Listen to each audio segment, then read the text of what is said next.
Way more, yeah, way more. Yeah.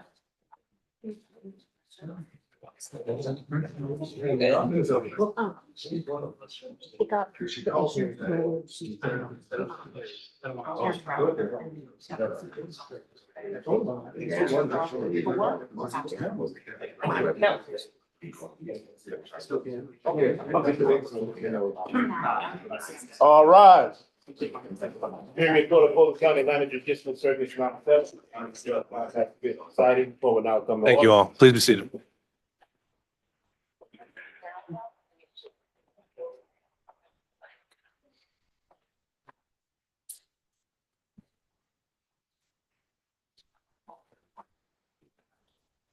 All right, we are back on the record with 23 SC 188947. As with yesterday, if we could have counsel just briefly introduce themselves, make sure we've got waivers on the record for today, starting with the state. Good morning, Your Honor. I'm Anna Greencross for the state. Morning, Your Honor, Adam Abadi from state. Morning, Your Honor, Steve Taylor, I'm good for President Trump and re-waive his presence. Alan Stockton from Mayor Giuliani and re-waive his presence. Mr. Durham joining us by Zoom again. Good morning, Your Honor. This is Jack Van Wy on behalf of Mark Meadows. He waives his presence. Thank you. And William Cromwell for Kathy Latham. She waives her presence. Your Honor, Mike Smith, Prague Vichy, for Mr. Hampton with local counsel John Monroe. I'm sorry, I didn't hear that at all. With local counsel John Monroe, it's to my right. Okay. Richard Price and Chris Anonowitz for Mr. Cheeley, who waives his presence. Harry McDougall for Jeffrey Clark, waives his attendance at the hearing. I think we're now to Mr. Roman. Good morning, Judge. Ashley and John Merchant for Mr. Roman, and he waives his appearance. Greg Gillen and Anthony Lake for Mr. Schaefer, and he is present. All right, and then Mr. Floyd.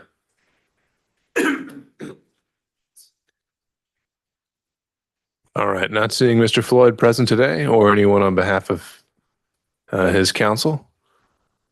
He received notice that today would resume. And so I will make a finding that he's decided not to attend today's round 2. All right, anything we need to take up before resuming? We have someone from the gallery. John Morrison's office. He's sick today. On behalf of Floyd's office, so. Okay, and Mr. Floyd has decided what exactly? Did he? He's waived his, I guess I don't know what Mr. Floyd's decided. I'm just here on behalf of Mr. Morrison. Ms. Cross? It sounds like it's a deliberate choice for Mr. Morrison not to be this morning, and the defendant was certainly here yesterday if he joins later. Otherwise, I think we could call that a voluntary waiver. Okay, I agree. And I haven't heard anything else from Mr. Morrison or any other counsel. Is there anything we need to take up before resuming testimony here? Let me start with the state. I'm sorry, thank you, Your Honor.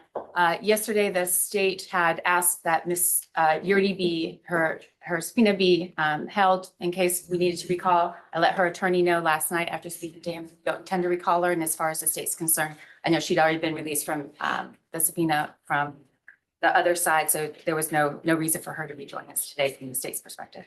All right, Ms. Merchant, can we excuse Ms. Yurdi? I talked to her attorney last night and I said, we had a different conversation, so I think she's still on standby, if we need to recall her. So your position has changed since yesterday? Well, based on the state's representation that they may have rebuttal evidence, but they didn't give us that, so I don't know what that is. So in if they present something in rebuttal that I need to call her to talk about, then I will do that. All right, we'll address it as it comes up. What else? Anything else, Ms. Cross? Not from the state, Your Honor. Okay, Ms. Merchant? I know that we're still in the middle of Miss Willis, but we need to address some of the things that were said yesterday in court in regards to Mr. Bradley, privilege, things like that. Do you want to do that now, or would you rather do that before Mr. Bradley comes back? When you say address them, what do you mean? Well, there's a couple different issues, but we've got the privilege issue is one of them.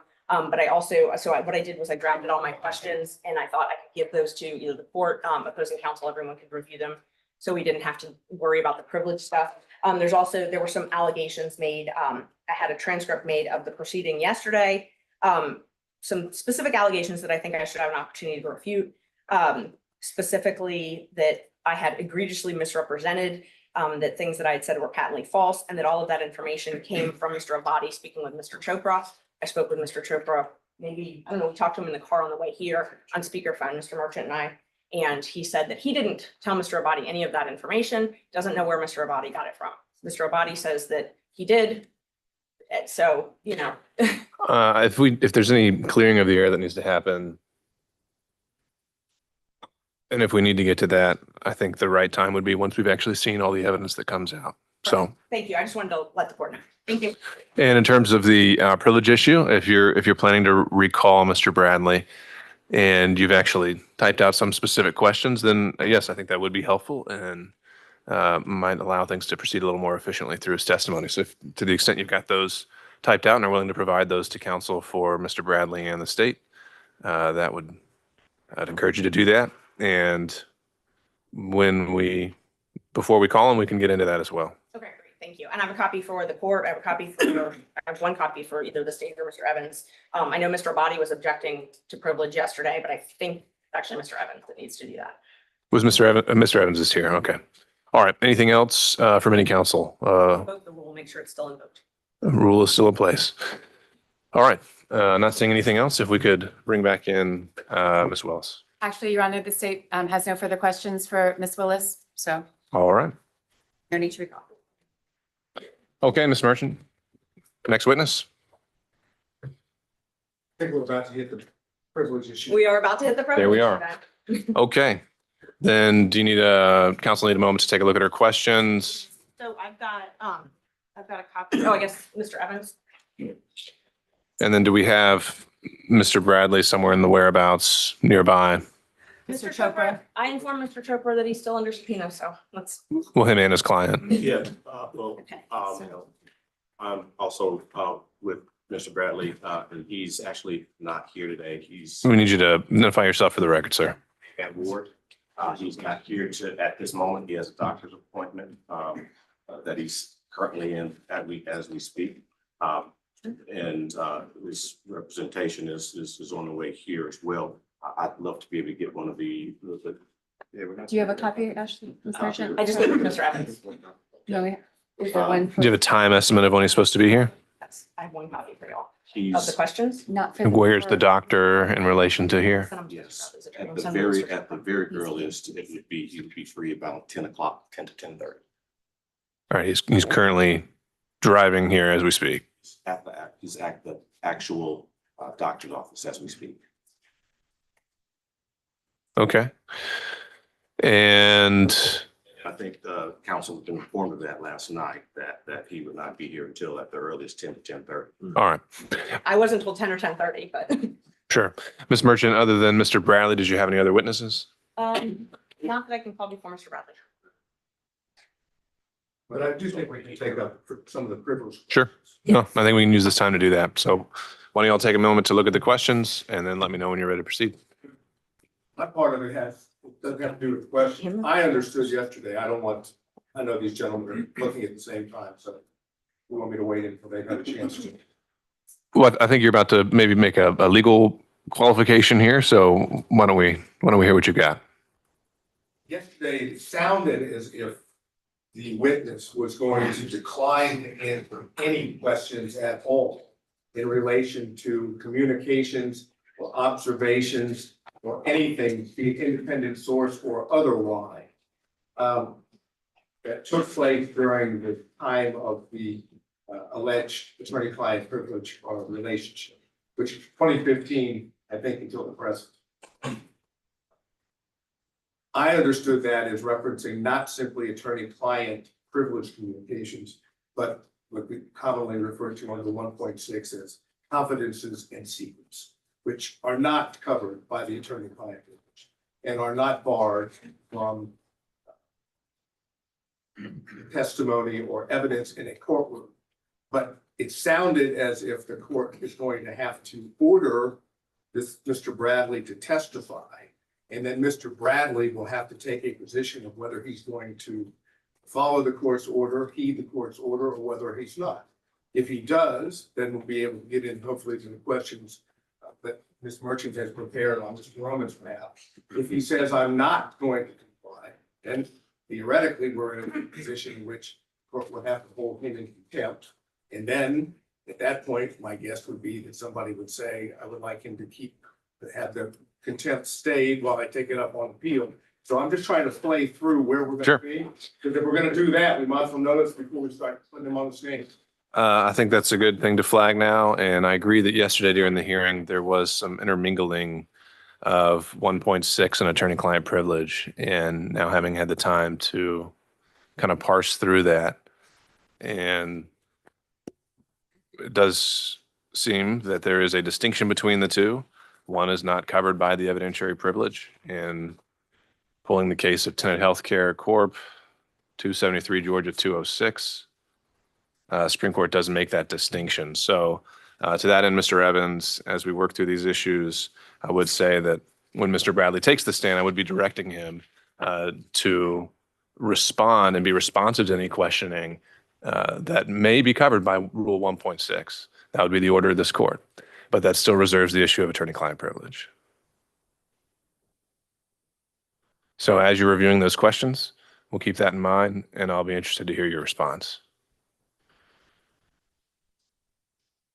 Anything else you think we should clarify before we take a break to look at the questions? Do you have a copy for me? Yes. A copy of the questions, Judge, and I also have copies of the, there's the exhibit that I would be filing to support it. Would you like that as well? I just need those. I certainly have no objections with filing. Do you say you want to file it? No, that I'm going to use in Mr. Bradley's testimony. I think it would help, but we can wait and I can use it there. Yeah, approach it with questions that I gave Mr. Evans.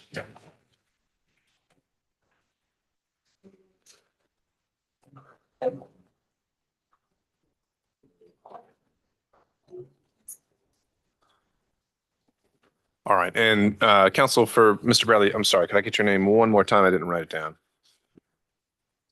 Maybe I'm Ward. Mr. Ward? Yes. Okay. All right, Mr. Ward, if we could get just some regular updates of where he is and how he is progressing towards the courtroom. And then when everyone has had a chance to read these questions in the interim, let me know and we can take this up. Mr. McDougald. I have a text message from one of Mr. Floyd's lawyers that he's logged in on the Zoom conference, Your Honor. Okay. Is someone joining us by, thank you. Is someone joining us by Zoom that wants to appear for the record? Yes, Your Honor. Chris Kucherov for Mr. Floyd. All right. Thank you, Mr. Kucherov. And I think we had a legal assistant here announcing on Mr. Floyd's behalf, but I think it would be better to have counsel of record. Any announcement in terms of Mr. Floyd's presence this afternoon, or excuse me, today?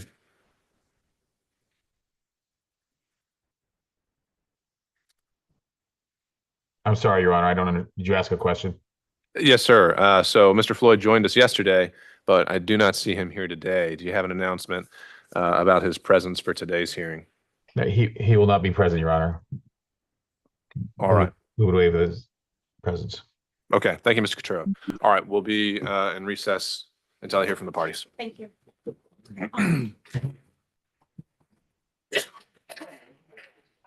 I'm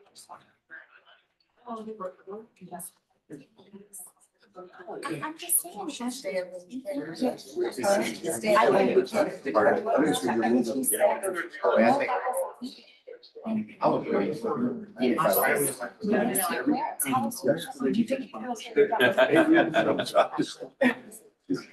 She got a Vegas. Good data file We can deal with that. But they have on and just letting you know. So morning, I'm happy to share, but you know, I would just stop. Oh,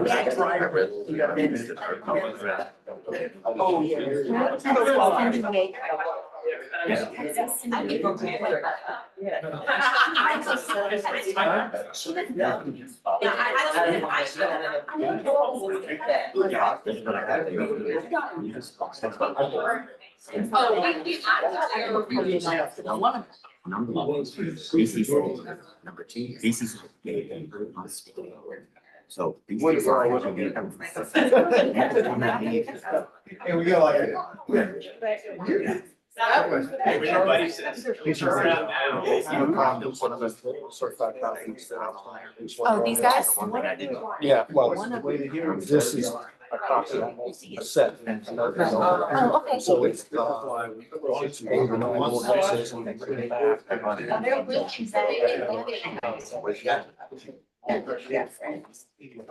got relevant suggestions. But I don't know what I've never had a conversation. What's your relevance on this one? Harry, You know that? what's your relevance on this one?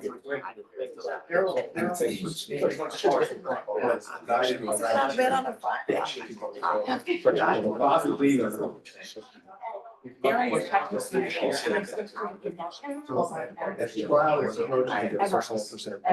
make that representation. Okay, all right.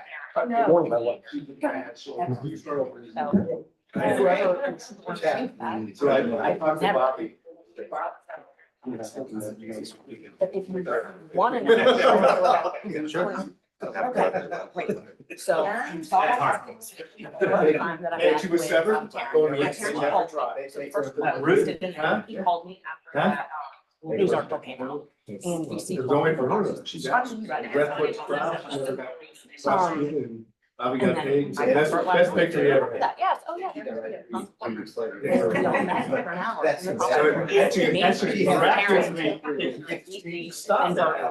Was that?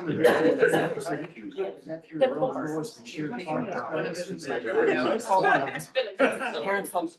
Yeah, but never was around. That was all. You never tried. What else do you have? Because I really don't like the I didn't make them. I'm just telling you, I did not make them. And then I'll be locked. And he's like, yes, I did. And I did not believe that. So I go, I'm just letting you know. I honestly didn't. No, I did not. That is the end of this conversation. End of this conversation. They just will not keep my. That I never heard. My way. Yes. You make that decision. And come on to a public. Back.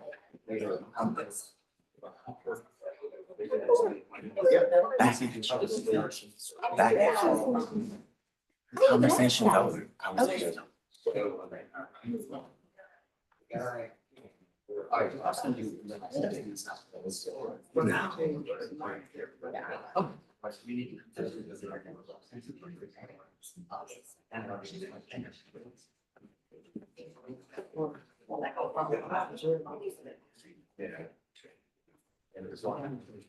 I'm gonna tell Bobby later. Yes. This is, we all stay with that team, because I worked with a lawyer that I was still waiting for the apartment. You stayed at the holiday. Story thing. Every night.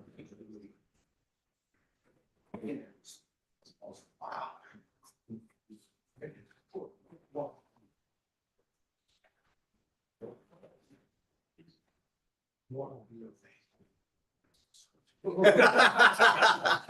So.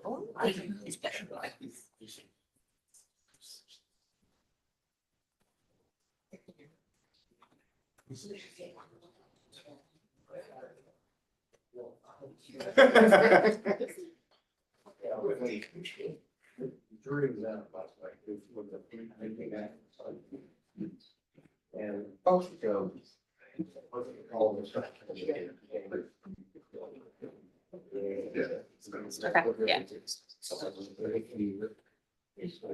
Hey, Andrew?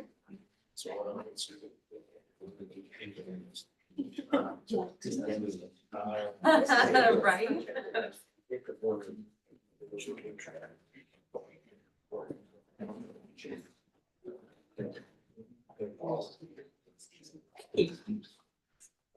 So the only thing that you need. Thank you.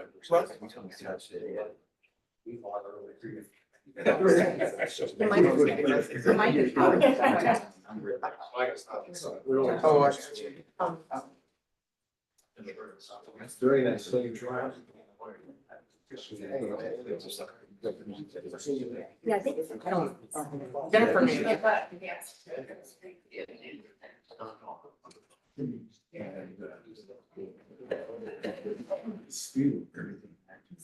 What was this house in that? Yes. So.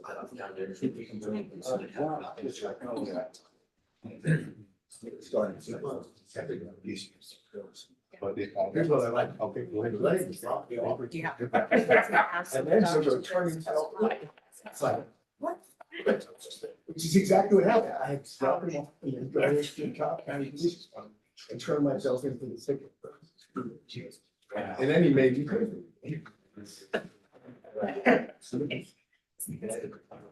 Yes.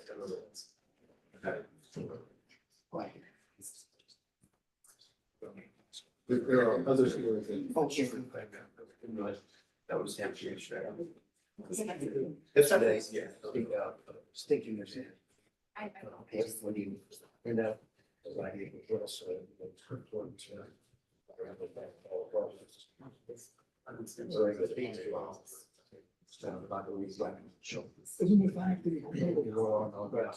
And then just, yes,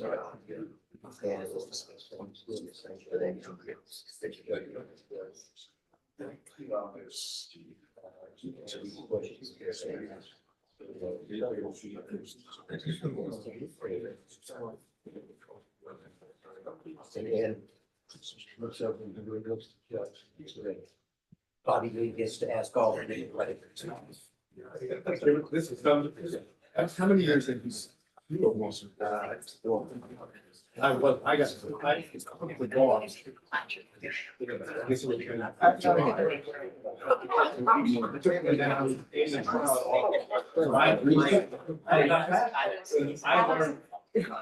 I get a phone call. So, what was it? In which it says it's already. So I'm in the car driving it, and that's the phone call. So I turned to him and I said, hey, yeah, what happened? He goes, oh, yeah, well, we're not putting on the record. And then I got sworn in. My other boss, Bobby Lee, yeah, before doing work. Actually, I've been there. Right. Right. And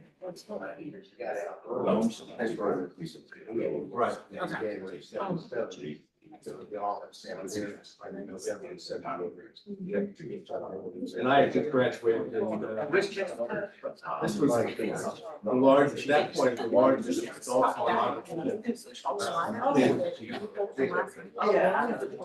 I talked to him about it. This is a whole other story, a whole other day. And that you confirm. It's simply a misunderstanding. Maybe I'm in. Yeah, but the real question is. So I have. I didn't know you were this. I know. That's assuming there were two shoes. But I have.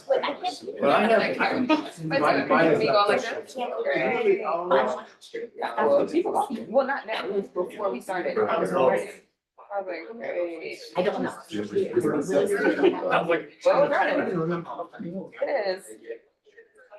is.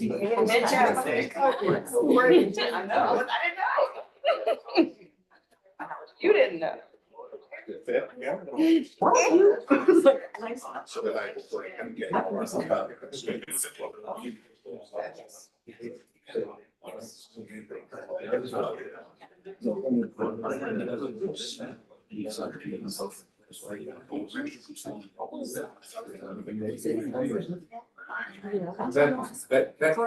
That's a ride. That version is not exactly. Truly.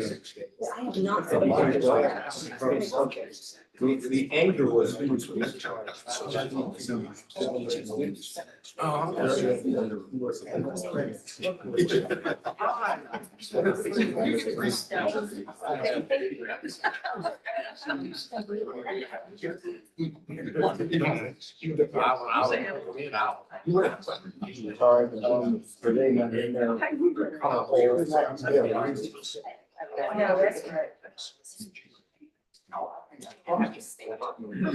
Tell me your name. Just BC and then Chopra C. Well, BC is just my nickname. My name is Bimla Chopra. Okay, I'll take the whole thing. Give me 1 second. Okay, MAL BIMAL and your last name.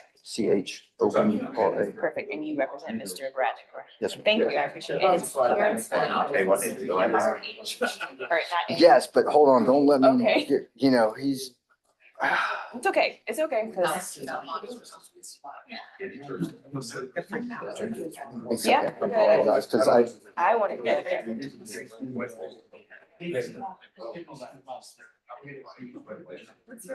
I believe it's EE. Perfect. Thank you. I appreciate it. Thank you, ma'am. Mhm. I know they. Oh, you are.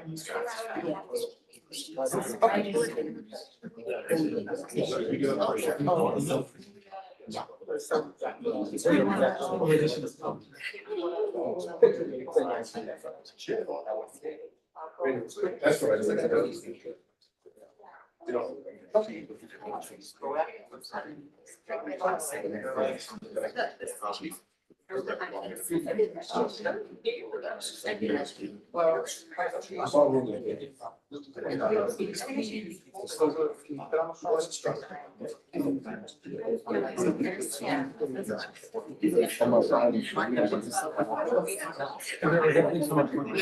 Where you at?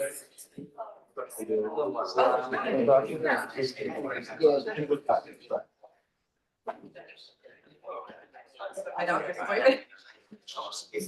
Yeah.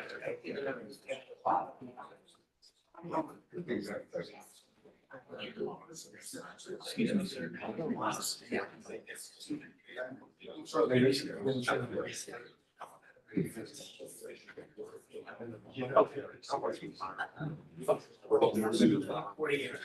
Okay, so you're not on the record. Okay.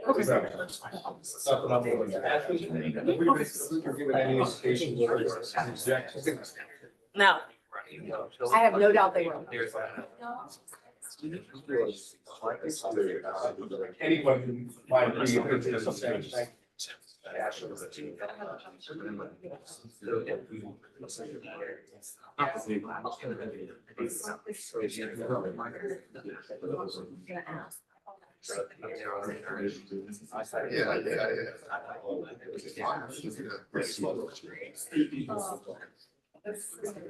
I think it's.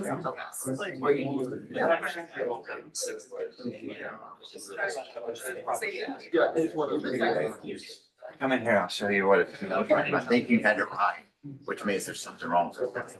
Okay, the floor.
So.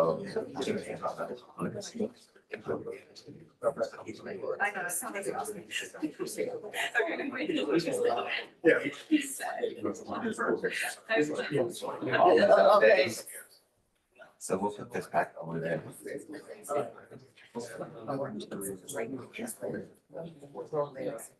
Be in the minute, right? Okay. Just gotta look at the exhibits. Write down the exhibits. Thanks. Putting in from the front.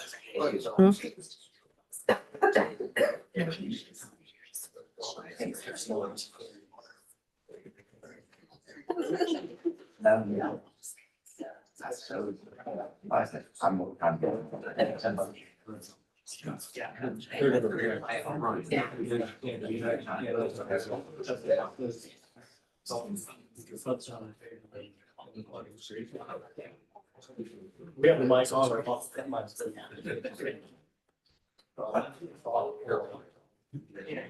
On. On. They're live. Live, They're live. I think Saturday night. They're live. Like 100,000 people watching. I'm just trying to make sure I don't use any necessary. They're live. So the red is off.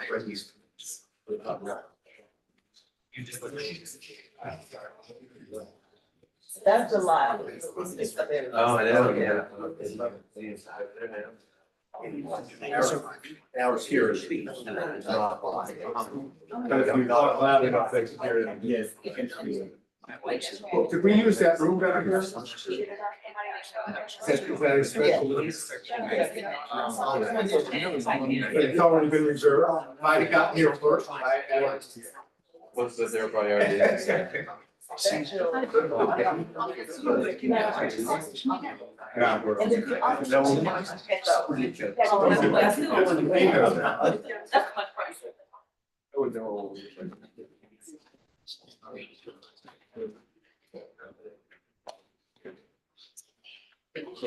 Oh, by the way, CNN, anybody CNN here?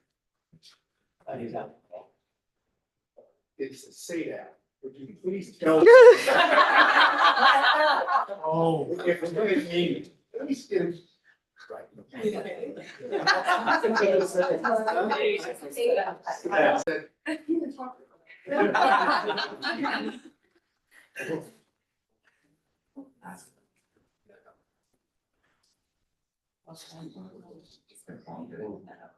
But I got everything.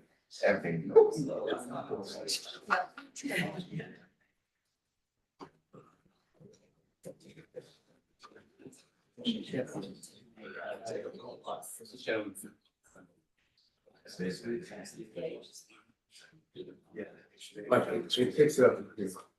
We're off. Maybe see it as verbal, like you said.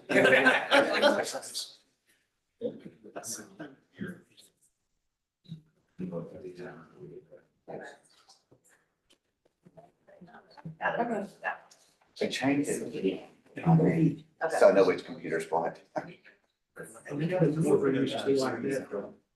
Oh, the.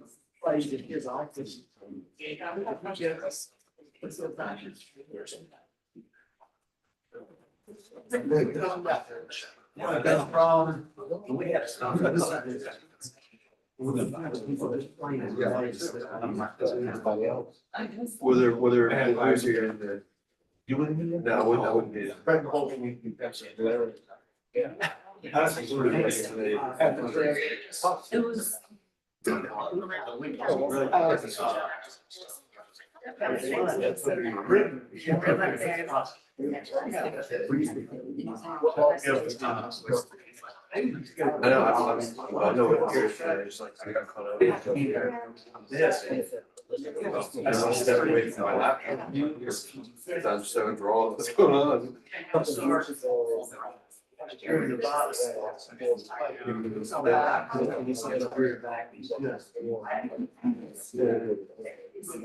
That might come up a lot more, so I don't see.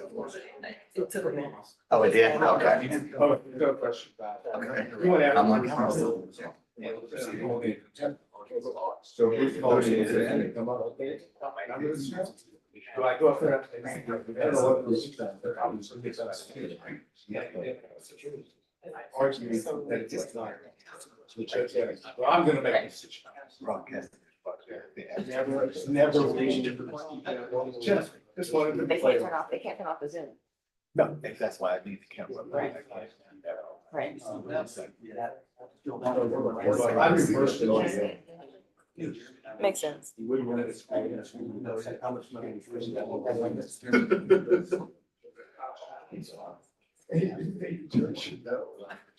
So the other.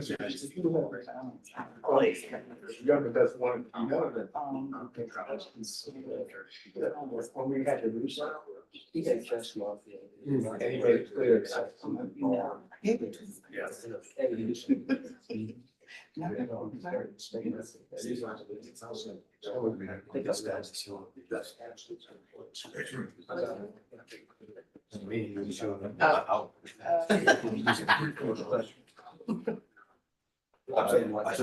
I just struggle.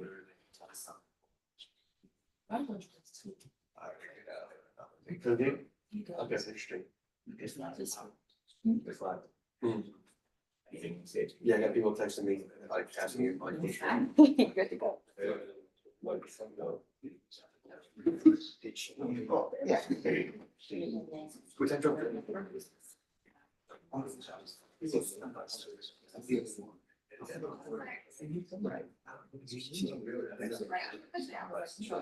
Because the second one, like, I don't know.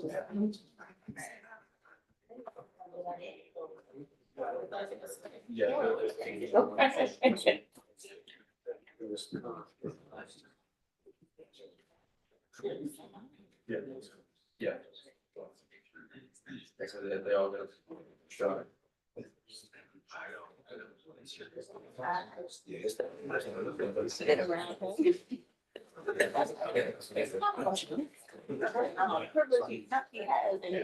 Oh, Be polite.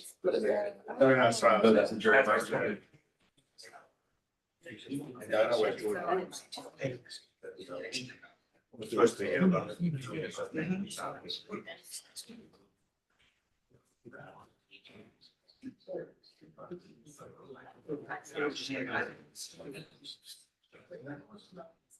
Yeah.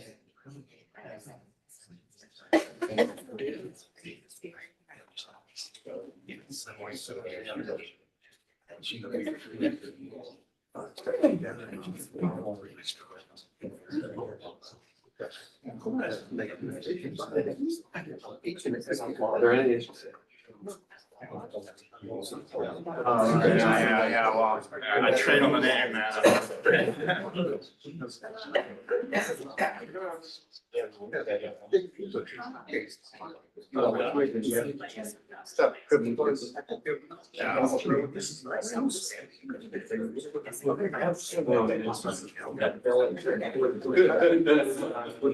So she hit start. She's on trial. Here, listen, this is really good. Yeah.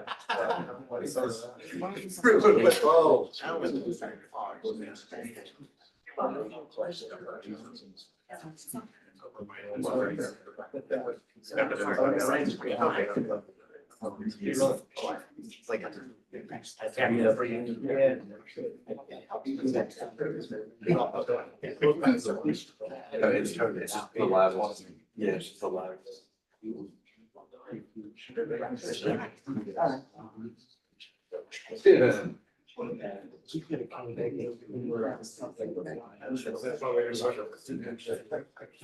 Here came back out. Okay. So it wasn't.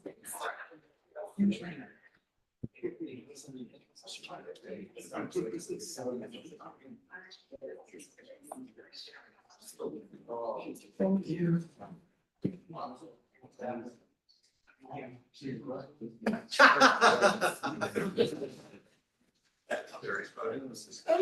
I didn't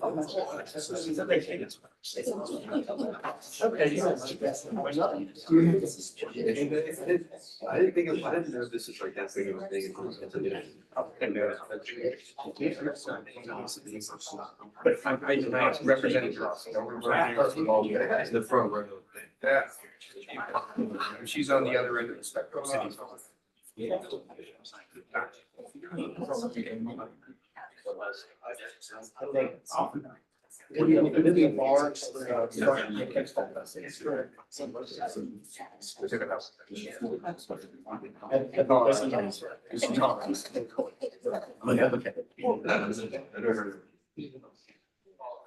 This one.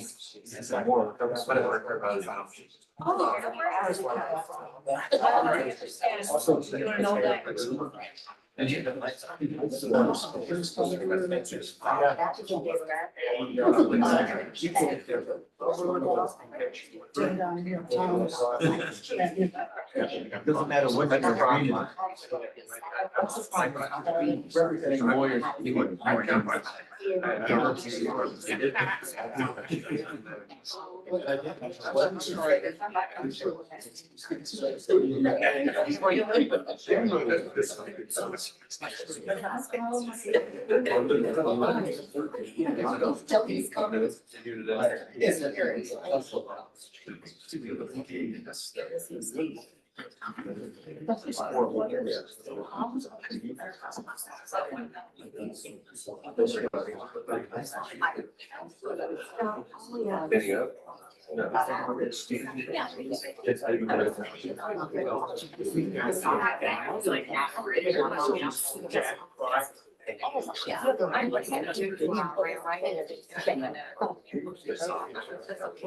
Really these figures.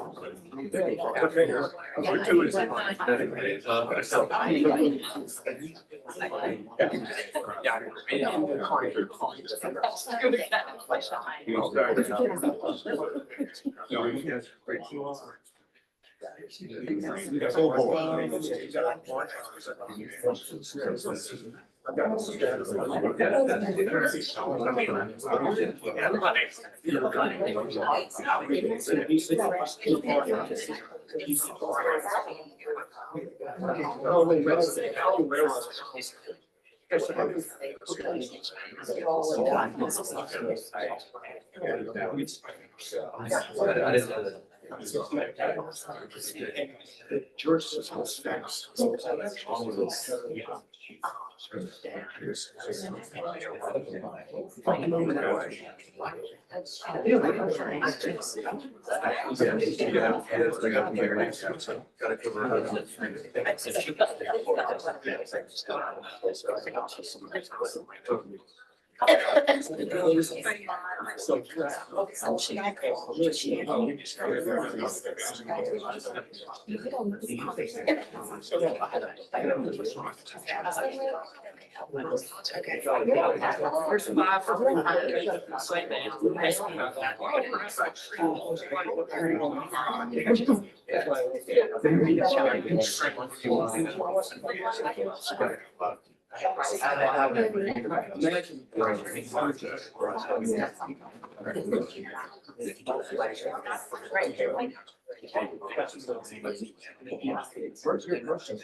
You probably know my friend Charlotte there.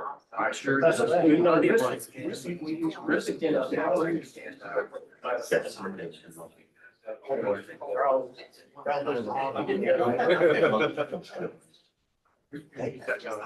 You know what's on the action? That's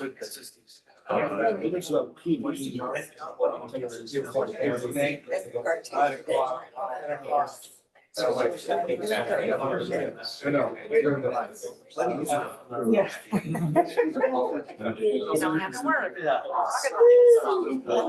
No, no.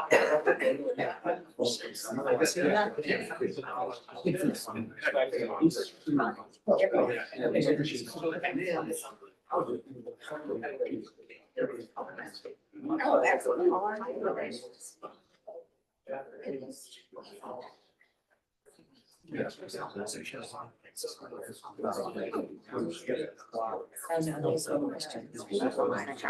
Any word?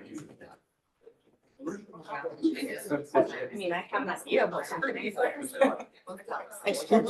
free to take a really good picture of me. Oh, you want me to take a picture of you? Most people are like hiding from me. I got you.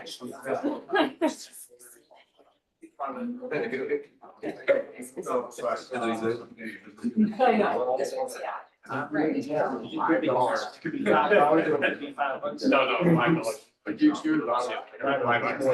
But I've had one brains. Well,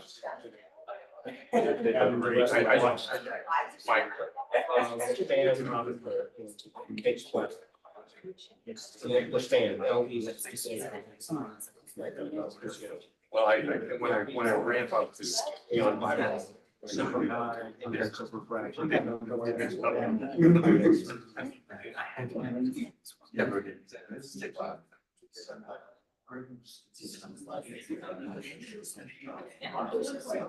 I don't like that. Whatever. So I did the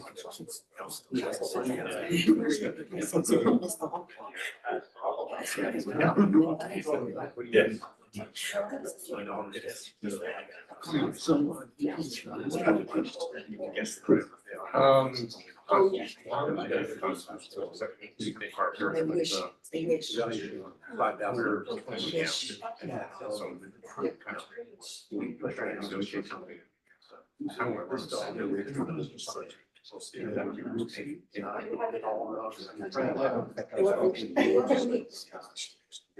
Press enter.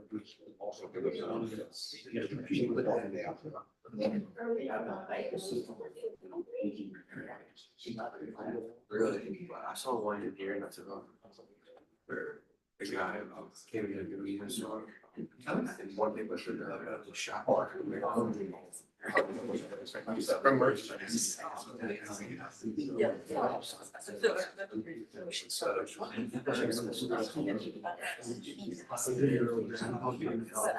He made a good point. He was like 2 months, 45 minutes of arguing. Like they're not job. I'm here for a while. We don't want to control combat. But you had it dead on there.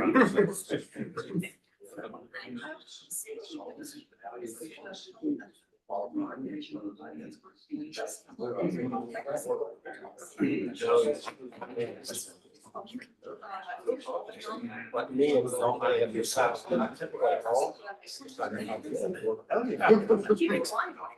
So I have other. That's like the Olympics.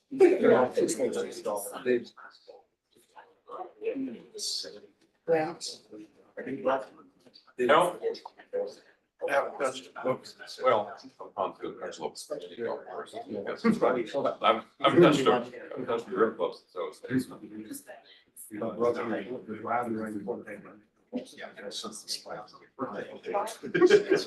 I never really enjoyed it.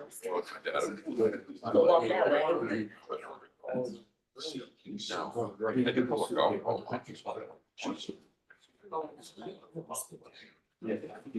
fire blast. Stuff falls on the counter. Fire stuff falls. Looks loud. Sort of aiming every branch, the lower branches on. You say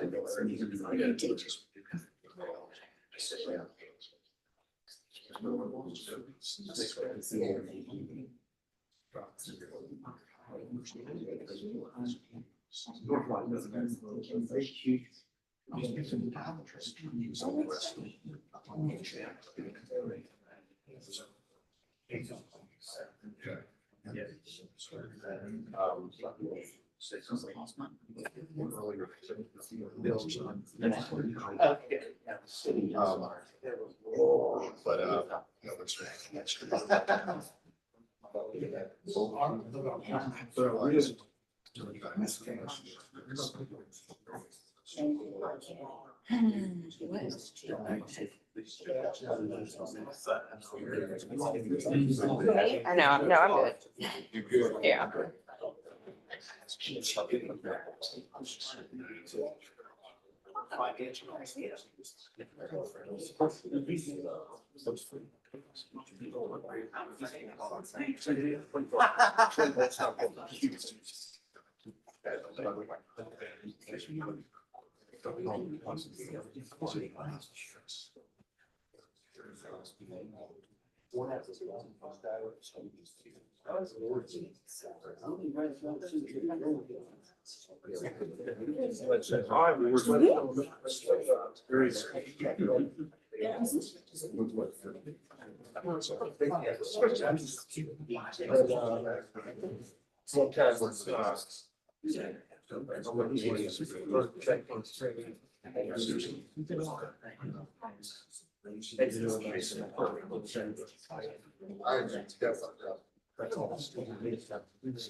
the trigger doors unlocked.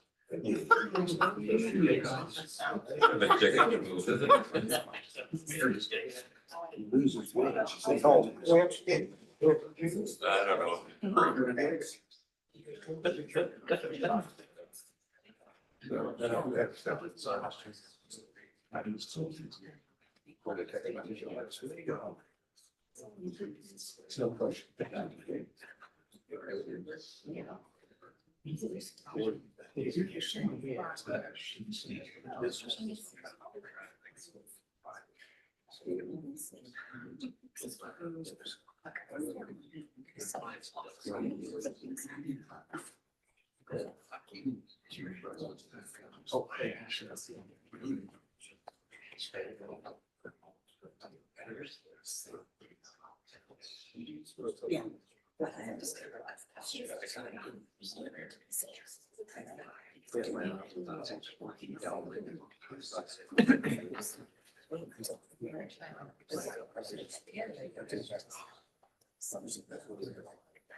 Yeah.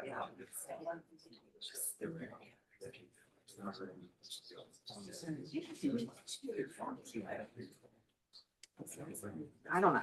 I don't honestly know.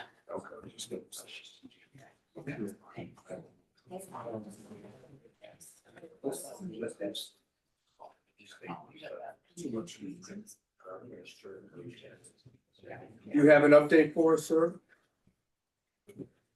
I believe he's still waiting to see. Answer Hopefully, would be, no. Well, that's not an update. We're just waiting. Oh, okay, you're back. I don't know where Adam went. Tomorrow, you don't need to do anything. No. Apparently the world.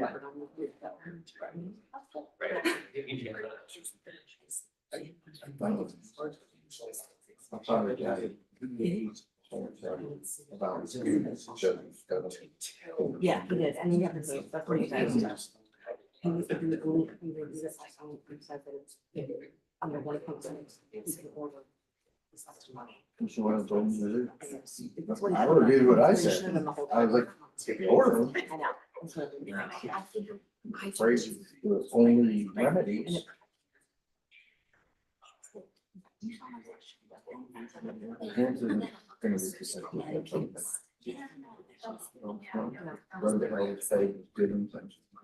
So I'm okay with that. I don't need to, I don't need to copy the concept.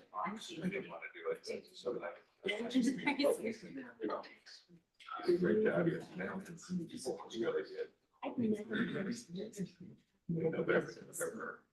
Nice to be in I'm sorry, they can hear me. Sorry, I was like. Apparently we can't hear it. That's the only one that's loud. And you, sir, are on candid microphone. We can stand right here and probably like not be Brad. hard. I don't know. No, you'll be safe. Just so you know. You could be in that corner. Yeah, make sure, get a little closer to the live mic. And so. So what are you doing this week? Where do you keep your cash?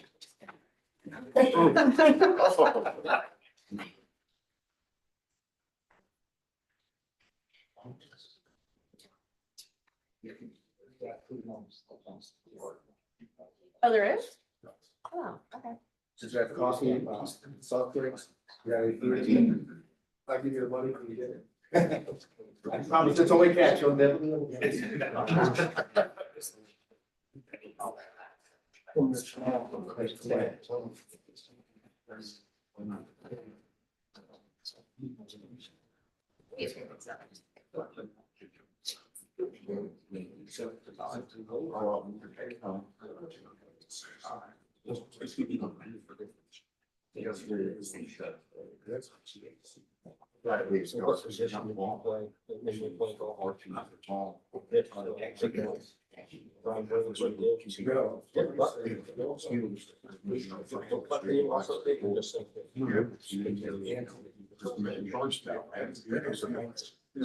Pretty hot now.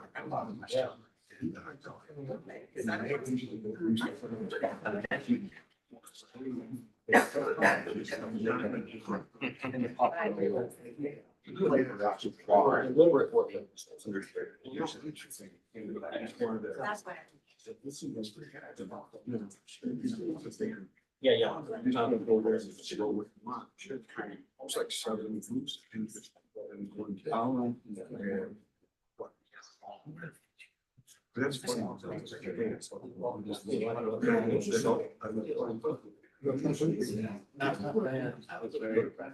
That's funny. I don't know if we did it. I don't know.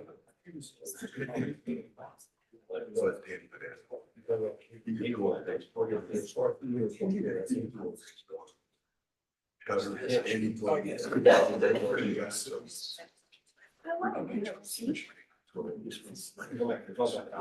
Yeah, great. So there's. Yeah. And what was at that same percent and start. Yeah, just a joke that our people built.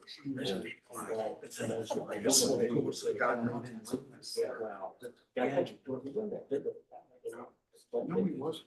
But he had one that every floor that. You know, I'm just guessing.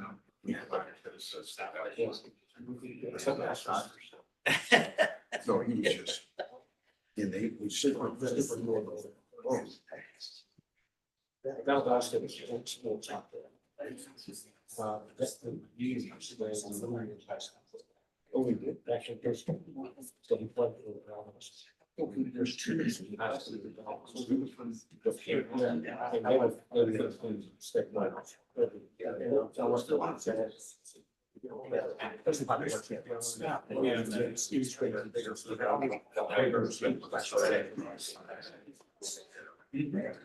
more age you have to pick the students, population, and then figure, okay, so that they.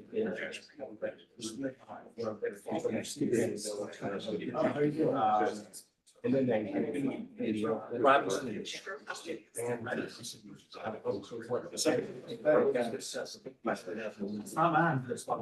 I already send you a check? Oh, wait. The cash, did you done those? Some of the sound.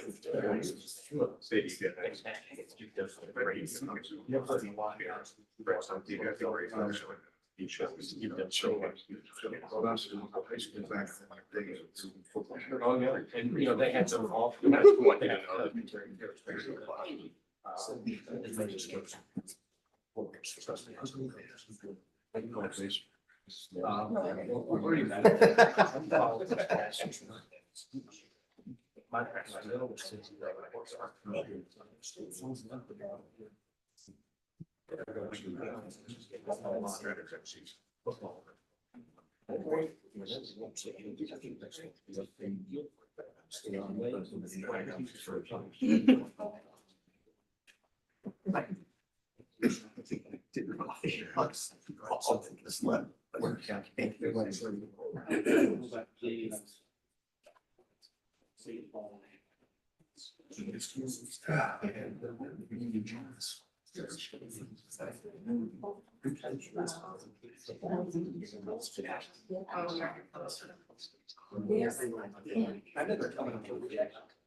Sorry, I'm talking to myself about that.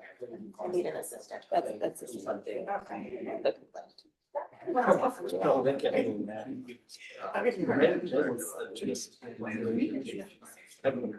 Oh. I was trying to figure out like, oh, I should just. I mean, I've seen high school games. There's like crowds that are big. Yes, sir.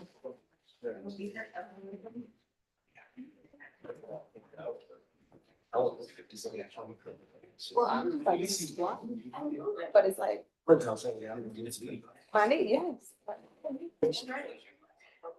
Right. I don't like shooting football, all that up and down on your knees.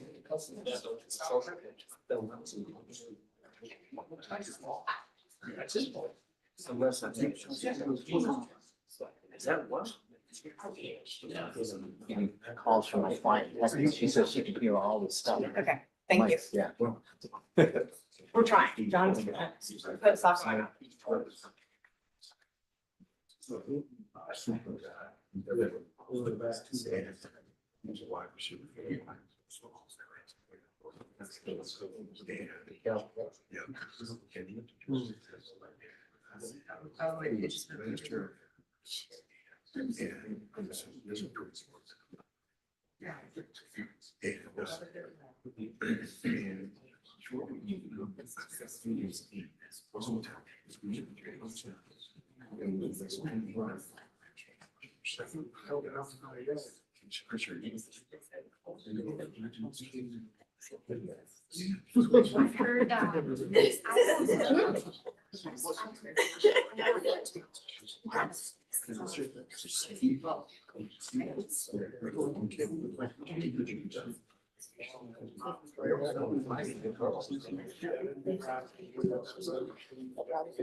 Not the one that checked it.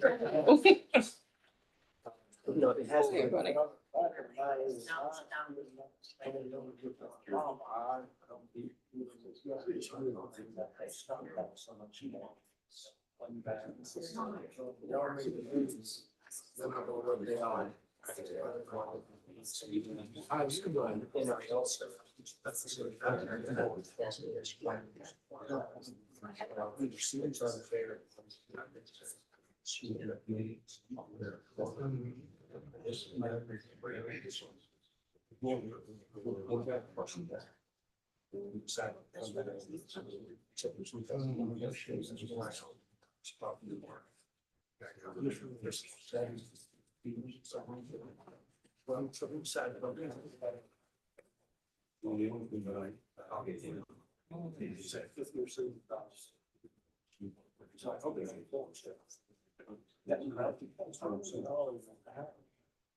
All right.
Yeah.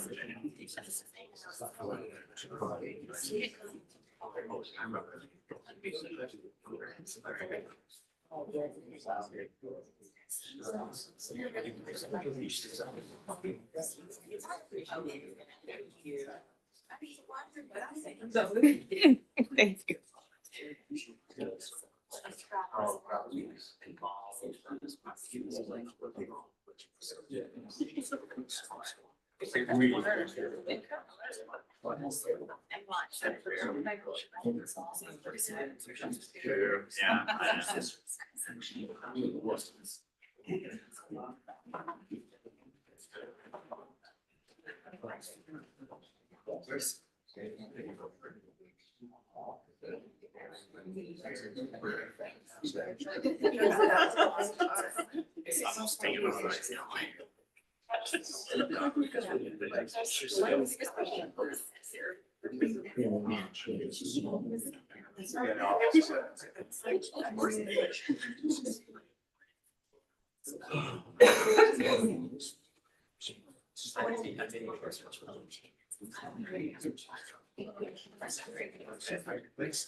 I know. Yes, there's some person.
Going to the lottery myself.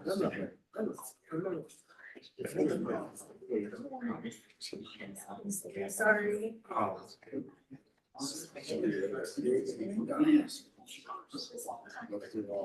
Sorry.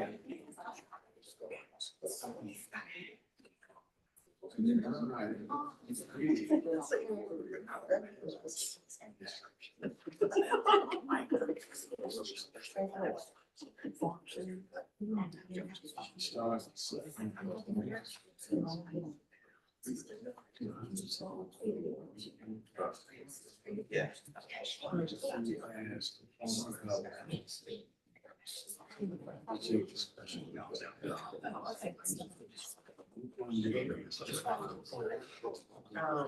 Well, let me know. I can go around. Just say it's sitting there. Last full day.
Back in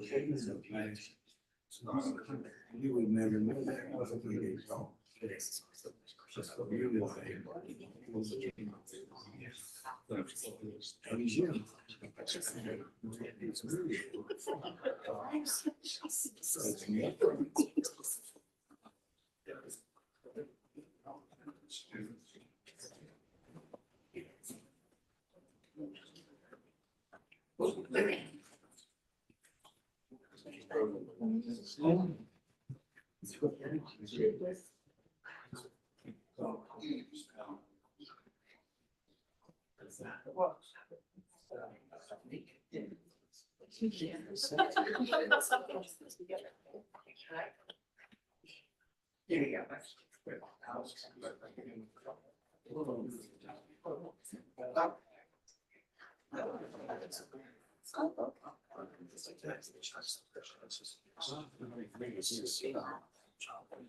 What was, what's the movie?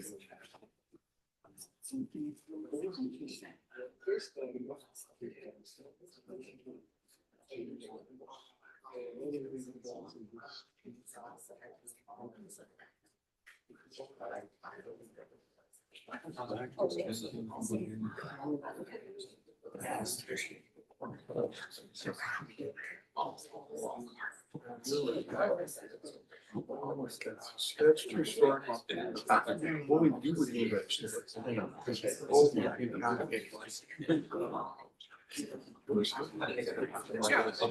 But we don't get anything.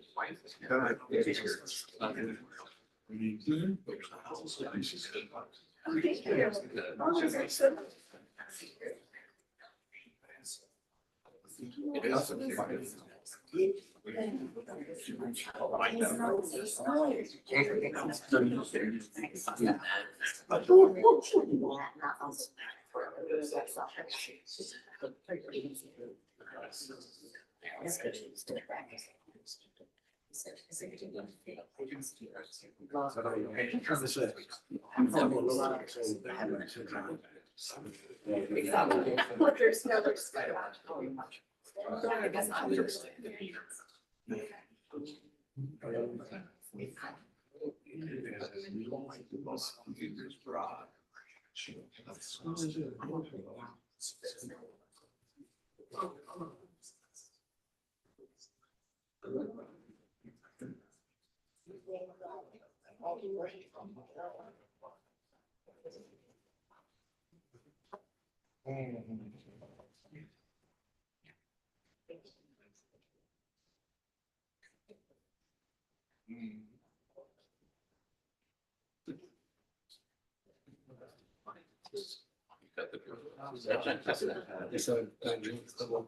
Yeah. Yeah, I got it. So I'm not on it. oh, you're not? Did you ever try that? I hadn't gone yet. You give me a free number. I'm gonna send it anyway. Okay.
It sounds like he's from the Midwest.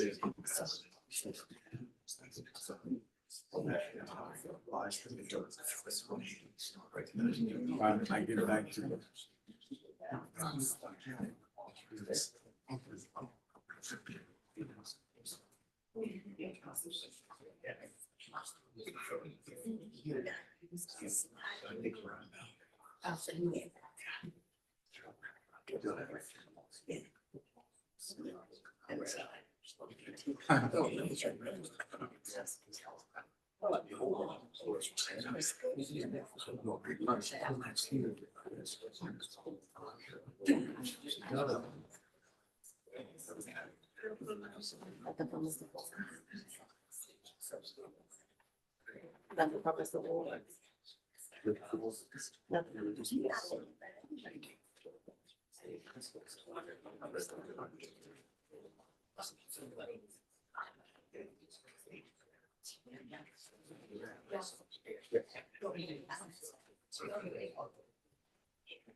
I think this is just wonderful, actually. But we actually see how it functional.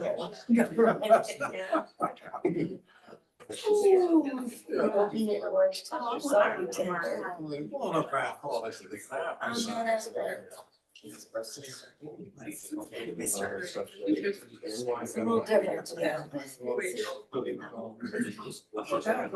I know that's what we're. There's a lot of effort. Yeah.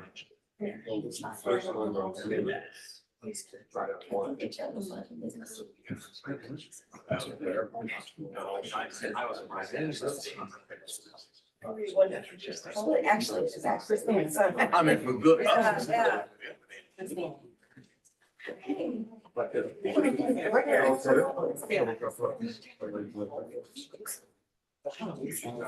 They're just in recess until about 2. Okay. Another witness is supposed to.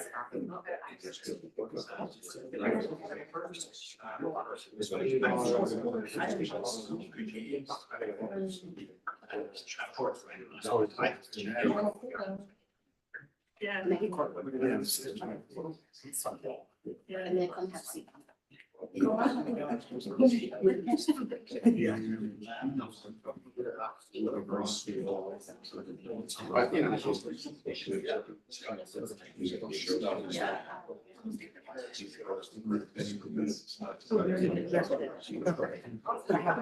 My copy of those.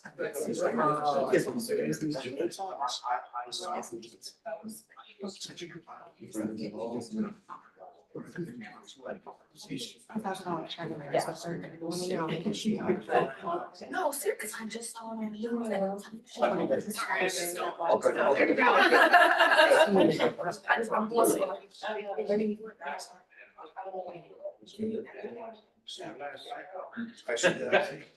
Yeah, you're right. Yeah, no, that's actually a good point. There you go. She said we can take it.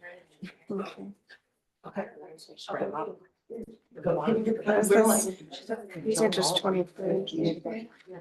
Yes. That's why I was trying to, Let me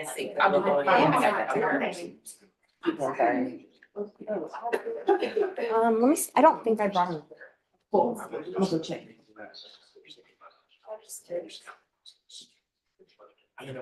No, you're right. Totally.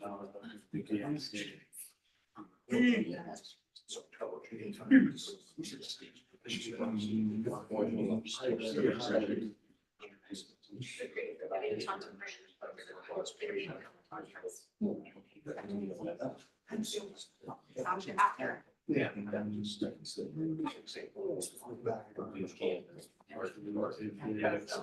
That's what I was saying.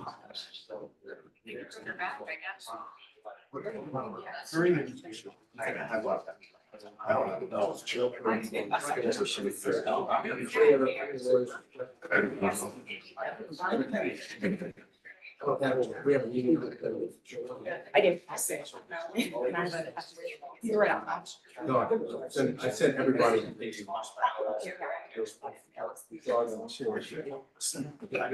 Oh, good. I'm excited. Do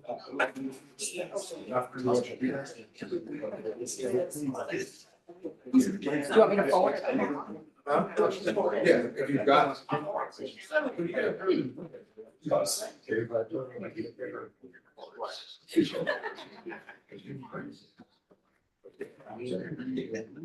Thank you.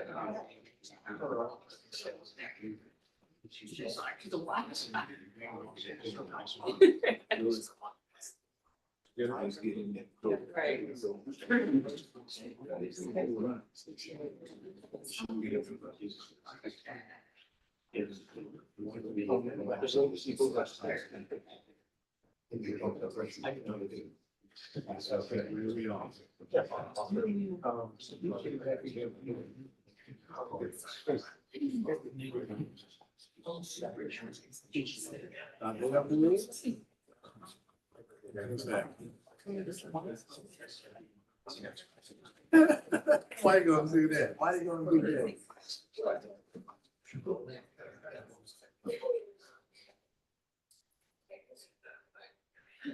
Yeah.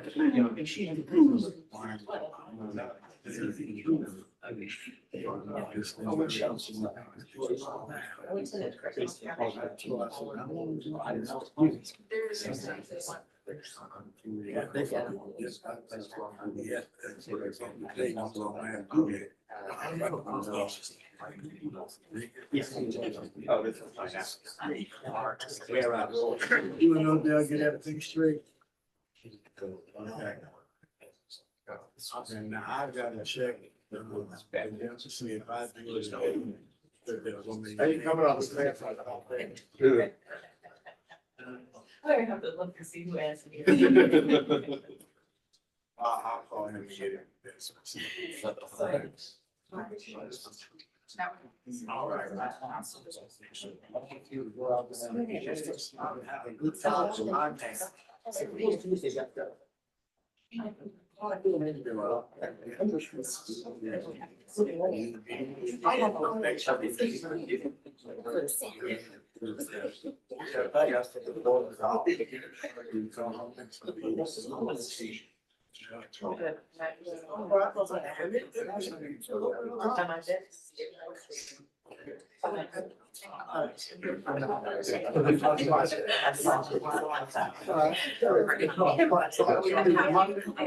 How's it going?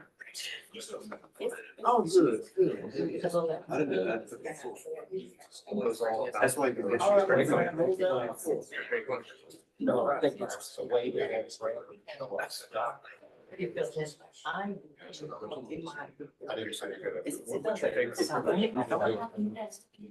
We heard discussion about they're talking over each other on that.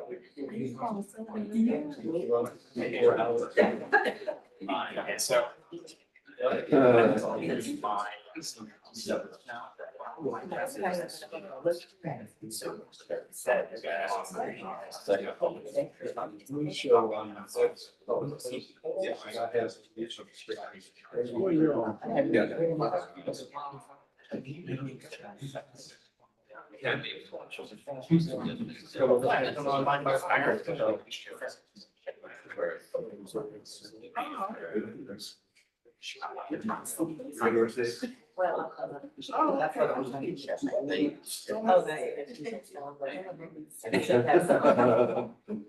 Yeah, y'all need to package all of this.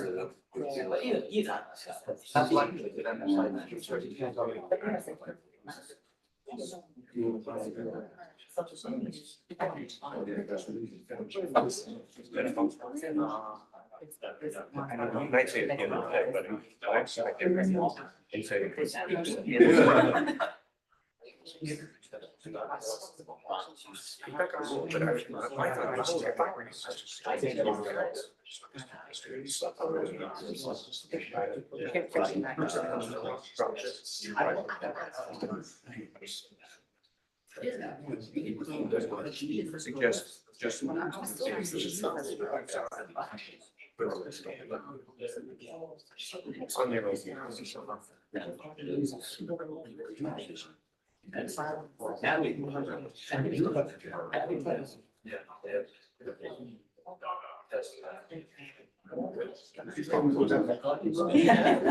Thank you. Yeah.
Once I heard these.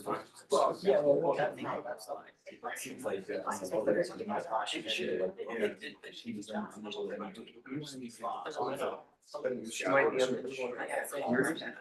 you're good.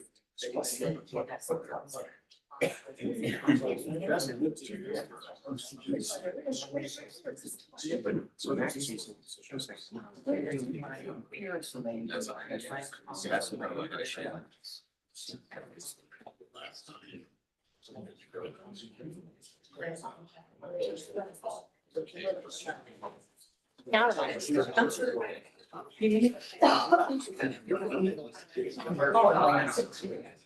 No.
You still got gunpowder.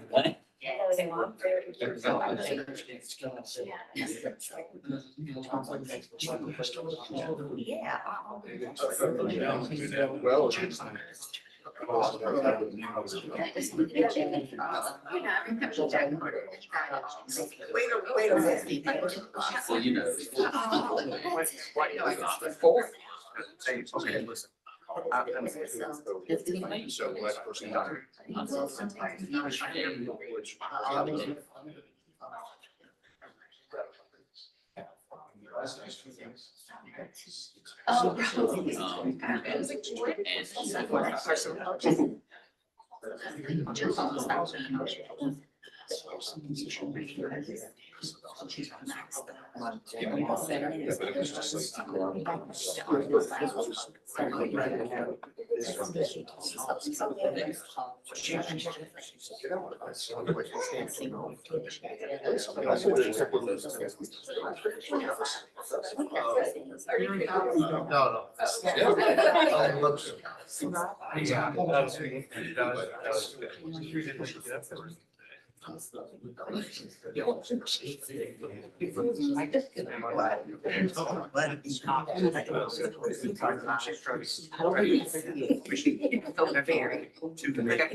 Enjoying all of this.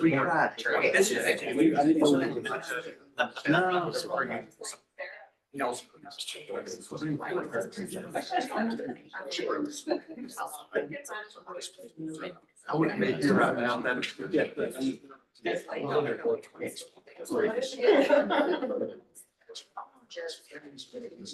We don't have this case.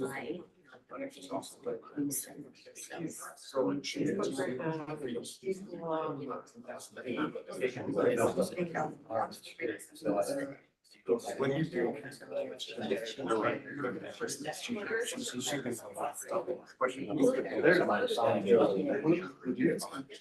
He just.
Adam, did you get the case I sent you? I saw it, sir.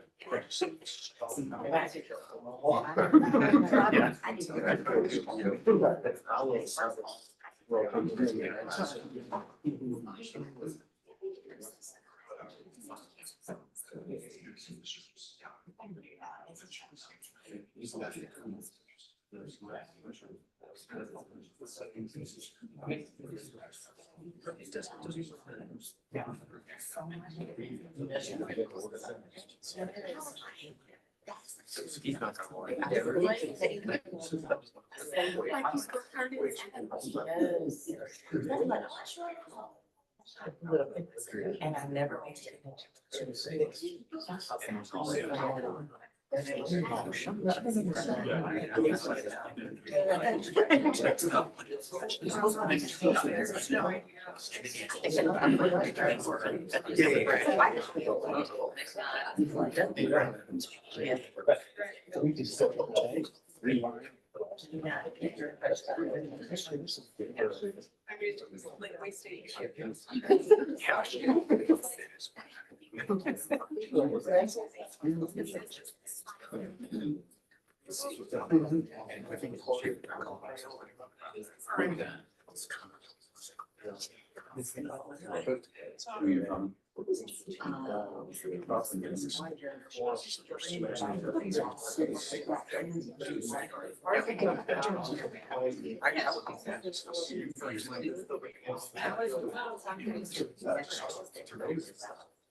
It's got about 10 hours on it. Yeah.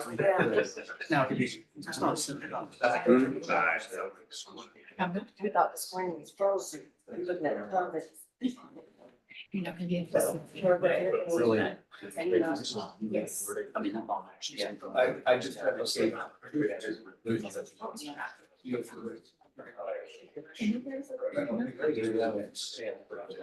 But I want to make sure.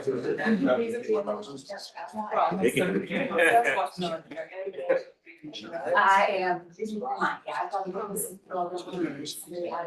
I have to address that. Yeah, with you you. Do you know what your position is on what next?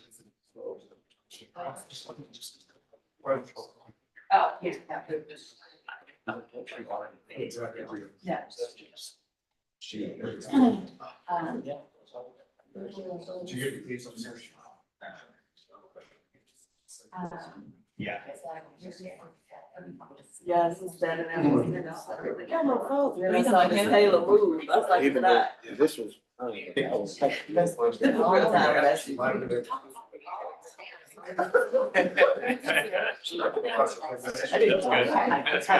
very. Customize it, obviously.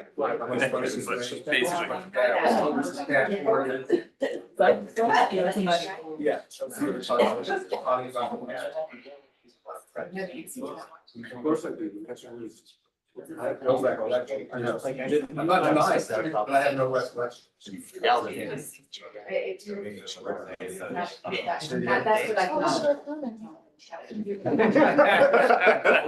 Good job. Well, that was 1985. You go out and call it. You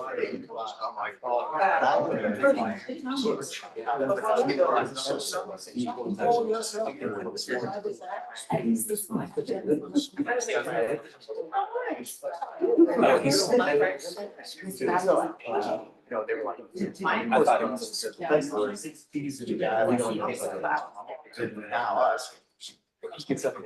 Well, look at it. I'm done with this. That is not getting it. Yes.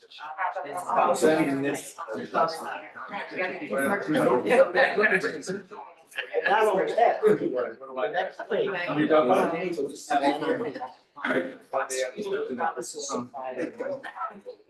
I didn't know. I was. I know.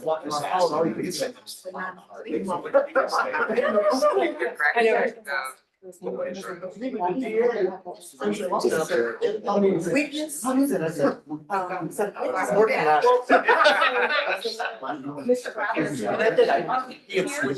wanted to have a chance to know. He's always. Mr. Chopa? The judge wanted to take something out. Well,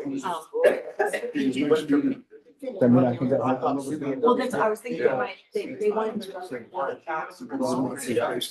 Hitter. You all watch. You have new information. See on his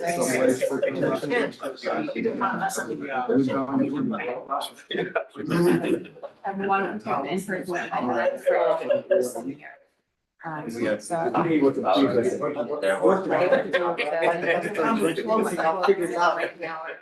Are they any good? You said you wanted to talk about drugs. You want to talk about them now? Well, I mean, are they interesting? What is our 25-minute break turned into a? Mr. Chairman, did you get the case? Yeah. Come on. Okay, so make sure that you. I wouldn't read it if I were you. You can change your whole life. Should I have? The judge had asked if we have something to do, then Mr. Ballard can be here and then. And it's a doozy. We still need to.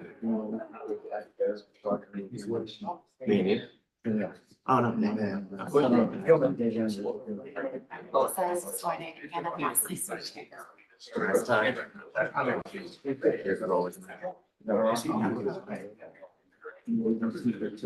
Yes, she did. You might be in and out.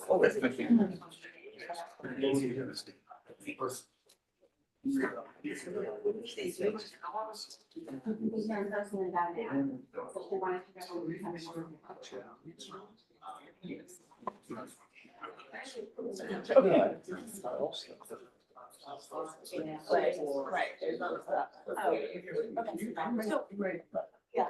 No, I don't think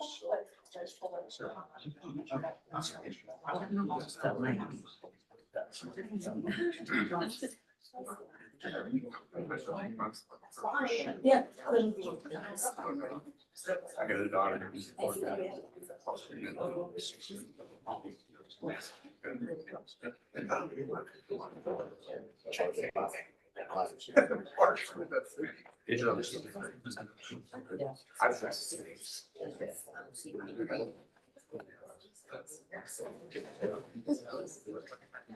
With that.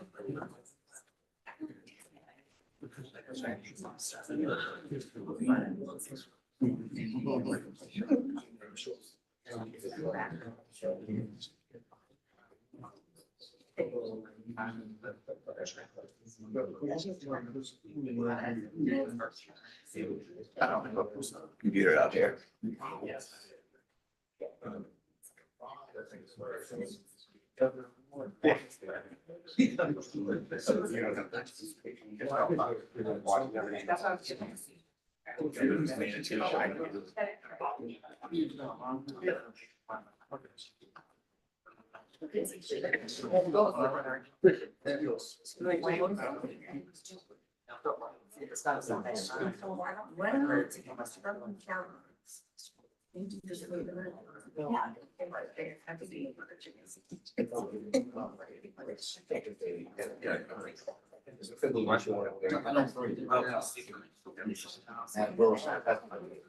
You're more than welcome.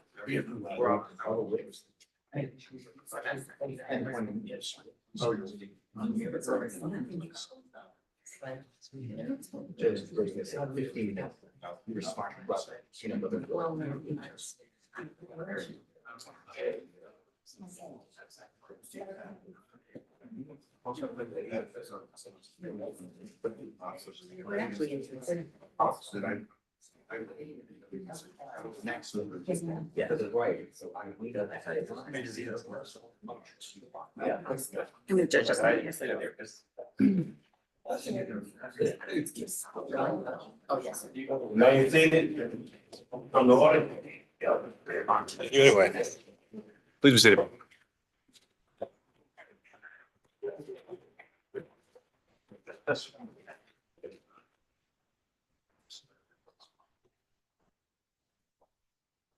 All right, we're back on the record, and I've been informed that Mr. Bradley is still not with us in person. However, there's a proposal to potentially move on to other witnesses. Why don't we start with the state? Ms. Cross. Thank you, Your Honor. Yes, in order to be efficient with the court's time, we have a witness here and out of order, and it sounds as though there's no objection from the defense, so we can do that at the court's convenience. We don't have any problem taking him out of order, but it's our understanding it's Governor Barnes, and he's here to establish that he was the first choice of Miss Willis, and she testified to that. So I think it's just cumulative. I don't know why we need to call him to establish a fact that's already been established. We're not refuting that fact. We can impeach her on that fact. Ms. Cross, I think did she say it was her first choice? Did she not say who was her first choice? I think I don't believe that the governor's name was mentioned. I think there are some facts and circumstances surrounding the search for someone to take over the lead of this investigation at that time. Now prosecution is something that, given the allegations in the case, is certainly relevant. All right, and it doesn't sound like it would be all that long a witness I don't. anyhow. All right, so in that case, we can transition over, and Ms. Cross, I'd like to call your witness. Thank you. The state would call Governor Roy Barnes. And Judge, just so I'm clear, so you had told us not to ask questions about qualifications. So we did not ask any of our witnesses about qualifications. So if the state's now going to bring in evidence of that, we would just ask permission to now be able to go into that. Sounds to me, well, Ms. Cross. If you want to ask Governor Barnes about his qualifications, I mean, that's certainly something he'd have knowledge of. I don't know what his basis of knowledge for anyone else's qualifications might be, but I also don't think that opens the door to anything other than what my understanding of what the testimony was. As I hear it, the issue of qualifications versus who was her first choice is going to be relevant to her intent, maybe, and perhaps that issue of the case in whole. I don't think that necessarily opens the door. We'll see how it goes. I believe he's being brought over, Your Honor. All right.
Ms. Cross, assuming this may be a 10 to 15-minute witness, does the state have other witnesses on deck that they would like to go forward with as well? Yes, we've called to gather everyone we could, so we can go forward with another witness, I believe, after this.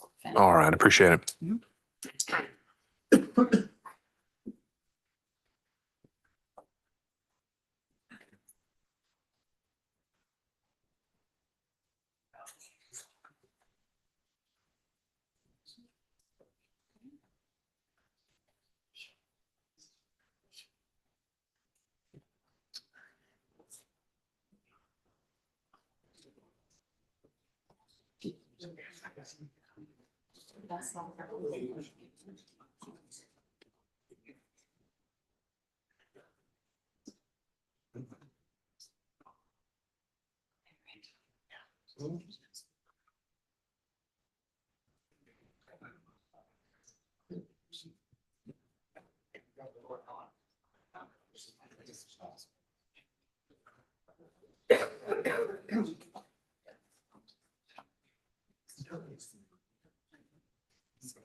Conform to the testimony you should be. I do. They proceeded. State is your full name for the court. Roy Eugene Barnes, Royeugene, Barnes, Barnes. Say, good morning, Mr. Morning. Barnes. Can you tell the court a little bit about your background as it relates to your service in public service? I was first elected to the state senate in 1974 from Cobb County, and I served 16 years there. And then in 1990, I ran for governor and was defeated. And 2 years later, I went back to the House of Representatives. I was elected to the House of Representatives and served 6 years till I was elected governor in 1998, and I served in that position till January of 2003. And after serving in the position of governor, can you tell the court a little bit about what you transitioned into after your public service? I did exactly what I was doing before.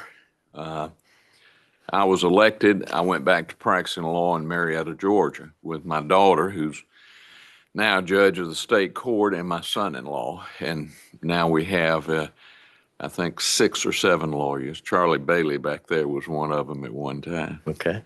And Governor Barnes, would you consider yourself to be a trial lawyer? Yes. Okay. We don't write contracts or we don't write wills. All we do is try cases.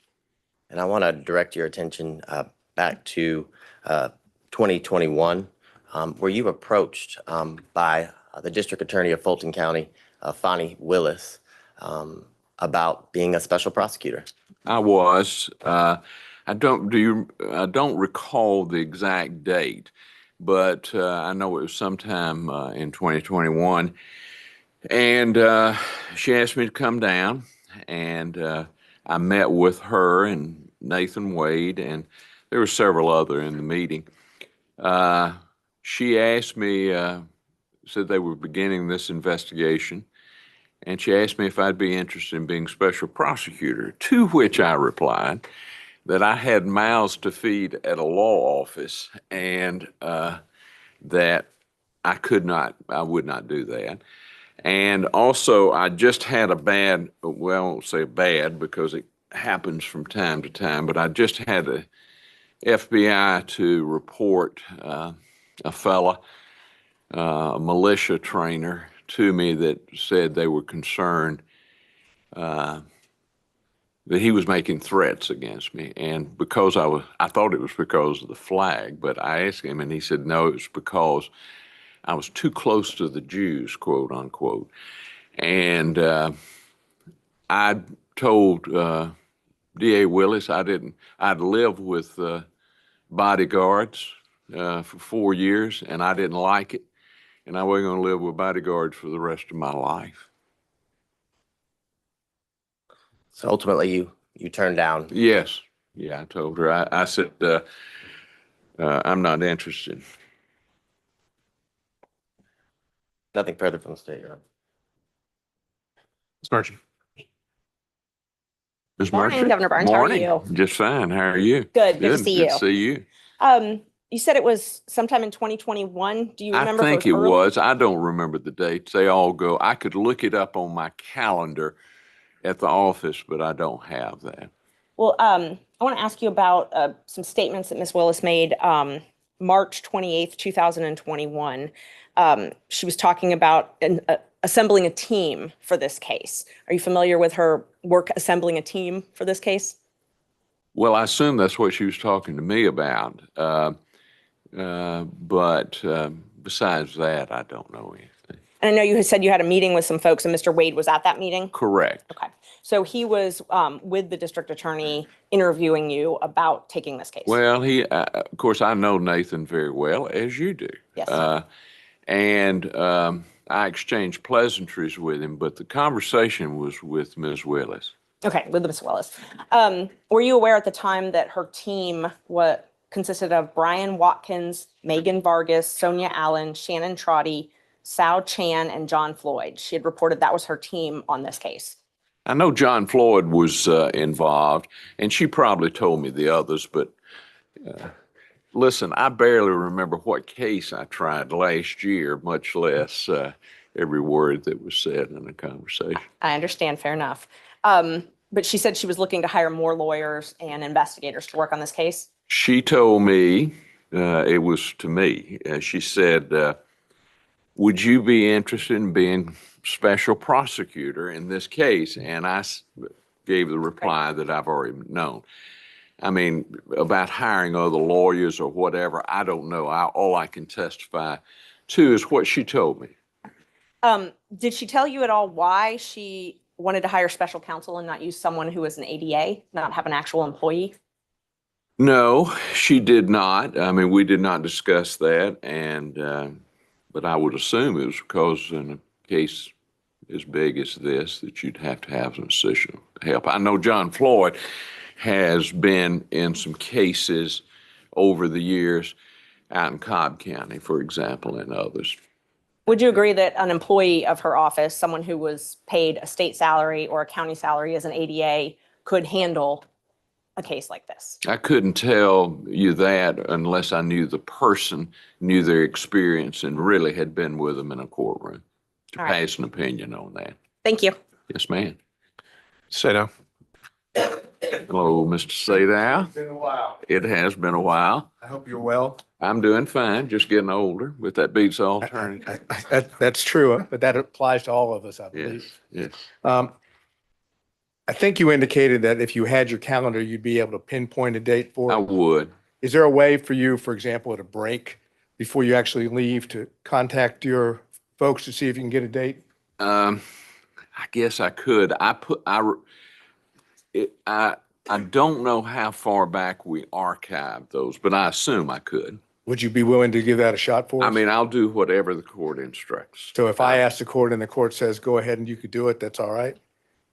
I'll do whatever the court instructs. I hear you. And you should too. I try to live by those words. I'm not always successful, but I try. If I pinpoint a date, for example, I think the record is clear that Mr. Wade was hired for the position on November 1 of 2021. Does that help you at all? No, it does not. Okay. Then let's go to the meeting. It sounds like it was just one meeting. Yes. And could you tell us where that meeting took place, if you It remember? was in the conference room adjacent to the district attorney's office. So was it in this, or the adjoining building? It was in the Lewis Slayton building, yeah. And District Attorney Willis was there, obviously, right? Yes. Yes. And Mr. Wade was there? The best I recall, now I could be mistaken about that. It's like anything that far away, but that's my recollection. Do you have a recollection of anyone else being present? Yeah, there were some other folks, but I don't remember. Do you remember, were you introduced to Mr. Wade by anything other than you already knew him? Was he given Yeah, a title I or would have anything? known him. So at least as you're there, if I heard you correctly, Ms. Willis did all the talking, Mr. Wade did not. I mean, we exchanged pleasantries, but as far as the basis of the conversation, the reason I was there, Ms. Willis did the talk. And would you be able to give us an estimate of how long this meeting lasted? Probably Just rough. Probably an hour. And during the meeting, you made it clear, but it was the thanks for the offer, but no thank you. Oh, yes, I did. As I said, I started off as a prosecutor, and for about 10 or 15 years, I did nothing but criminal. And then, but I've tried to move away from it and do primarily civil now. Mr. Gillen and I have done some white collar cases over in federal court. I've got one over there right now, but it's generally business related, where I have a client that's got a kid or him getting indicted. And the case I have over there now is an alleged fraud case. Fair to say that based on your career and the work that you've done, you've handled high profile cases, correct? I have.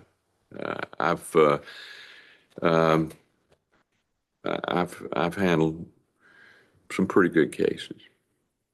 I sued Syria one time for beheading a client of mine, recovered $82 million. So I guess that's the best high profile, but that was in D.C. I tried that up in D.C. And what would be considered complex cases, you've handled those as well, correct? Yes. I mean, we regularly do mass torts, class actions, business torts, breach of contract, and most of those are complex, requiring many experts. We also do malpractice. I did malpractice defense for about 25 years, but since I've returned from the governor's office, I try not to represent an insurance company anymore. And I just tried a malpractice case before Judge Edlin in November. And those are complex cases because of the type of, medical knowledge and that you have to have, and also because of the many experts that you have. Thank you. Did Ms. Willis, and this is the last question, did Ms. Willis tell you why she had sought you, why you had been her choice? No, I hadn't, but I get consulted fairly often on major cases. Would you believe, based on circumstances in which you were given the offer, that it had to do with the fact that you had handled complex and high-profile cases in the past? It could have been. I know her very well. I tried a case against her. She worked for the JQC, and I represented Judge Robert Crawford, Matt Crawford, and she prosecuted him, and I defended him. She beat me at the trial. I turned it around at the Supreme Court. So you had some experience with her. I had plenty of experience with her. She's a very qualified young, well, everybody's young to me, but she's a very qualified young. After that one occasion, did you have any other contact with her in reference to the position itself or who she might be considering? I had some conversations with her or Jeff DeSantis or some of those, but not really an in-depth, about who she should hire or anything like that. Did the name Nathan Wade come up in those conversations with her? Yeah. No, right? No. Nathan was there, I thought, Now, I could be mistaken, but I thought Nathan was there when I was. For the I conference. think Nathan was, I'm positive Nathan was there when I met with him. Right. And my question was probably poorly worded, but what Okay. I was asking is after the conference and whatever consulting you might have done, Yes. did Ms. Willis or Mr. DeSantis bring up the name Nathan Wade as a special prosecutor? I don't think so. I don't recall one. I mean, Nathan is a good organizer. You know, Nathan can organize stuff. I've watched him over the years. So I wasn't surprised that he was acting as a special prosecutor. And Mr. DeSantis, for the record, who was that? Jeff DeSantis? Jeff DeSantis. Do you know who he is? Oh, yes. Could you tell us who he is for the record? Jeff works in the DA's office. I knew him when he worked for Thurbert Baker. Know what his role in the DA's office is? I have no earthly idea. Is he in media? Does that sound familiar? He has done media in the past. Jeff has generally been, I like Jeff, and I'm very close to him, but he's generally been on the other side of my campaigns. All right, so we're talking the best of your recollection, conference, we don't have the date, I'm asking if you could possibly get it, but the conference you have, Mr. Wade could have been there, Yes, I'm almost sure he was there. and Ms. Willis, obviously, and Mr. DeSantis was there. I think Mr. DeSantis was too. And as far as whether there was anyone else there, you I don't have a don't present know. recollection? No. Okay. Thank you, sir. Next time I'll take a picture, so I'll have an exact, Next time, hopefully, you won't have to be here. well, hopefully not. Thank you, sir. All All right, right, Mr. Stockton, No questions, Governor. thank you. Mr. Durham, No questions, Your Honor. Mr. McDougall, No questions for the governor, Your Honor. Mr. Rice, No questions, Your Honor. Mr. Gillen. I've been waiting for this for years.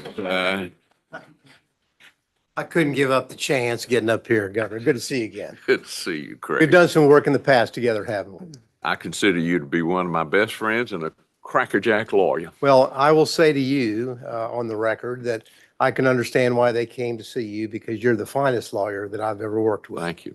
I need to put you in the next day. Yeah, there you go. We'll get that. But one or two more questions. Okay. You and I working together when it's appropriate, we've had no qualms about filing motions to disqualify the DA, have we? No. Matter of fact, you and I successfully disqualified the DA out in Cobb County in the Brown case, didn't we? We did. So whatever needs to be done should You be done. represent your client. You got that. Thank you so much. Thank you. Mr. Couture, are you still with us by Zoom? I am, Your Honor. All right, any questions? No, sir. All right, and is it Mr. Cromwell for Ms. Latham? No questions, Your Honor. All right, any redirect, Mr. Abadi?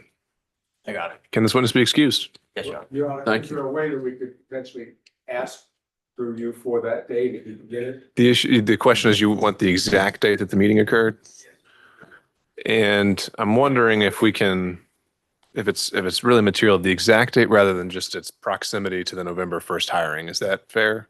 If he knows whether it was far earlier in the year versus maybe closer, would that obviate the need for the exact date? If you can't get the exact date, of course, we'll take the best we can get. Okay, let's start there. All right, I let me think, well, look you around. may take care of it for us, just if we hold in place here. I'm not sure I have this. Well, let me try this first, Governor Barnes, before you do a deep dive in the email there. Do you recall what time of year it was when this meeting occurred? I'm afraid not. Okay. I mean, you know how this is. The cases and the days move together. I had a fellow a few years ago that said I represented him in 1978. And I told him I'd take his word for it. You gotta ask you wouldn't do that if it was a question of him saying and he just paid you. No, I would not. I will tell you, I believe lawyers should be well paid, Mr. Sadak. All right, so sir, that's something. I'll have to look. It didn't come up right here. Okay. I'll have to All right, we'll ask this witness to step down subject to recall. And that might be something the state can present with stipulation as well. All right, thank you, sir.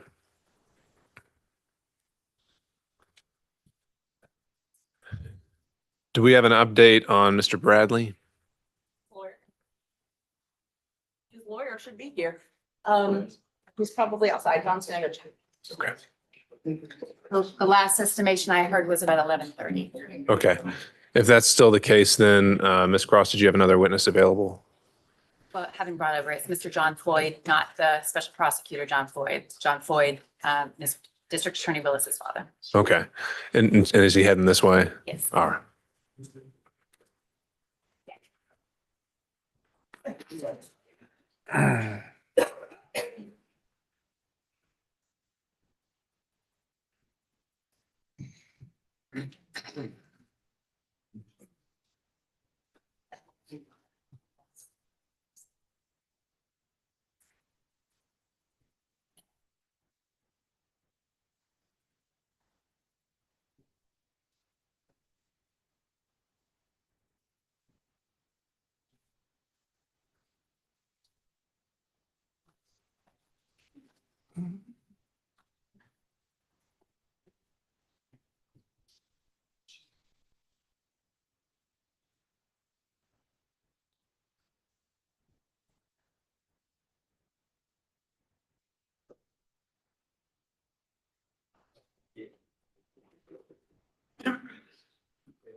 Mr. Ward, we're just holding in place for taking witnesses out of order. Do you have any updates on Mr. Bradley?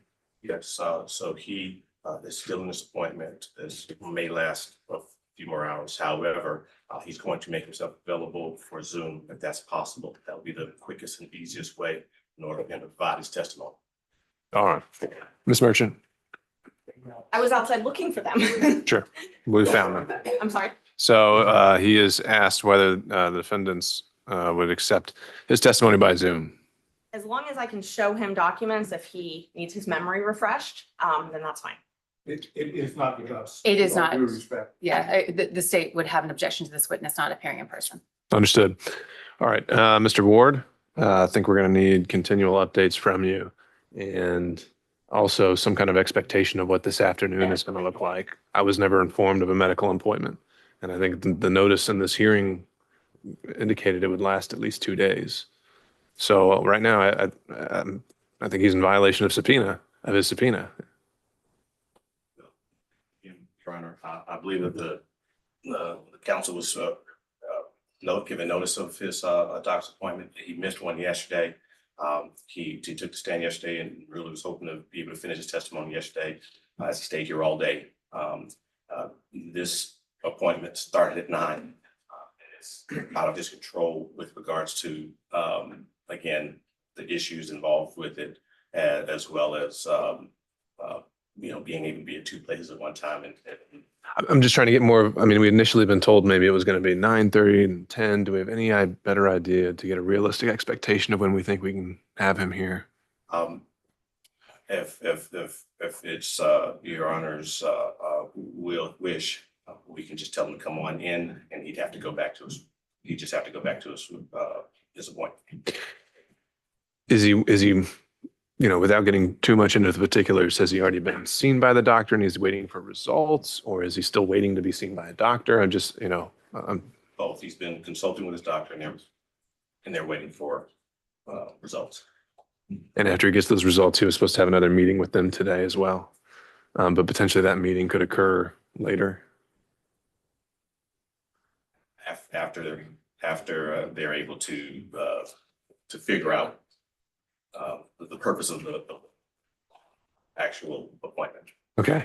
If you can get any kind of an update on how much time they think that those results are going to take. If it's more than an hour or two, I think we would want to start bringing him here and he can have that follow-up consultation later. All right. Thank you, sir. Did Your Honor want to take up the 1.6 motion? Or At this point, I think we've got something else that can occupy our time, and I think we need to move forward with that. All right. Is rider, was that something? Of course. Perhaps we could all Yeah. take up? Absolutely. And I didn't learn about the appointment. Right. Okay. Understood. Ms. Cross. Yes, Your Honor. Mr. Abate will, Same call, Mr. John Floyd. Mr. Floyd, if you could have a seat, sir.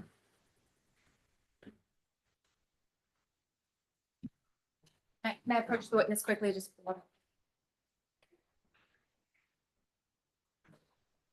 Thank you.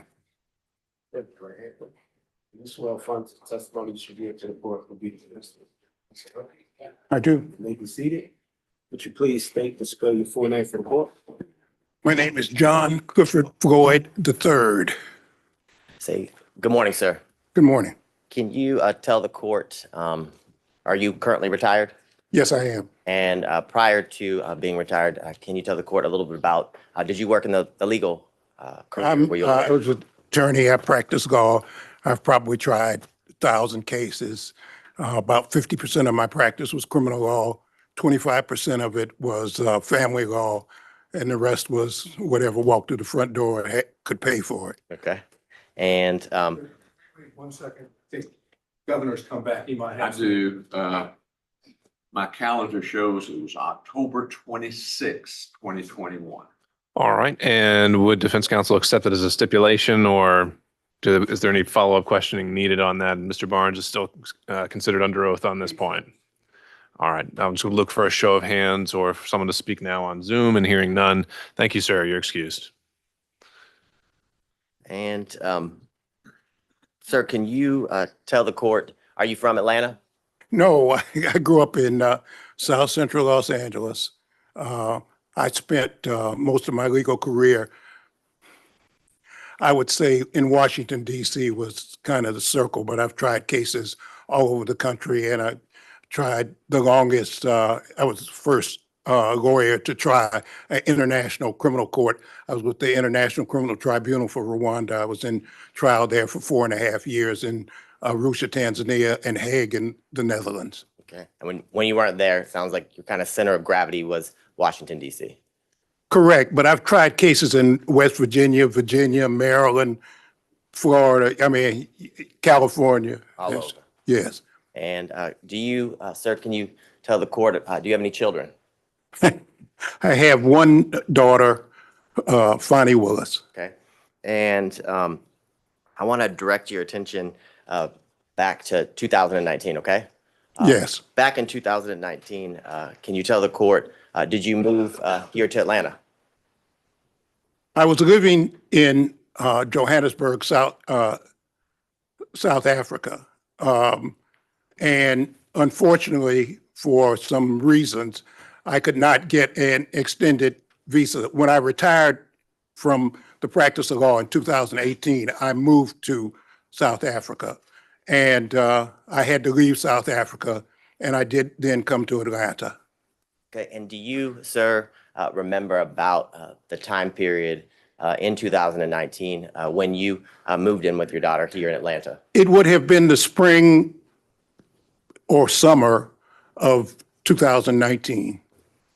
And after you moved here, did you get a driver's license to kind of confirm your residency in Atlanta? Well, my driver's license for the District of Columbia was going to expire on my birthday, which is in October.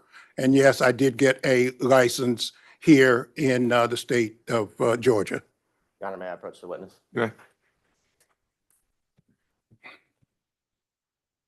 So if you will just take a look at what's been marked. Okay, Your Honor, would you, if you don't mind, my eyes are very bad, which is one of the reasons I retired. And so I need a magnifying glass, so I'll be Whatever you constantly, thank you.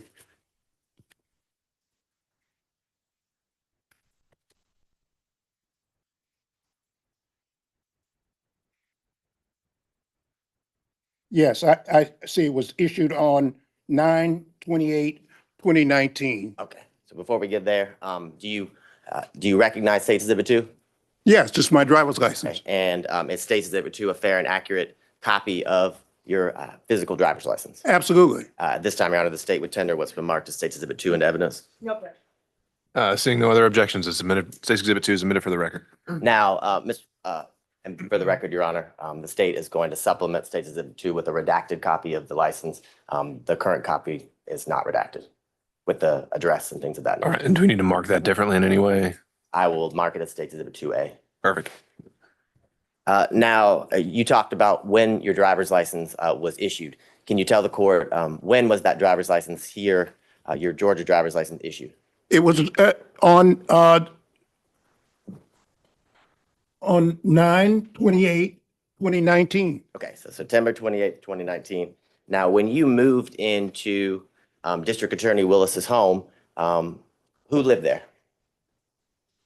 Well, my daughter lived there, I lived there, and from time to time, my grandchildren would come. Okay, and did your grandchildren, were they at school coming and going as? Exactly. I think they were in school in various jurisdictions.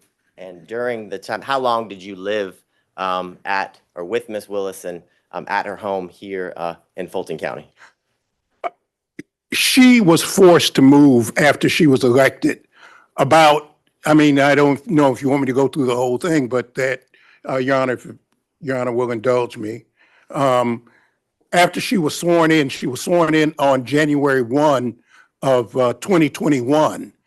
And on or about the 3rd of February, at probably 5:30 a.m. in the morning, there were people outside her house cursing and yelling and calling her the B word and the N word and just, it was bizarre, okay? It just. Sorry, pause, sir.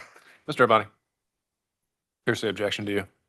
Well, I would say it's effect on listener. He was present while all of these things were occurring. But I can. No, and he's saying he was personally present to hear these things? Yes. Okay, overruled. Okay, and fortunately, the neighbors called the police and disbanded the group, and it was just, it was just, I hadn't seen anything exactly like it before. Okay, and after that happened, can you tell the court, did Miss Willis have to move from her home? Yes, she was forced to leave. Okay, and can you tell the court, after she was forced to leave, shortly after she was sworn in, did you remain at her home in Fulton County? Yes, I stayed there really until 2022, I guess. And from what you described, did you fear for her safety? Absolutely. Not only did I do that, the South Fulton police, they brought somebody, a man with a dog, because there've been so many death threats. And they said they were going to blow up the house. They were going to kill her. They were going to kill me. They were going to kill my grandchildren. On and on and on. It just, it became, and I was concerned for her safety. And after those concerns came to your attention, and after what you heard and saw that day, you remained at the house? Yes. And can you tell the court, with what you just described, why did you remain living at the district attorney's home here in Fulton County? I don't see how this is relevant. Mr. Abadi. I believe it's relevant based on a lot of the questions that were asked yesterday of Ms. Willis as to about the security threat and the fact that it was implied that those threats were not necessarily real in the sense that Mr. Floyd remained in the home. There were many questions about the fact that he remained and her children could still come and go to the house. I think it's relevant based to the testimony that was elicited from defense counsels yesterday. Overruled. Well, these South Fulton police, first, they put a car in front of the house that was there permanently.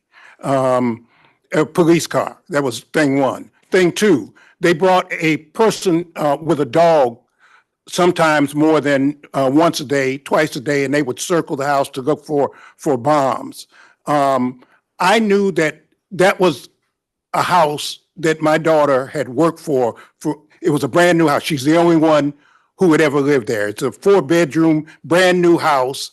And somebody needed to protect the house. And I stayed there to basically take care of the house, to take care of the yard, to take care of that. Also, somebody sprayed, again, the B word and the N word on the house. And I don't think my daughter even knew that. I cleaned it off and called the police, and South Fulton Police. They have, I'm sure, all the records of all the things that happened. And all of the neighbors, I notified all the neighbors to look out and to watch out. And it was so crazy. I mean, it was just so crazy. We'd have people would show up in parked car. There was a guy parked for probably 8 hours out in front of the house. It was just, and we'd call the police and, Now, at the time that you lived there with Ms. Willis, and I took guess even when you remained, so during the time period of 2019 to the end of 2020, are you aware if Ms. Willis was dating someone? Yeah, she did. She had a boyfriend when I first got there. And did you meet her boyfriend? Yeah, I met him often. Okay, and did you know him by any specific nickname? Yeah, Deuce. Okay. And can you tell the court why you were living there? How often would you see him? Sometimes every day, sometimes, every other day. He was a disc jockey or something, and he had all this paraphernalia that I'd have to move out. It was a thing with the keyboard, things that play music and so forth and so on. So. Now, when you moved in 2019 and then throughout the years in year 2020, 2021, had you ever met someone named Nathan Wade? I did not meet Nathan Wade until 2023, about a year ago, when a reporter by the name of Issakoff interviewed me. That was the first time I had met him. You said that was in 2023? 2023, right.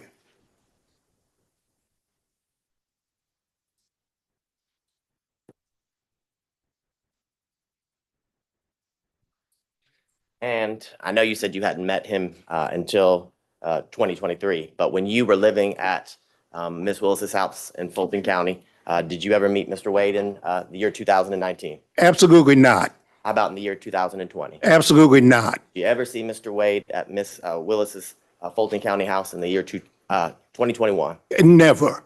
And is it your testimony that the only time or the first time that you met Mr. Wade was in 2023?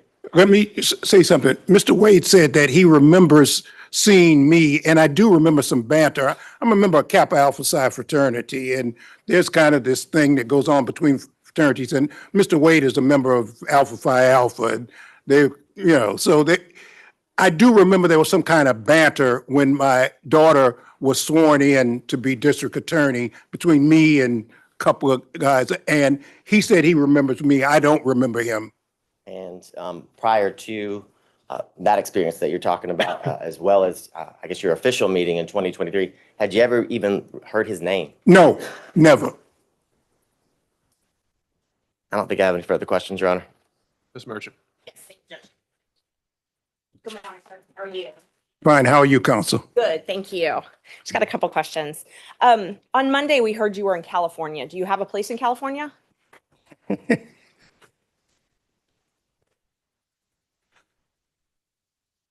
People always ask me about where do I live.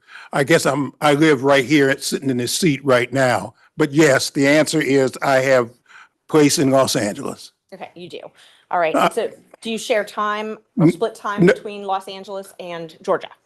Actually, I'm working on a documentary film, and I'm supposed to be being filmed not for this trial, but I'm supposed to be being filmed right now. It was planned, and we had to stop it because they asked me to come here. But the answer is I'm working on a documentary, and I'll be in California until I finish the documentary. If we don't have another actor strike and we don't have another writer strike.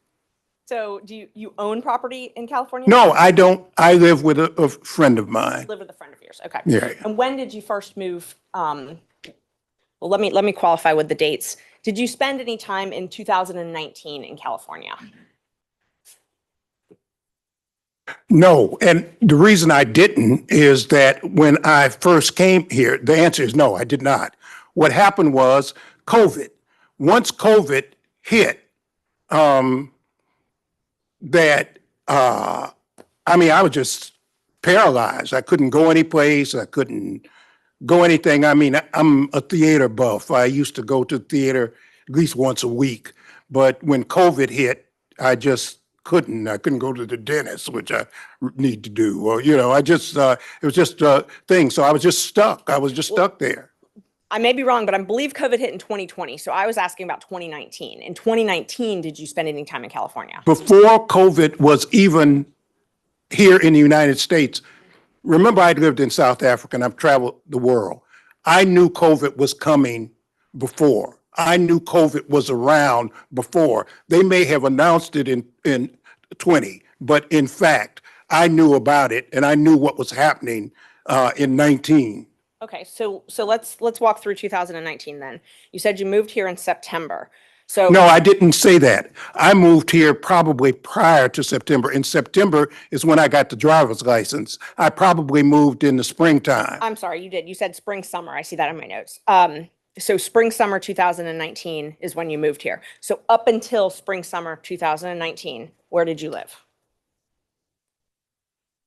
I lived in Johannesburg. Well, I lived in Washington, D.C., 2018.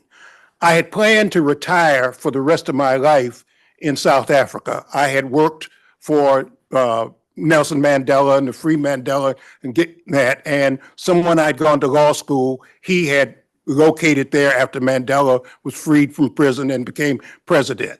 I was going to live there for the rest of my life, but unfortunately, because of political reasons, I could not stay in South Africa, and I was forced, in a sense, to come back to the United States. So let's just focus in on the period from, let's just start with October 2019. Okay, we'll call that the relevant period. October 2019 until the end of 2019. Were you in Georgia every single day of that year? Absolutely. Okay. So now let's move to 2020. Okay. And every single day, before I move on, every single day in 2019, you slept at your daughter's house, correct? That's correct. Okay. So let's start in 2020. All right. So 2020, the entire year, did you travel anywhere? No. You didn't travel at all that year? No. So, And I didn't go to the movies, which upset me also. So that entire year, 2020, you remained here in Georgia? Right. In 2021, did you do any traveling? No. So when did you move back, or when did you start this documentary film in Los Angeles? What I had been doing to occupy time as I was writing my own memoir. As I delved into my family background, I discovered something, and that's what got me to working on the documentary. So I want you to understand what was going on in my life. I pitched I have a movie script called Bad Blood. I have a movie script I was trying to sell. So I tried to sell that, and I just happened to mention something that happened during the civil rights movement. SNCC, it's called the SNCC 5.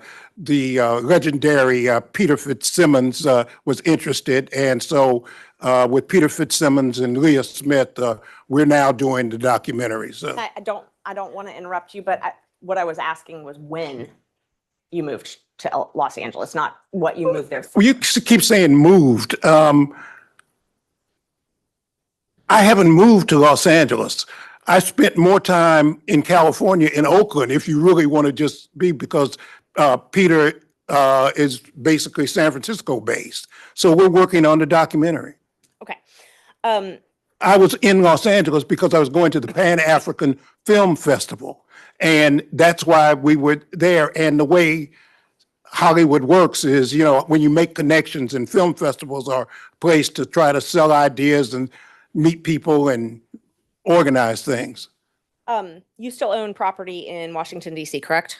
No, I don't. You don't own property at 1467 Roxana Road Northwest? That's where I used to live. That's where you used to live. Did Right. you own that property? Yes, Okay. And you owned that property when you moved here in 2019? yes. And you owned it in 2020, correct? Well, now you talk about a very complicated issue. I left the property. There was a dispute between me, and I had gotten a reverse mortgage company.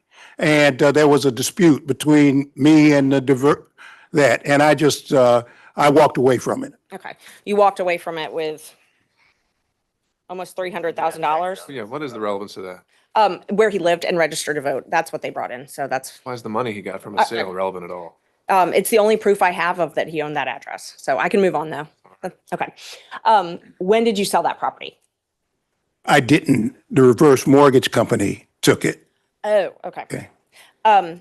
So in 2019, when you got your driver's license here, Yes. the next day you registered to vote, correct? I think it may have been the same day, but maybe it was the next day. I don't remember. But you didn't own property here in Georgia that day? No, I was living with my daughter. Let's see. You said that you met Mr. Wade, that you remember you met in 2023, right? That was the first time you Correct. remember? Okay. And I wasn't really clear. You said something about meeting him. Was it with Mr. Isikoff or did Mr. Isikoff tell you? No, I was being interviewed by Mr. Isikoff. Okay. And he walked in, and I met him. That was the first time. He walked into the office, and Where were you being interviewed? at the district attorney's office. And Mr. Wade walked into that interview? Yes. And so Ms. Willis had not told you about Mr. Wade prior to that. Absolutely not. So she didn't tell you anything about their relationship before you met him that day. No. But Mr. Wade remembers meeting you in 2020? He said that at my daughter's swearing in. I do remember that we having some banner about fraternities, but other than that, Oh, at your daughter swearing in. Okay. right.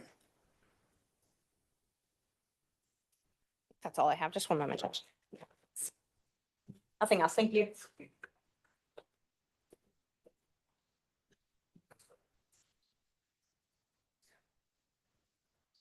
Morning, sir. Good morning. How are you, counsel? I'm fine. I'll try to ask you some specific questions if we could, okay? And I'll give specific answers if I can. Perfect. Okay. The driver's license address, I'm not going to publish. That is State's Exhibit number 2. But is the address on that driver's license the home that you're referring to as your daughter's in South Fulton? Absolutely. Okay. And it was unclear to me, maybe no one else, but it's unclear to me, when did you stop living at what I would call your daughter's home in South Fulton? Things got so bad and threats got so many, even against me, that the house became basically uninhabitable. I got tired of sleeping in one room one day and one that.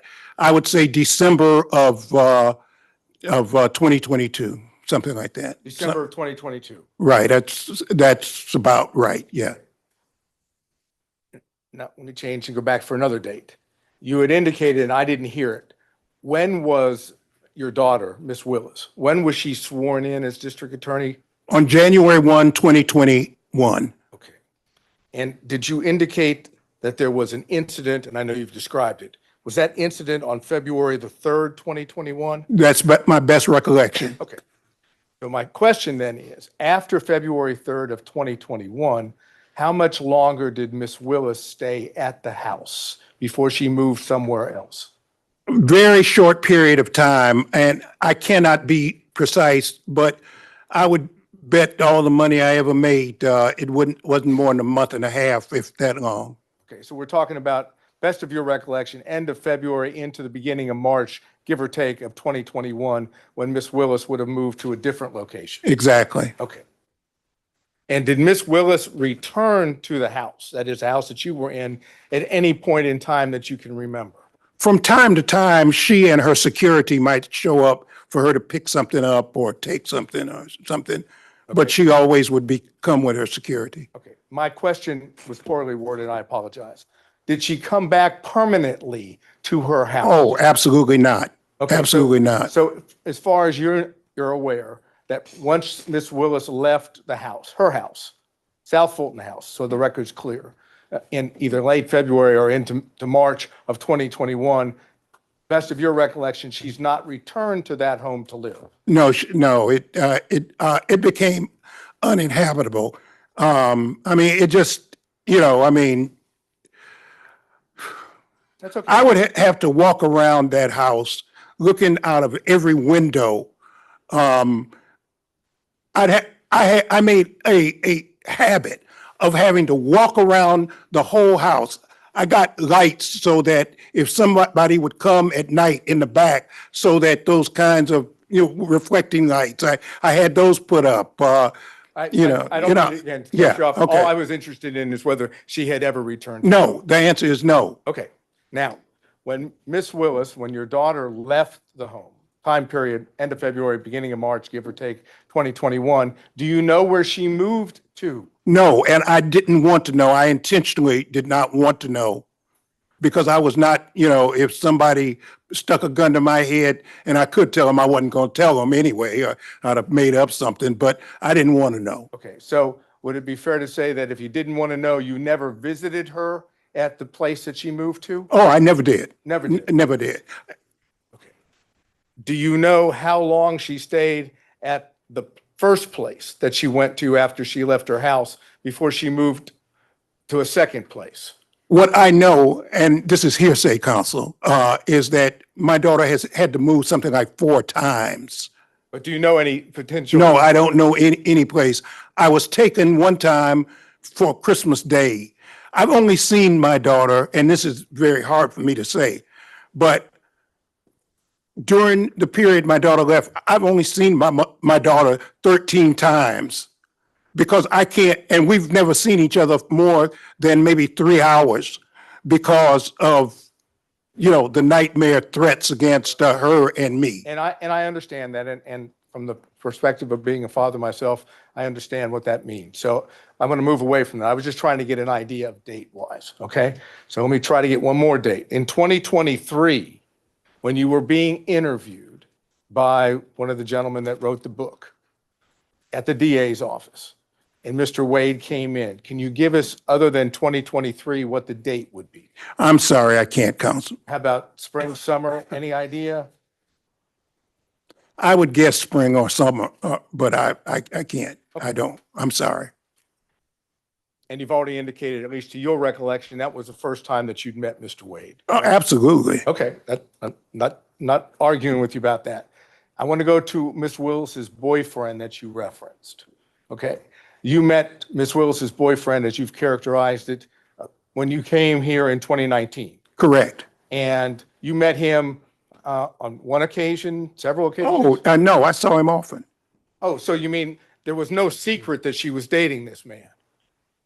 Not from me. Not from you. And he was a disc jockey of some kind. I think he had a government job during the day. I don't know what it was, but apparently he would do weddings and so forth and so on. He was a disc jockey, play music. So he had all his stuff was always in the way, and I was always having to try to push it aside. And anyway. But Miss Willis your daughter didn't keep him from you, correct? No. No, I mean, there was no doubt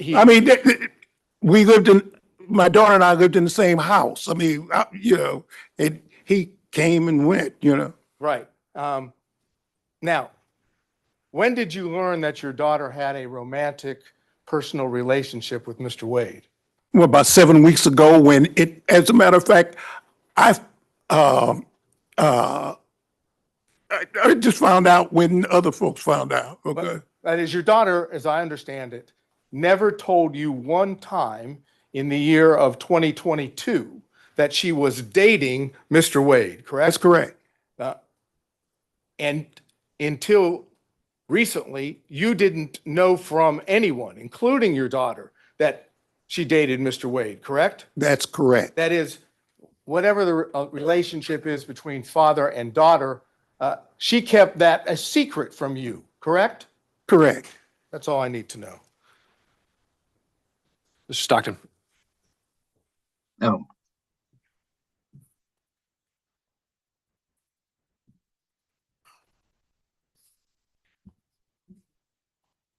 Good morning, Mr. Good morning. Floyd, correct? Yeah. Good morning, Counsel. When your daughter moved or left the house that she owned, did she say anything to you about having a large savings of cash? Oh, no, no. See, maybe, excuse me, and Your Honor, I'm not trying to be racist, okay?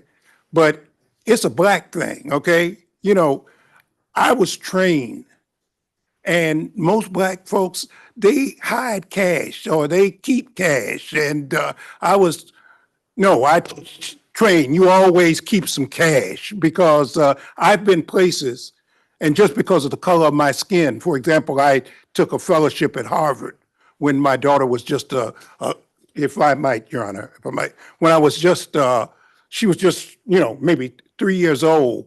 And I remember going to a restaurant in Cambridge, Massachusetts. And I had a American Express credit card and maybe a Visa or whatever. And I had a lot of what they call traveler's checks. I don't even know if they still have traveler's checks, but traveler's checks.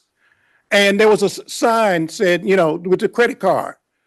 For whatever reasons, the man would not take my American Express credit card. So I pulled out my Visa card, and he wouldn't take my Visa card. So then I pulled out my traveler's checks. He said, we don't take checks. Now, these were traveler's checks. This was money. I had a $10 bill. I'll never forget this as long as I live. And he said, the bill for my wife at the time, Fonnie's mother, Fonnie, and myself was like $9.95, and I had a $10 bill. That was all that. And I always remember that.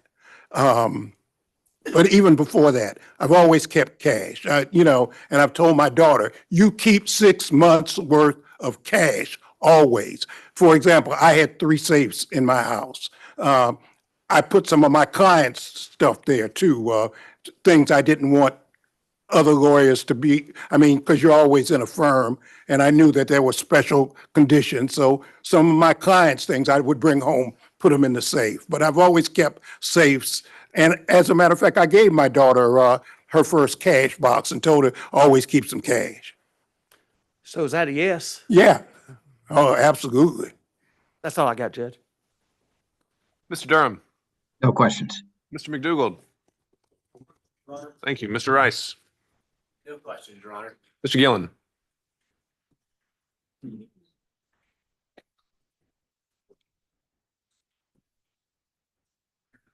It's still morning. Good morning, sir.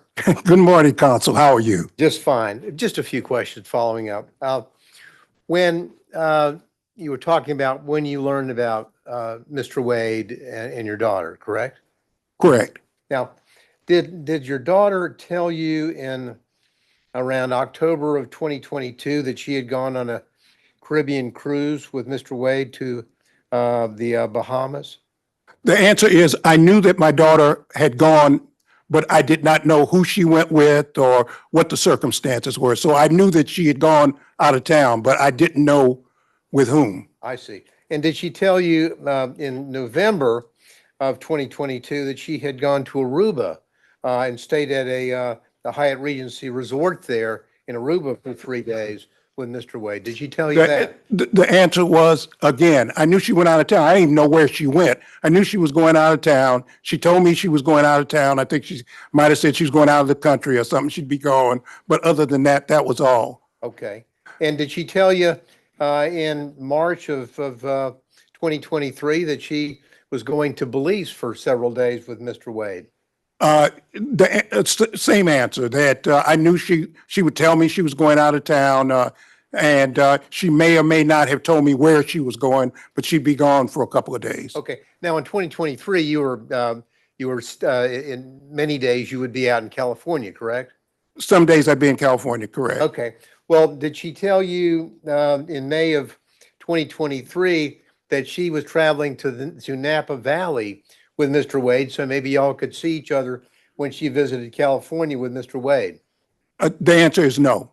And so the first time that you ever met Mr. Wade or learned about Mr. Wade, to your recollection, was in 2023? That's correct. That's all I have, Your Honor. Thank you. Mr. Kucherov. On Zoom. Yes, Ron, just a couple quick questions. Good morning, sir. I know I can't see you. I can't see you either, We but can take a moment. good morning, counsel. We take a moment. Let's just pause, see if we can change the screens to show Mr. Kucherov. Sorry. Your Honor, What do you I'm on a phone, so it's kind of difficult. Can you turn your screen on though? I'm trying to.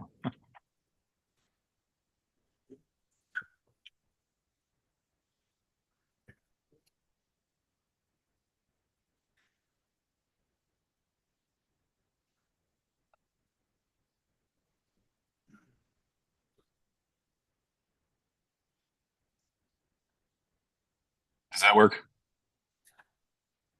Just to hold one more moment. All right, there we go. You can proceed, Mr. Kucherov. Sir, you seem to know about the issue of cash in this transaction. You said it was a black thing. How did you know that the cash was going to be an issue in this testimony? Because I was asked for it and I was prepped by the lawyers and they asked me about it. What else? And did you speak with Mr. Wade about your testimony? No. Did you speak with your daughter about your testimony?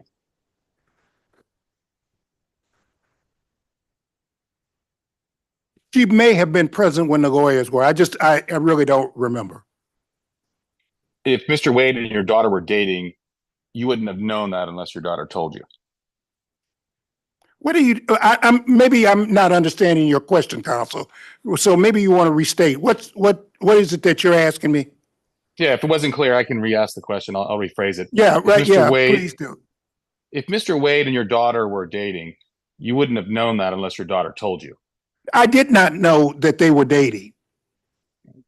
Judge, And when were you talking about the cash? I didn't know that. I don't know what you're asking me. What I told my child from the time she was a child is always have some money. Always have some money. If you go on a date so that people don't try to stick you and you want to leave whoever, always keep some cash, okay? Mr. Floyd, you answered the question that the attorneys prepped you for that. So that's all I wanted to know. Anything else, Mr. Kucherov? That's it, Your Honor. All right, Mr. Cromwell. No questions, Your Honor. Mr. Abadi? Your Honor. Mr. Floyd, now it wasn't common for your daughter to confide in you about her romantic life at all. No, and I haven't confided in her about mine before when I had one, okay? Hate him. And you wouldn't have known about her boyfriend. Hey, Debs.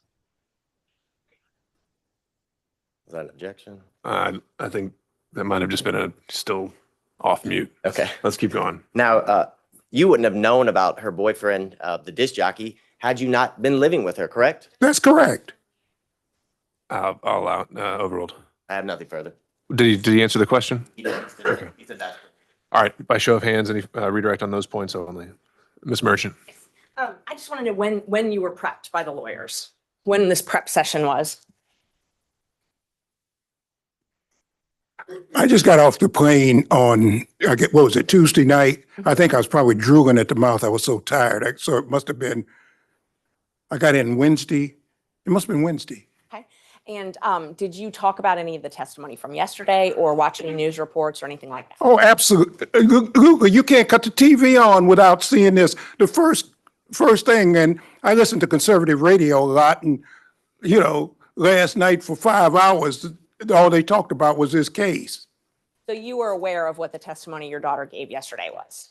Yeah, unless you don't cut the radio on, unless you don't cut the television on, unless you don't read the AJC or any other, the New York Times or whatever, which I do every day, yeah, of course.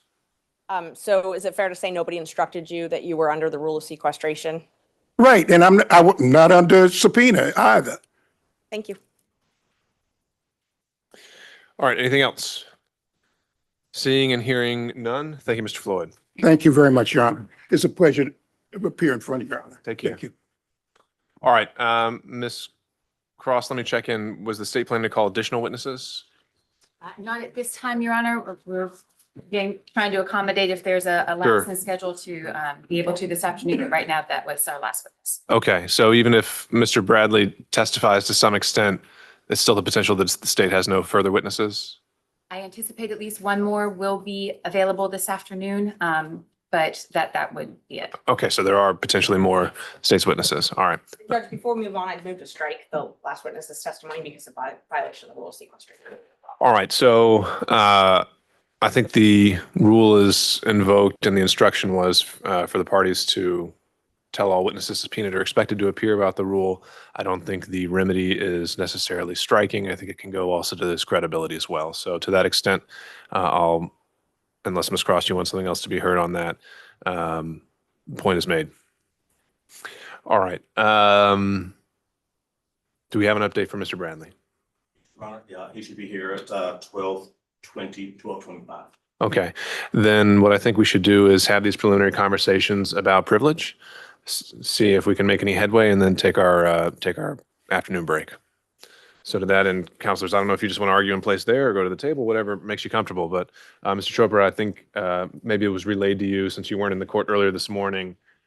We'd had some initial conversations about the distinction between the privilege and Rule 1.6, and it sounded like you wanted to be heard on that. Your Honor, it was brought to my attention, and I apologize because I don't have things. What do you need? Well, a copy of the case in front of me would be helpful, but it's not necessary. It would just take me a second to keep looking at my phone to respond to the court. Whatever you need to do. Your Honor, I believe the case for in anticipation of piercing the rule 1.6 is owns Corning Fiberglass versus American Centennial. Is that correct? Pardon me, Your Honor. It's difficult here in council. Could you? Yeah. And there's a microphone there at the jury box. You can try to Hear what he's saying. Thank you, Your Honor. either try to lift that microphone up and speak in the jury box or make your way over to the podium or table. Sorry? Is that any better? All right. And no, that was authority provided by Mr. Sadow over our morning recess. And I think that was indicated to go more towards a potential crime fraud argument. I don't think we've really gotten there yet. It's not crime fraud per se. It's the same notion. It's fraud on the court, different proposition. Okay. But yes, and to attorney-client privilege waiver. Right. 1.6 confidential and secrets waiver. The case that I had cited to this morning showing the distinction between the two was Tenet Healthcare. So that's where we were on the threshold issue. Did you have something that you wanted to address on that? I've not been able to review that, Your Honor. I was unfortunately unaware. All right, Mr. Ward, your co-counsel with Mr. Bradley? I'm here in that capacity. Remind me why you are here. I'm here just assisting. I'm here just assisting with Mr. Bradley and I'm assisting with the counsel, his counsel. Okay, so you are co-counsel on this. Well, this morning when you were asking where he was, I had to make sure everybody knew. Here. That's what I was doing, just informing you. Okay. Oh, this is, but the judge is saying it's Tenet.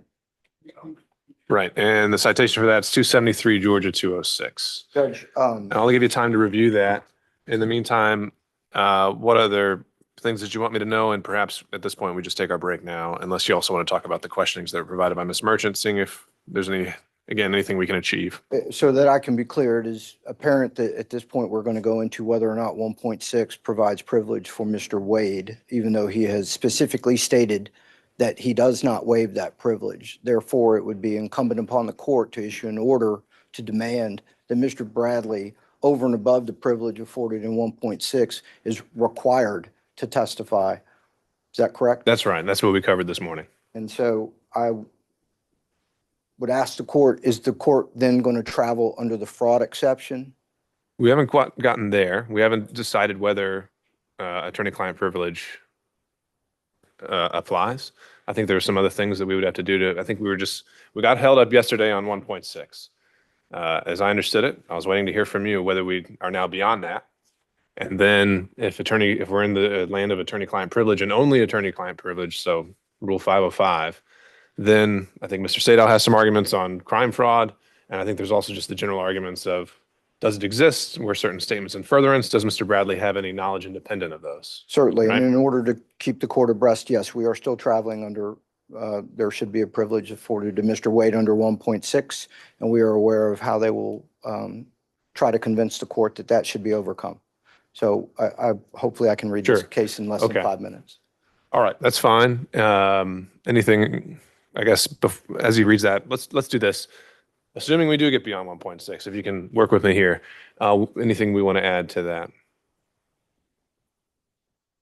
I'm afraid I would have to hear what the arguments were that got us past 1.6. Okay. Judge, I'm not here to insinuate to the court that we would do something else. I don't Okay. know. But there was a line of questioning that Ms. Merchant decided to write out and share with the parties. Were there any initial thoughts, comments, reactions to that? Again, just trying to make sure we make the best use of Mr. Bradley's time once he arrives. Your Honor, I just want to say that, that might just reiterate that my client has not waived the attorney-client privilege. The questions that we reviewed this morning, Mr. Bradley is not able to testify about anything relating to Wade's marriage or dating history after December 2018. That's going to be the operative date. Nor does any of the questions Mr. Bradley cite to any external knowledge or sources. Anything he will say would be derived entirely from privileged communication with our clients. So we just want to renew our objection. Okay. So certainly the assertion of the privilege is confirmed and for the record. And I think, again, this is where we got held up yesterday is that I know you're asserting that certain answers to these questions would be covered by privilege. I think there's still some boxes we would need to check before we can confirm that. And we'd have to check those boxes with Mr. Bradley before we can get there. Certainly, Judge. Okay. If there's nothing else, then let's break until 1 o'clock. All right. Thank you all. Thank you.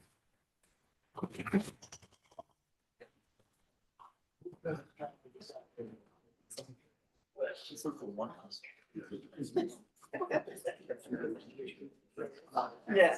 You need your break today. You got a real break today. I will do that.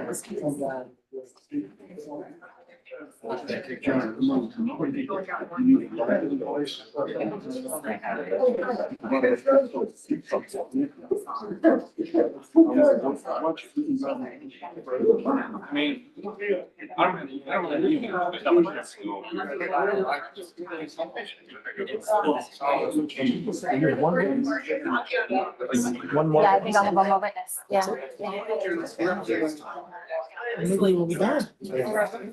I got it. I got things to do. That's right. Everybody knows what I'm doing. You know, I never got to try that case. Partly before the trial. Oh, do you guys a defendant or something? Well, here's the thing, that's what they had lost the defendant in back in 2021. And then everybody. Nobody noticed? So I get printed 5 months before, and then all of a sudden, it was Wednesday, they filed a motion to transfer. And I said, this lawyer, who's it? I said, "No." He said, I said, "Oh, they didn't put it in the pre-trial, so I moved it, they waived it, the judge, whatever." It's like, no, we're gonna go to court. I never want to see you all again. $25,000. Oh, I know. It's so crazy. It's so crazy. I appreciate it. I'm sorry, I meant to. Let us sort of brief and then to reach out to y'all. Objection. We did it anyway for the state's review response.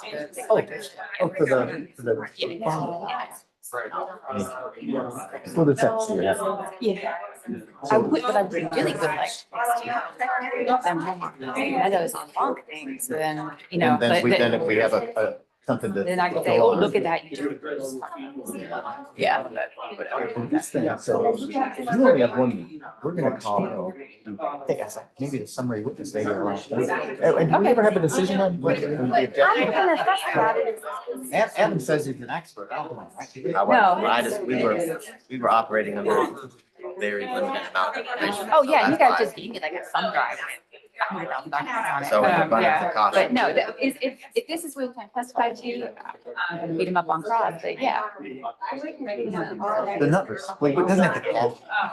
I wasn't gonna ask him some questions, but he's just he's one of those witnesses that in a jury, he'd be a killer. You know, he'd just smile at him. He's great, he's great. Well, Adam, when did you get dragged into this? Have you been all along in this? You're like hidden secret?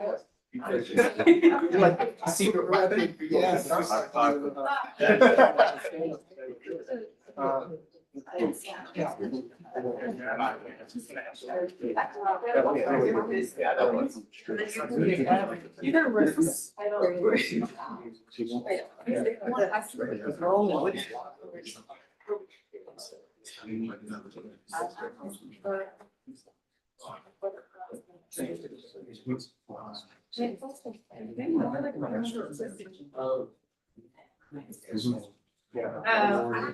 It's, What's on? the snack bar place in this building. It's. And the best place to go.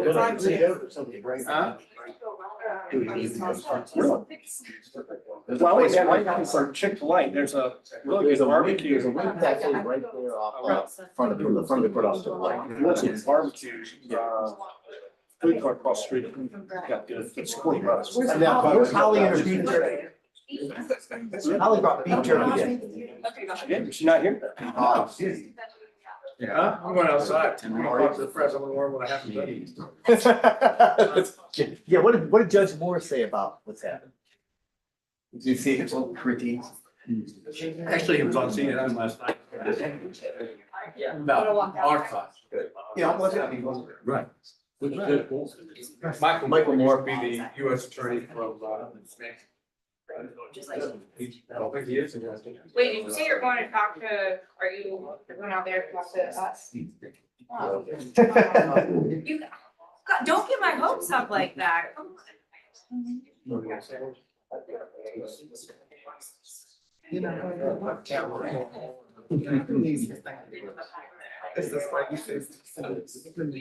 My family. He's a case in Orlando. Everybody likes to watch them. Coffee. And they don't be, you know, oh, yeah, it just affects your sharp. The color, the picture. Of course, after it's 5:30, 6 o'clock. I'm sure. Oh, yeah, they are. Hot mics.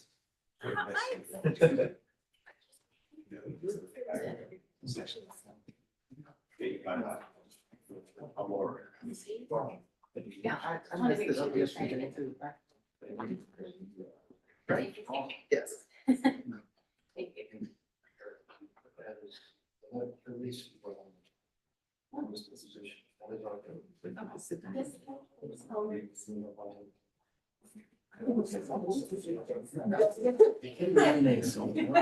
So disenchanted.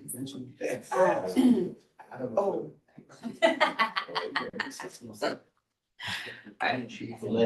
1 o'clock, we said 1? Yeah.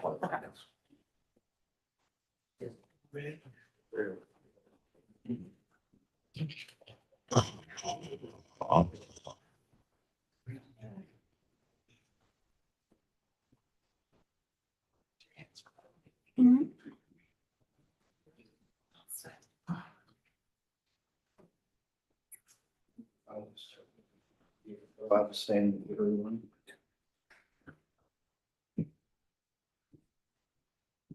Maybe one back here.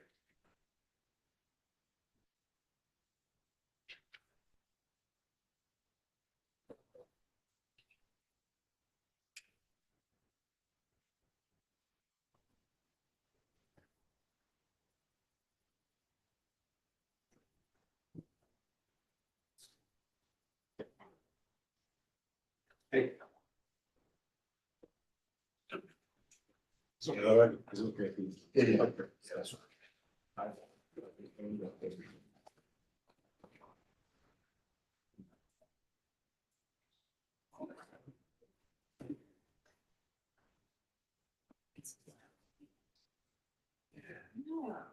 Around the corner.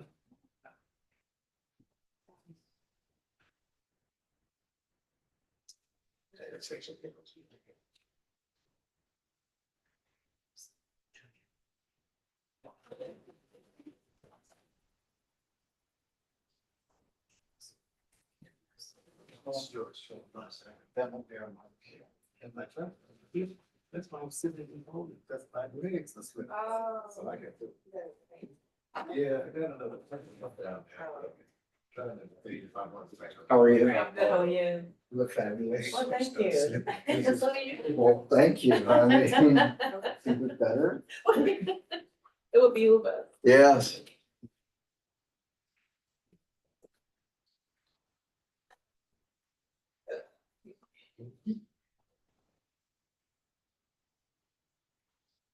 Getting colder here, ain't it?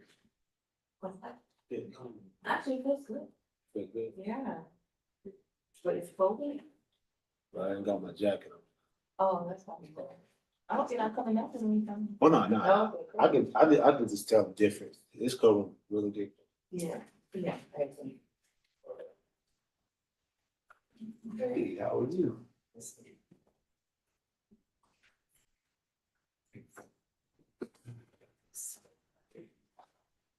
You too. Good. You going around? Yeah, I was gonna say, are you going around? I am.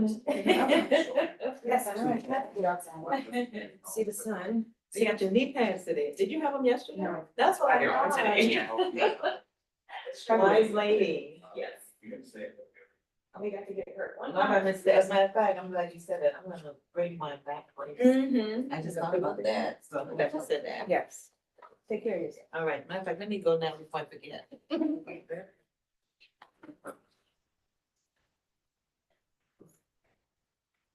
Okay.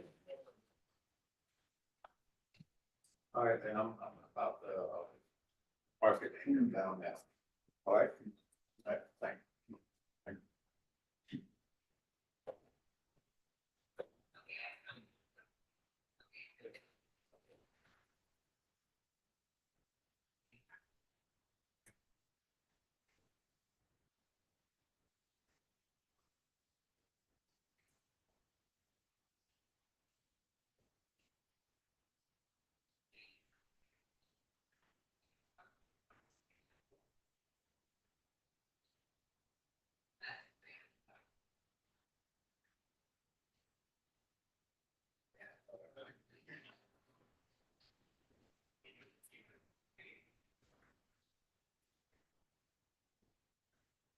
Don't see Hey, man, this is tough. Hey, this, Lauren used this shot yet?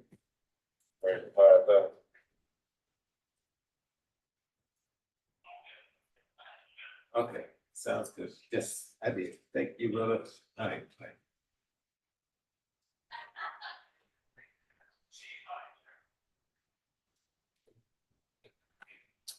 I come here yesterday for 5 minutes. I just said, I see you on CNN. She said, Don't think "All about right." I just like this. I walk right back out. She said, you in the back of the courtroom it. with the DA. Yeah, we look, man, you know, we don't be slacking. I said, Jesus Christ. You be seeing, we gotta go with you. Lord have mercy. I'm gonna have to get another tripod, man. This tripod was slipping on me. Halfway through the thing, man, I'm still gonna have to hold it, cause it's, see, the legs. Oh, yeah. And it just keeps leaking all of a sudden. Seen better days, huh? Well, yeah, it just need a little love care, and I need to do that. Where you at? So I'm up around 5. Oh, you took that. Where that at? I need to. All right, let me call her. All right.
Excuse me? I was wondering if there's a buzzer at the ring. I have no idea. Did you happen to hear a particular meeting that was called earlier? What do you mean?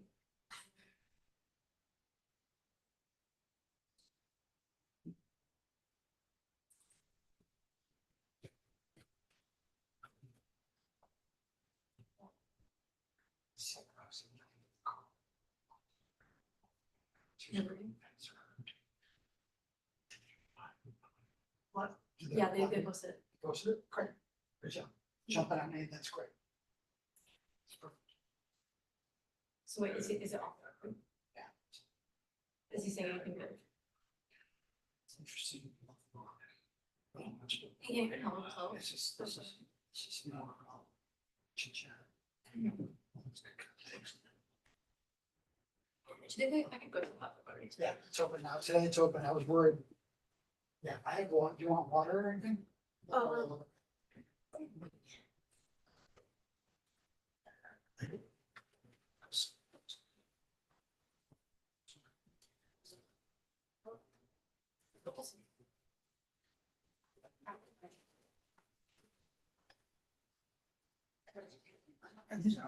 yeah.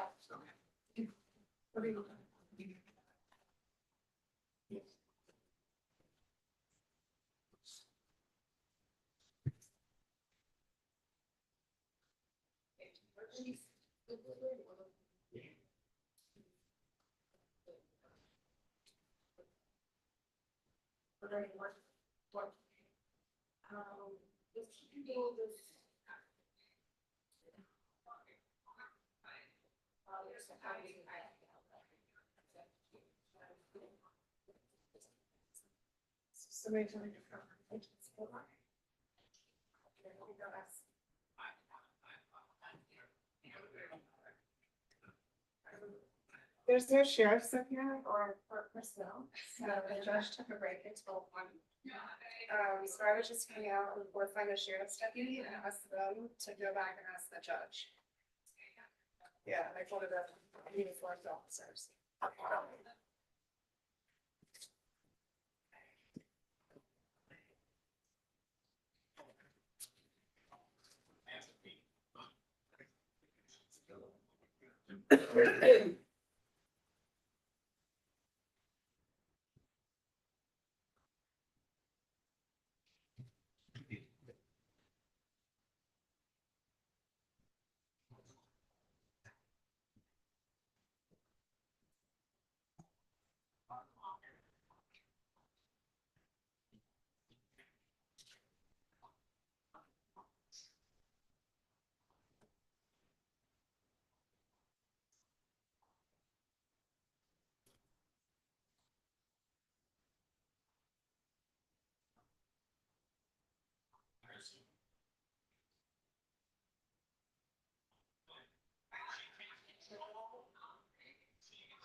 My family's watching me on the street. Yeah. Like waving to them, yeah. You're in good view of the camera. there. Yeah, right. Did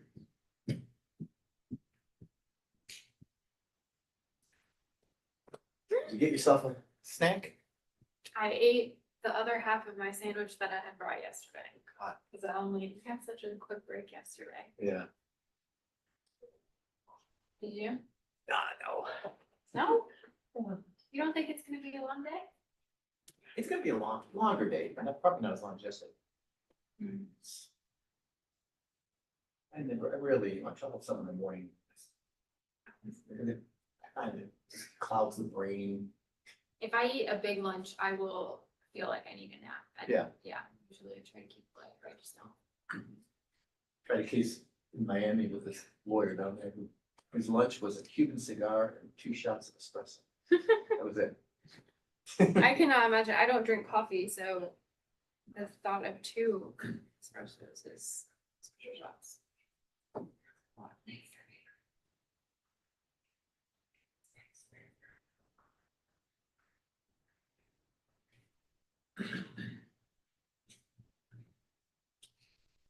Attorney Little, I know I've said hi to you a couple of times, but I don't think I've actually introduced myself. I'm Claudia Kelly Bazan with the Fox News. Nice to meet you. Yeah, I know you're here. So I'm usually the one who has the Fox, so.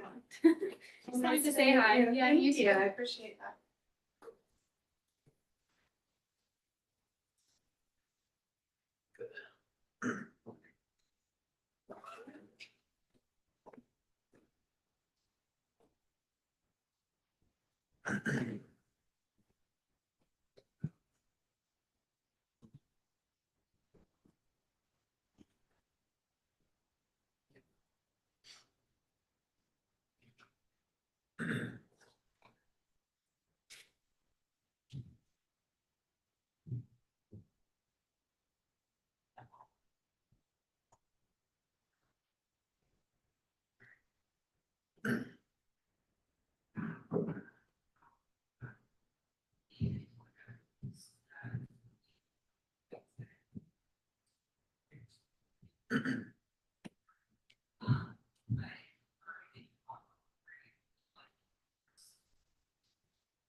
Come on, let me chat with us. You know, tell us what's going on in life. So I assume you got nothing But nothing, for the next, yeah, no. it was absolutely. horrible. Where did you go? Oh, yeah. Yesterday was like Atlanta Bread Company, and it was pretty good, you know. Oh, I shouldn't say pretty good, it was chicken salad, and you know what I mean? You've been to the Wing Cafe down there? Like, Yeah. it's not bad. I'm gonna steal one of these sparkles. It's actually taking a minute to work here. Some of the, like, coverage. Lemon lime pasties.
That's right.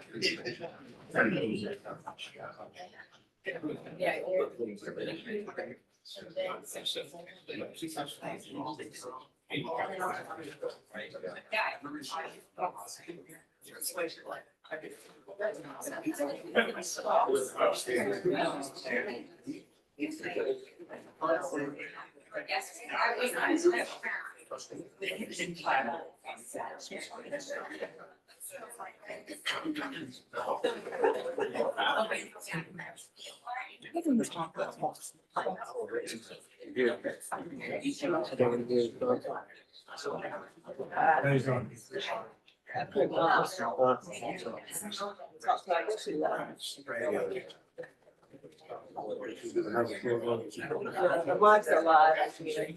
Live, yeah, live.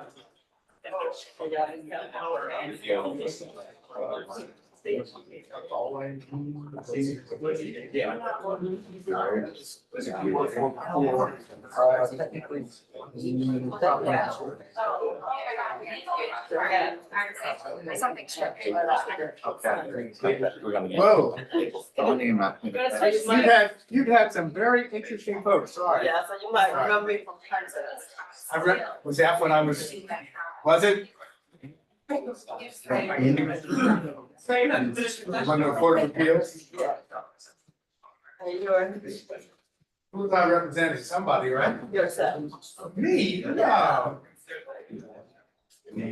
I think it was you. No, I was supporting somebody. Billy Spruill, Billy Spruill. right? Yeah, We never felt that you didn't have something to say. yeah, they messed up with the record transcript, was it? Yeah. But she learned from that one. Yeah, I figured you might. Don't put the antics on the record. Huh? She learned from that one, put the antics on the record. Yeah. I was there when that was going on. That was a while, right? How many years? What are we talking about? How many years? That was in the eighties. That's how old you are, not me.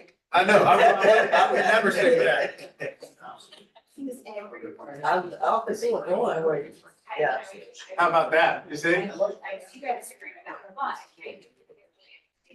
You can tell.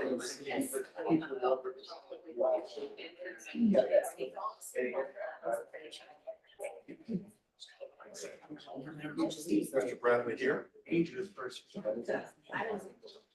over there. I'll let the judge know. Isn't that him? Are you sure? We can't have a future discussion? Maybe somebody else? Remain seated, court will now come to order. Thank you all. Please stay seated.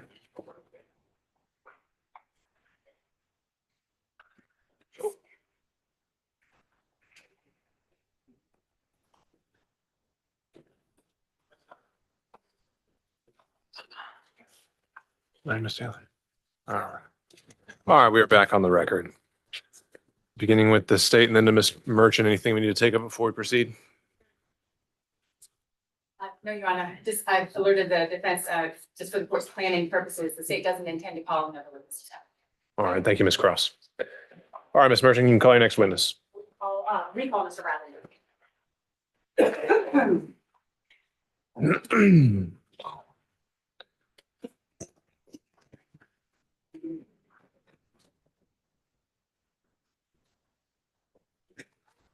All right, Mr. Bradley, welcome back. And just to remind you, you're still under the requirements of your oath administered yesterday. Do you understand that? I do. All right, thank you, sir.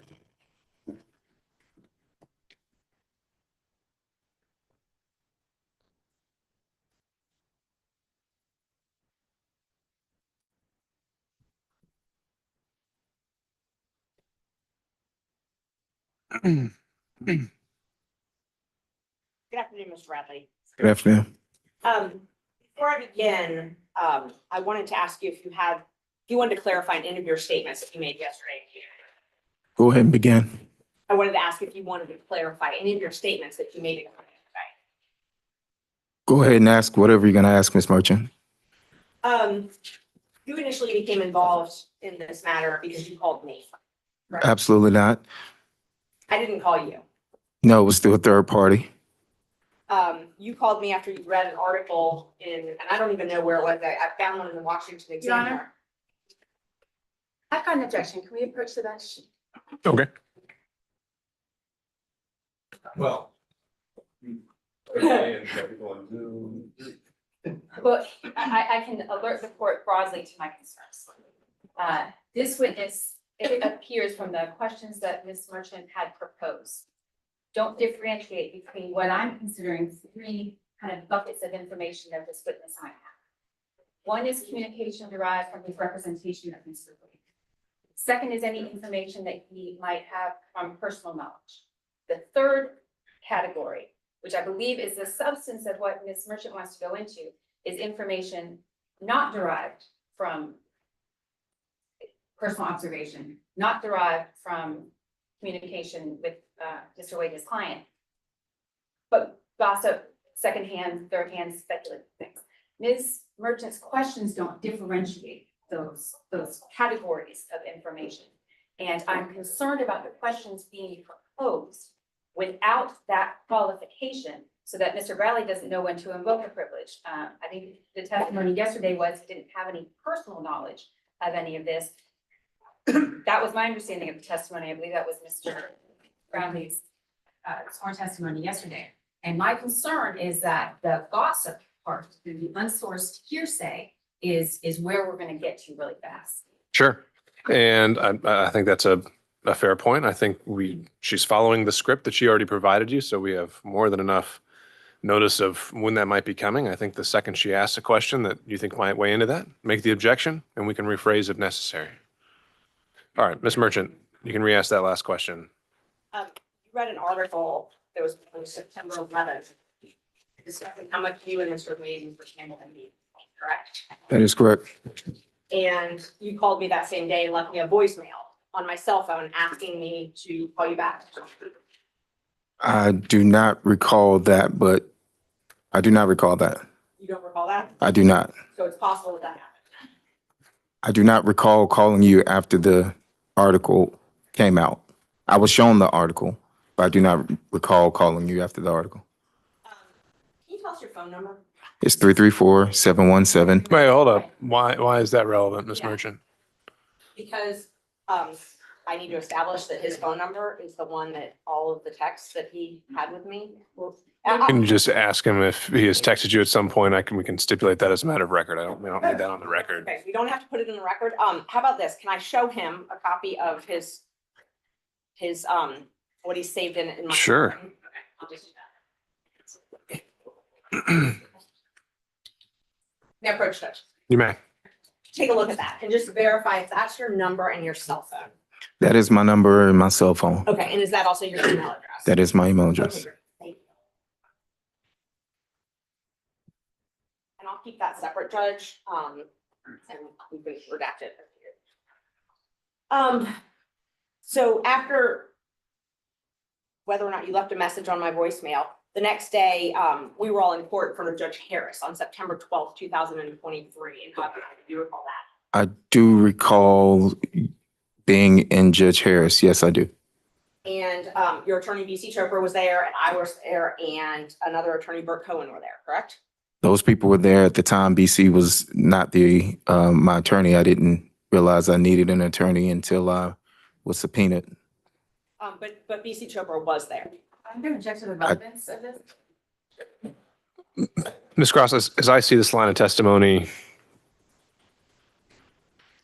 much of it is I'm taking in response to the original, how we started off this whole hearing, that Ms. Merchant had no basis whatsoever to bring this and she should be sanctioned. And I think she's laying that out.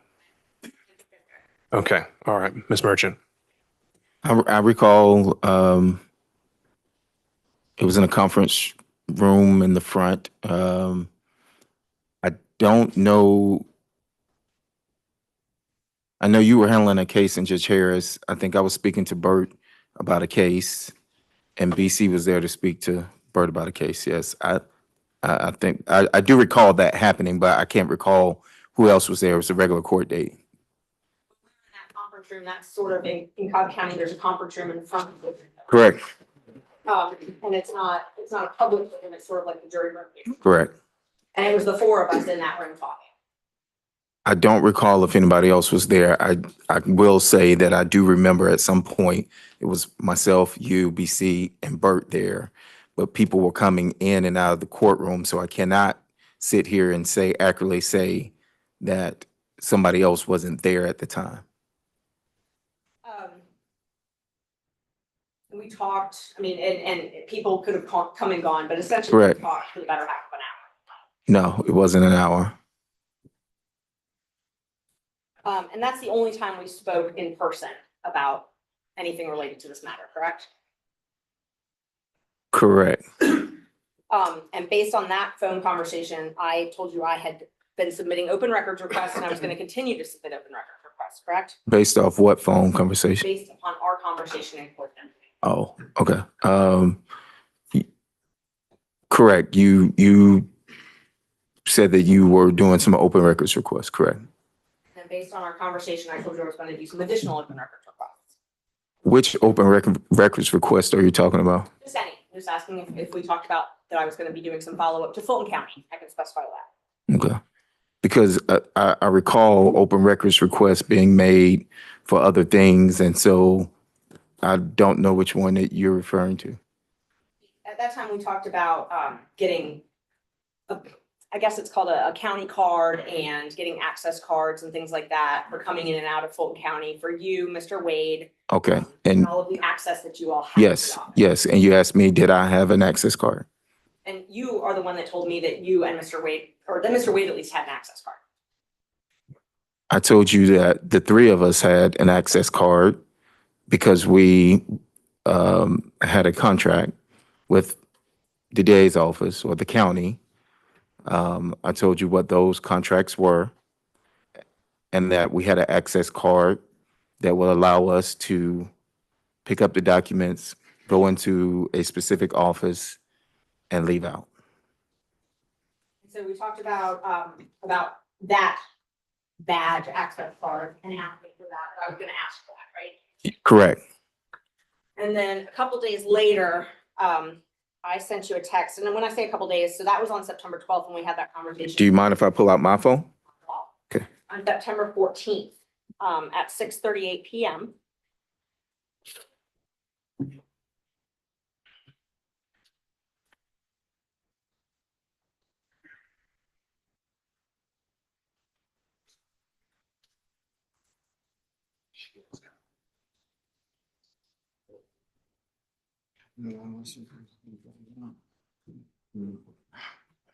And what day was this? It was September 14th. September 14th, correct. And I sent you a screenshot of a Fulton County open records request I did. Yes, and I said, wow. And then, let's see. And then we continued to text. Wait. And then you sent another text about a badge, and I did not respond. You sent another text about an entrance card. I did not respond. You sent another text about some other badges and with a circle around it, and I did not respond. Okay. Sorry, thank you. All right. Mr. Bradley, if you could just respond to the question asked and only the question asked. That was Thank you, sir. actually, I have an additional Okay. thing I want to raise. Ms. Merchant provided some text messages that she let us know that she was going to refer to. The text messages are inconsistent with Mr. Bradley's exchange as he apparently is reading it off of his phone. So if I could ask Ms. Merchant, is this it is true, accurate, and complete?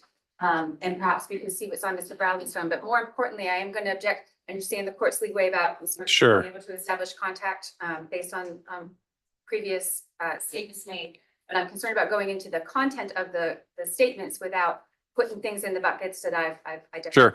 And so am I, Ms. Merchant. I'm not seeing so much the relevance of it back and forth. I'm allowing you to establish, the contact that was made and line with the outline you provided me. And I think we're track with that. Were you planning to tender these text messages? I'm discussing them with him. Now, if yesterday he said we didn't text about this case, so if that was his testimony again today, then yes, I would show them to him to refresh his recollection or to impeach him. But Judge, their first part of their argument is foundation, is what I'm assuming. They're saying all of these. They're not all relevant. I can give you all of my texts, but they're not all relevant. And so they asked for screenshots, and so I took screenshots. If there's a way to submit my entire text history with Mr. Bradley, then that's fine. If they want us to read every single text, that's fine. I just don't want to be in a position where people are saying that I'm not. Well, I also want to avoid the situation where you as the counsel of record are having to lay the foundation and do that sort of thing yourself. So I don't know how much further we can go with this before we get into that. So Well, I'm not sure what their objection is. So I asked him about one question and he read off sure. several. Why don't we just go with your next question and we'll see where we go from there. All right, let's see. But so, and Bradley, when she wait for her to ask a question. I understand that, Judge, and I'm not Well, trying to apparently be you don't, sir. Wait for her to ask a question and you'll have a chance. So I think what the last thing I asked you was about September 14th. So those texts that you're talking about, those refer to the issue that we're here today about though. Some text did, yes. Yes, okay. And then you called me again on September 15th, 2023, and we spoke on the phone. I do not recall that. Well, I texted you and said I needed to call you back, and then I later called you back. I'm not sure. I do not recall. You don't recall that? Okay. And do you recall the following Monday? Your Honor, I appreciate the question as it is on the form. And if the question is what she's going to read, I object to it even being asked out loud without knowing, number one, the relevance of it. If the witness is going to answer his source of information, and I feel like it is so inflammatory as to say out loud without knowing where Mr. Bradley falls on that, then I do have an objection to the question. Okay. All right. With all due respect, if I might just a moment. Why is it that we're not allowed to ask questions? And then when the question is asked, there's an objection made either by the state or the lawyers for this particular witness. It appears that what the state likes to do is force us to tell you in advance every question we're going to ask before there's an objection raised. And I don't understand why they get to do that when we are obviously in the same position to say to them, tell us every question you're going to ask first. I realize it's a privilege, but that can be the questions asked, state objects, chauffeur objects, and the court rules, but not being able to put it on the record because it's inflammatory or it's somehow prejudicial. I don't think that, I'm just suggesting. Sure. So, Mr. State, I'd agree with you in the general sense of things, but in this situation, Ms. Merchant offered to provide essentially her list of questions in advance, giving us a preview of what she's going to say. And that puts us in kind of a different posture in that respect, where we can actually have some sense of what's going to come out. But Ms. Merchant, I think knowing what your next question may be, since usually we don't have that opportunity, does it presuppose some knowledge on his part that we have yet to establish is inside or outside of privilege? Well, the first thing, Judge, is I gave these questions so that we wouldn't be in a situation Sure. where we were objecting and having 4 different lawyers talk about privilege, confidentiality, every single question. So I was hoping that we would ferret that out ahead of time. So this is the first that I've heard that objection to question 18. I did give the state copies of them as well, trying to be completely transparent. I also, I have to establish that his information, there have been statements in this court that I lied, multiple statements yesterday. I can't even tell you how many times that was said under oath yesterday, and that I did not get this information. And so I have a right to. Which I've already said we can do and we can go over, but and we've already started doing that. But the next question, as you plan to ask it, may presuppose again some information that he has that we need to determine whether it's inside or outside of privilege. Is that right? No. Well, I don't believe so. No. I mean, if we're going to talk about the privilege, I wanted to talk about it beforehand, which is why I gave all of these. I didn't know the state had objections on these questions to privilege. If we're going to talk about the privilege, I'm happy to ask him the substance of the question. But that is what I'm getting objections for. So I'm trying very Right. carefully to craft something to avoid that. But I'm happy to just ask outright the question. Right. I don't see a way around that, Ms. Cross. I understand, Your Honor. I'm going to do whatever you tell me to do. The problem in the context that Ms. Merchant is posing the questions is, this was our communication, this is what I asked you, this is what you told me, and here are these texts that are supporting it. I understand the court's ruling that based on how things have gone, if Ms. Merchant feels like she needs to establish there was contact and communication, then I don't have an objection to that. However, number one, the text message that exchange that the merchant gave me is apparently not complete. And so I don't know, like, without making her a witness, how the state can, I think we're entitled to, if she's going to refer to text messages, we're entitled to an accurate representation of what those are. Mr. Bradley's looking at his phone and that's what he's got. He isn't under no obligation. Ms. Merchant provided those to us and I appreciate it, but I can't tell as I'm sitting here speaking to an incomplete or an inaccurate recitation if what she gave me isn't complete. So a couple things come to mind. One would be that anything the witness is referring to on the stand, counsel at any point has the right to inspect. And so if that's what you're asking for, Ms. Cross, then I think you have a right to do that if he decided to do that. The other is as I've seen it so far, I don't think these texts are coming in as substantive evidence, but more for impeachment, in which case extrinsic evidence would never be coming in to prove them up. And he either takes her answer or he doesn't. And that's how it works. So I don't see the foundation issue or the completeness issue really playing into it as it comes to impeachment. And so they asked me for the relevant screenshots. I took them. He doesn't have an iPhone. I can't download the entire text message history. I told them they could go through my phone. Like, I'm hiding something. All right. All right, Ms. Merchant. I think at this point, again, I don't see anything extravagant about the next question on his face. I think we need to deal with it as it goes, so you can proceed. I asked you where I could get an affidavit from about the affair. And you responded, no, because you didn't think anybody would freely burn that bridge. Isn't that true? If you say so. I mean, I don't. You have your text if you need to refresh your memory.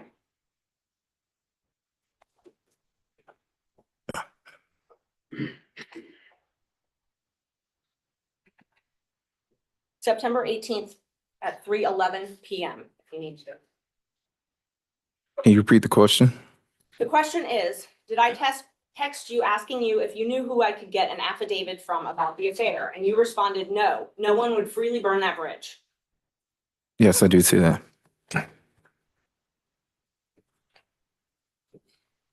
Then I asked you if Chris Campbell knew, correct?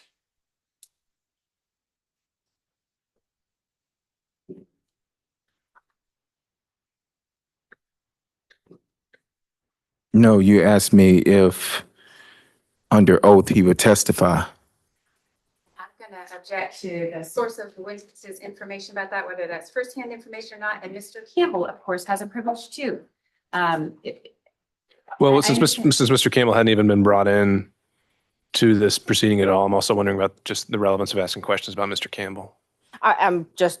It's been objected that I'm not asking about all the texts and I'm selectively asking, so I'm trying to go through all of them. I would much rather just ask the very relevant ones. Well, I have an objection to her asking. I can't tell if the statements or the testimony provided is consistent or inconsistent without a complete set of this text exchange. And it's not clear in the text exchange what the source of Mr. Bradley's information that he's providing is. And so that is, I'm struggling, Sure. and I know everybody else. And again, I think you're focusing more on the merits than the impeachment value, right? If the sole purpose this is coming in is under those grounds, then you being able to match them up word for word, I don't see that as being a necessary prerequisite. But as it relates to Mr. Campbell, he's not a witness yet. He hasn't come in. I don't think he's come up really at all other than passing and maybe the firm. So why don't we skip ahead to the next questions, and you could always come back to that if somehow he is made an issue in this case. That's great, Judge. I needed some clarity because the state is objecting that it's not full and accurate. I'm keeping things out, and then they're objecting that I'm putting too much in. So I'm just trying to avoid every question having an objection, Judge. So on January 5th, 2024, we had a text exchange where we talked about that I had discovered that Nathan took Fani on a cruise and a trip and paid for it with the business card. You told me you were on a plane home from Dubai, but you would call me as soon as you got home. Do you remember that?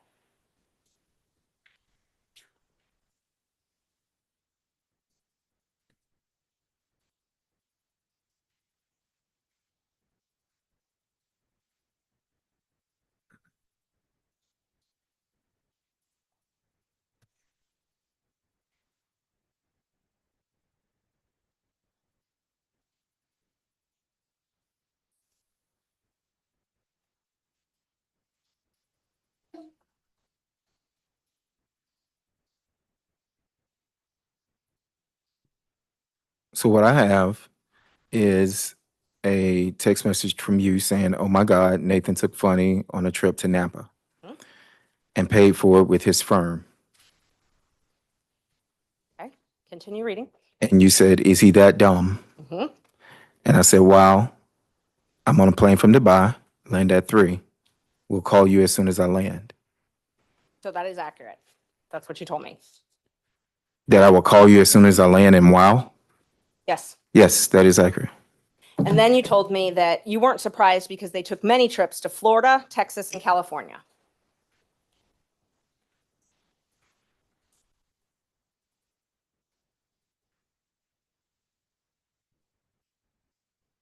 Okay, so I don't have that, but, and I can show my phone, but I don't have that in my phone.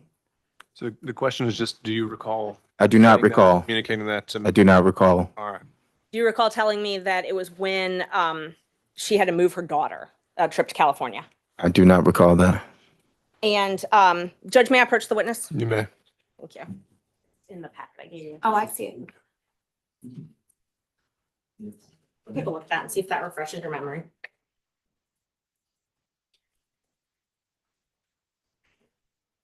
Yes, I see this. Okay. Does that look like, does it refresh your memory?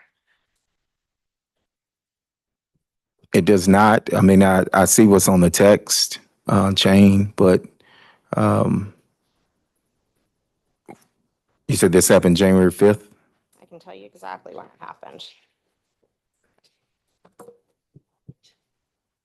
Because there's no date and time stamp on that. Let's see.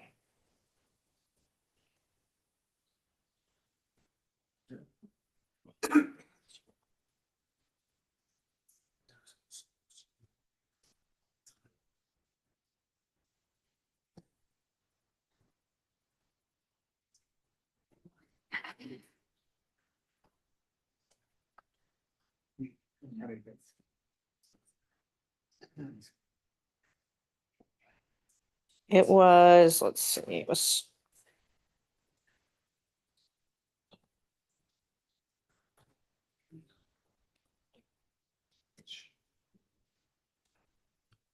I believe it was January 5th, but just give me one. Judge, I just want to, on behalf of Mr. Wade, just to review the objection again. We still don't. To which question? The current question, we still don't know the source of this information, whether it was privileged or how he obtained any of this. I'm wondering now if there's a timeliness issue on your objection since he already, well, he said he doesn't recall. So there's. He just gave the date. He didn't. Sure. Well, his question or his answer was he doesn't recall and his memory has not been refreshed. So I think it's time for the next question. May I approach the witness, Judge? Okay. Can I see what you're Oh, yeah. approaching the witness with, please? So is this the complete text chain? Yeah, it's the complete text chain. While they're looking at that, can I just ask you, did you delete any text messages? I have several messages in the phone with you. I've never deleted. I mean, there are messages about family and my health and things like that. You asked me to be on some panel. Yes. And so I think it's complete, but Well, no, my question was, did you delete? no, any text? I haven't deleted anything. No, Okay. I have not. And I offered them to look through my phone earlier if they are welcome to. You never provided it to us. I said you need. Your physical had it, phone, you had never provided it to us. It's All the right. only phone I have, Judge. Yeah, I understand and I don't want to keep popping up, but my concern, of course, is that these exchanges are just two lawyers gossiping about information. And I'm concerned about it coming into the record in this way. I understand impeachment is a thing, but if we could do it in a way that the substance of this gossip is not, that part is not impeaching, the contact is impeaching. So I don't think we've gotten to that point quite yet, Ms. Cross, but you can renew your objection if you think we have. So right now, the sole thing that Ms. Merchant is trying to do is hand him an object to refresh his recollection again. So we'll see where we get with that. And I don't have any way to download it. He doesn't have an iPhone, so I don't know. May I, Mr. Zeta. the court is a trier of fact. You're going to be able to determine whether something that has come in, if you choose to, is hearsay, whether it's admissible, whether it's relevant, whether it's impeachment. You're in a position that if it all comes in, but you reserve the right, or all parties reserve the right to object, we can deal with it. This is not a jury. We don't have to worry about the jury hearing something that it will no longer consider. All we're doing now, with all due respect, and I understand there's a process. The state doesn't want something to be heard. I object to that. They've repeatedly attempted to stop questioning. Your Honor can hear it all and then decide what is and is not relevant and admissible. We don't have to go through every single one of these. The only time you have to go through this is if it is in fact a communication and it's a privileged communication, and an argument has to be made at that point as to whether or not it should be elicited or it is subject to being stated in open court. Otherwise, all of this could come to the court and the court can then decide how it wants to treat it. That's All right. I appreciate that, Mr. Sadown. I think it's certainly accurate that we could have an approach where if it's a close toss-up on an evidentiary question, we can have it all come in and sort it out later on the record. I don't think we've quite reached the point where I need to do that. I think we still have time to get into these, and it'd be my preference to keep the record as clean as possible and without questionable evidentiary issues.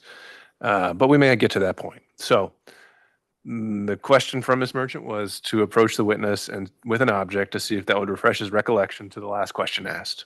Yes. Now, I'm sorry, the state scrolled through it, so not right there again.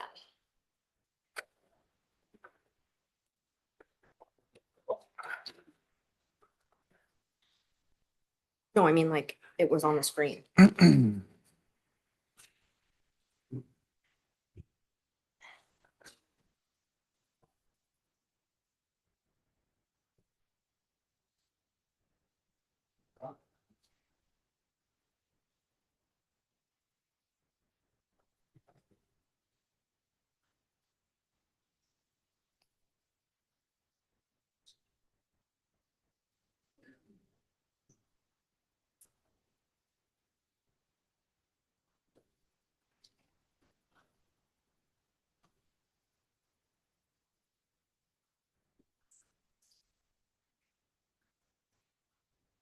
Now I can't find it. So I'm going to move on to the next question that I actually can find, and then I'll find that and come back to it.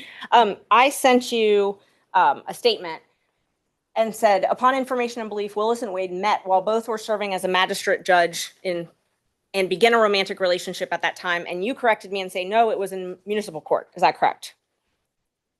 I think that's pretty accurate. And is that based on your personal knowledge?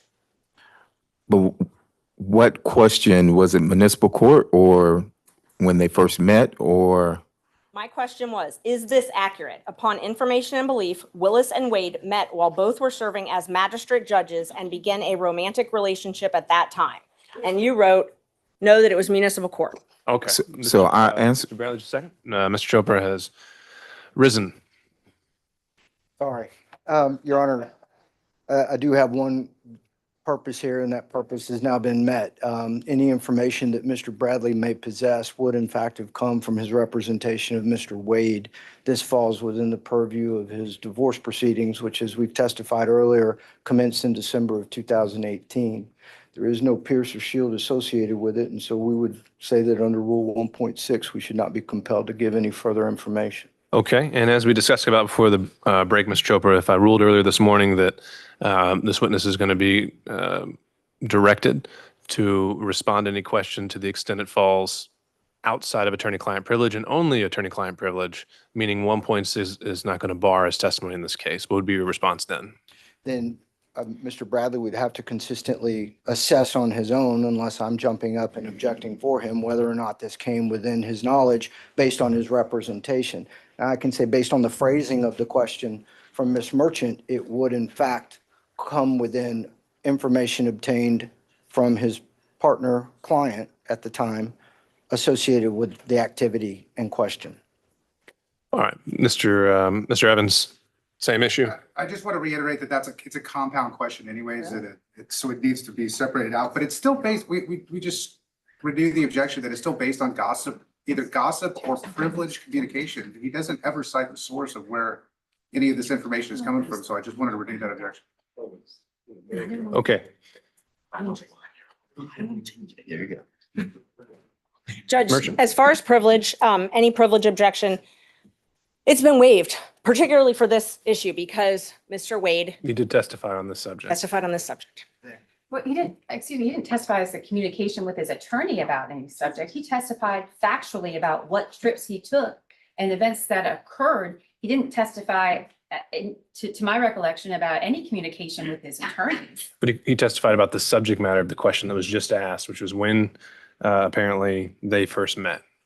Furthermore, Judge, my client wasn't privy to that testimony. We have been under subpoena and therefore under the rules, so we do not know what was or was not Sure. testified to. Everything he says would be a violation of that privilege unless we know specifically what all has been waived. Sure, unless I make a finding that there was an express waiver on behalf of the client. Yes. Per question. Okay. And Sure, got it. So All for right. this question particularly, Judge, we would ask that you find that there has been a waiver of the attorney-client privilege because Mr. Wade testified to something directly different than what this witness, we believe, has Okay, knowledge Ms. of. Cross. Yeah, so Mr. Wade testified as to when they met. That is not the entire substance of the text message that Ms. And began a romantic relationship. He did not testify that they Okay. were serving as magistrate judges when they began a romantic relationship. All He right. testified differently. Okay, Ms. Merchant, I think you're going to need to establish whether this witness ever gained that knowledge independently or during the course of a attorney-client relationship. Did you have any, thinking back to the source of your knowledge, and let me just, before I do that, let me remind you what is covered by attorney-client privilege. It's communications that relate to matters in which legal advice is sought and communications that have been maintained in confidence and no exceptions to the privilege. So it's communications that are in furtherance of legal advice. Your knowledge that their affair began, that their romantic relationship, began while they were both serving as municipal court judges. Is that from your personal information, your personal knowledge, or is that from? I'm going to overrule that objection, Mr. Chopra. He can answer that question. State that question again. Your knowledge, Is any knowledge, if any, if any knowledge, of Nathan Wade and Fonnie Willis's relationship, romantic relationship beginning while they were both serving as judges, is any knowledge that you have from your own personal knowledge or something that was told to you in furtherance of legal advice? I have no personal knowledge of when it actually happened. I was not there. I do not have any personal knowledge, so Okay. I would choose not to answer that question under 1.6. Mr. Bradley, we made a distinction earlier Yes, sir. that it's a bit narrower than that. Okay. 1.6 is. I have no personal knowledge, Judge. I apologize. Okay. If you And were, that's not a problem. The issue is attorney-client privilege. And so whether what you learned, if anything, was during communications with a client. It was. Okay. Ms. Merchant. and was it the, any knowledge that you had as to the truth of that statement, was it told to you in furtherance of legal advice? I'm going to object to that. If that statement is true. That's how I. And the witness has already testified he has no personal knowledge about that. So whether he represented at one point it was true or not true, he has no personal knowledge about that. So could not testify Prior inconsistent statement, Judge. Do it all the time. That is what the state It's does not a regularly. statement. They bring in, if it's a prior inconsistent statement of another witness, Judge, Mr. Wade Which other testified. witness? I'm sorry. Okay. Okay, Mr. Wade testified. That their relationship did not start. But you can't impeach him with a prior inconsistent statement that's privileged. And No, so but we're it's- still, we haven't gotten over the privilege hurdle. The You said- privilege hurdle we've gotten over with fraud on this instance. Well, that's the first time you use that word. So if you want to make the argument of why that applies, you can do that now. Yes, Judge, the crime fraud exception, it applies because of the crime fraud exception. Which crime and or fraud was committed here? So there's a couple different things, and I want to just address them both because he's raised 1.6 and also raised attorney-client privilege. For the crime fraud exception says the privilege doesn't apply if it's, if the existence of it, essentially if he has to keep something secret to allow a fraud upon the court to continue. So we've got that. We've also got. No, it has to, the legal communications have to have done in furtherance of a crime or fraud. How has that been established? And what crime or fraud are we talking about? We're talking about perjury, lying to the court. In the affidavit filed last month. Yes. And so what have you done to link the communications that he made maybe, I don't know, years ago to the affidavit filed last month? The communications he made years ago, it's proof of the affidavit being incorrect, being false. He's given a prior inconsistent but statement. the legal communication has to be in furtherance of a crime or fraud. Right, but he also can't protect. So, and I think it's more under. So if he had no idea, an affidavit wasn't even going to need to be filed until a month ago. Right. And these communications and everything happened well before that. How is anything that they communicated in furtherance of that affidavit that they didn't even know would have to be filed one day? It's been waived. That part's been waived because he filed the affidavit. So you can't file something that's false and then your lawyer know that it's false and then say, oh, well, privilege, my lawyer can't correct that. When he waives the privilege, and he waived the privilege, he testified about this yesterday. Okay, Ms. Cross. I don't think that's even close to an accurate representation of what the law in this area is. And beyond the real kind of throwing out fraud and this and crimes, which what you have, Your Honor, is a conflict in the evidence at this point. I know which way the weight of the evidence appears to me, but that's going to be for the court to judge. If a conflict in the evidence, that is not a crime. That is not a fraud. That is not perjury. That's a conflict in the evidence for the court to. So I agree with you there that you would have to first establish a crime or fraud occurred by preponderance. Got it. And anything else? Just that she can't, under the guise of impeachment of this witness, number one, establish that. Number two, the witness has already said he doesn't have any personal knowledge of that. And there is the kind of specificity that is required to lay the predicate for a crime fraud exception to the attorney-client privilege is nowhere close to being met here. Okay. Anyone else want to be heard? Mr. Sadow. Yes, this is what I sent to the court earlier. This is not crime fraud. The scenario in the case I said, do you want me to cite it for the record? We go for it. Owens Corning Fiberglass Corporation versus American Centennial Insurance Company et al. And it was 660 Northeast 2nd 812 out of the state of Ohio, Lucas County, Court of Common Pleas. And it references, make sure I get the right page.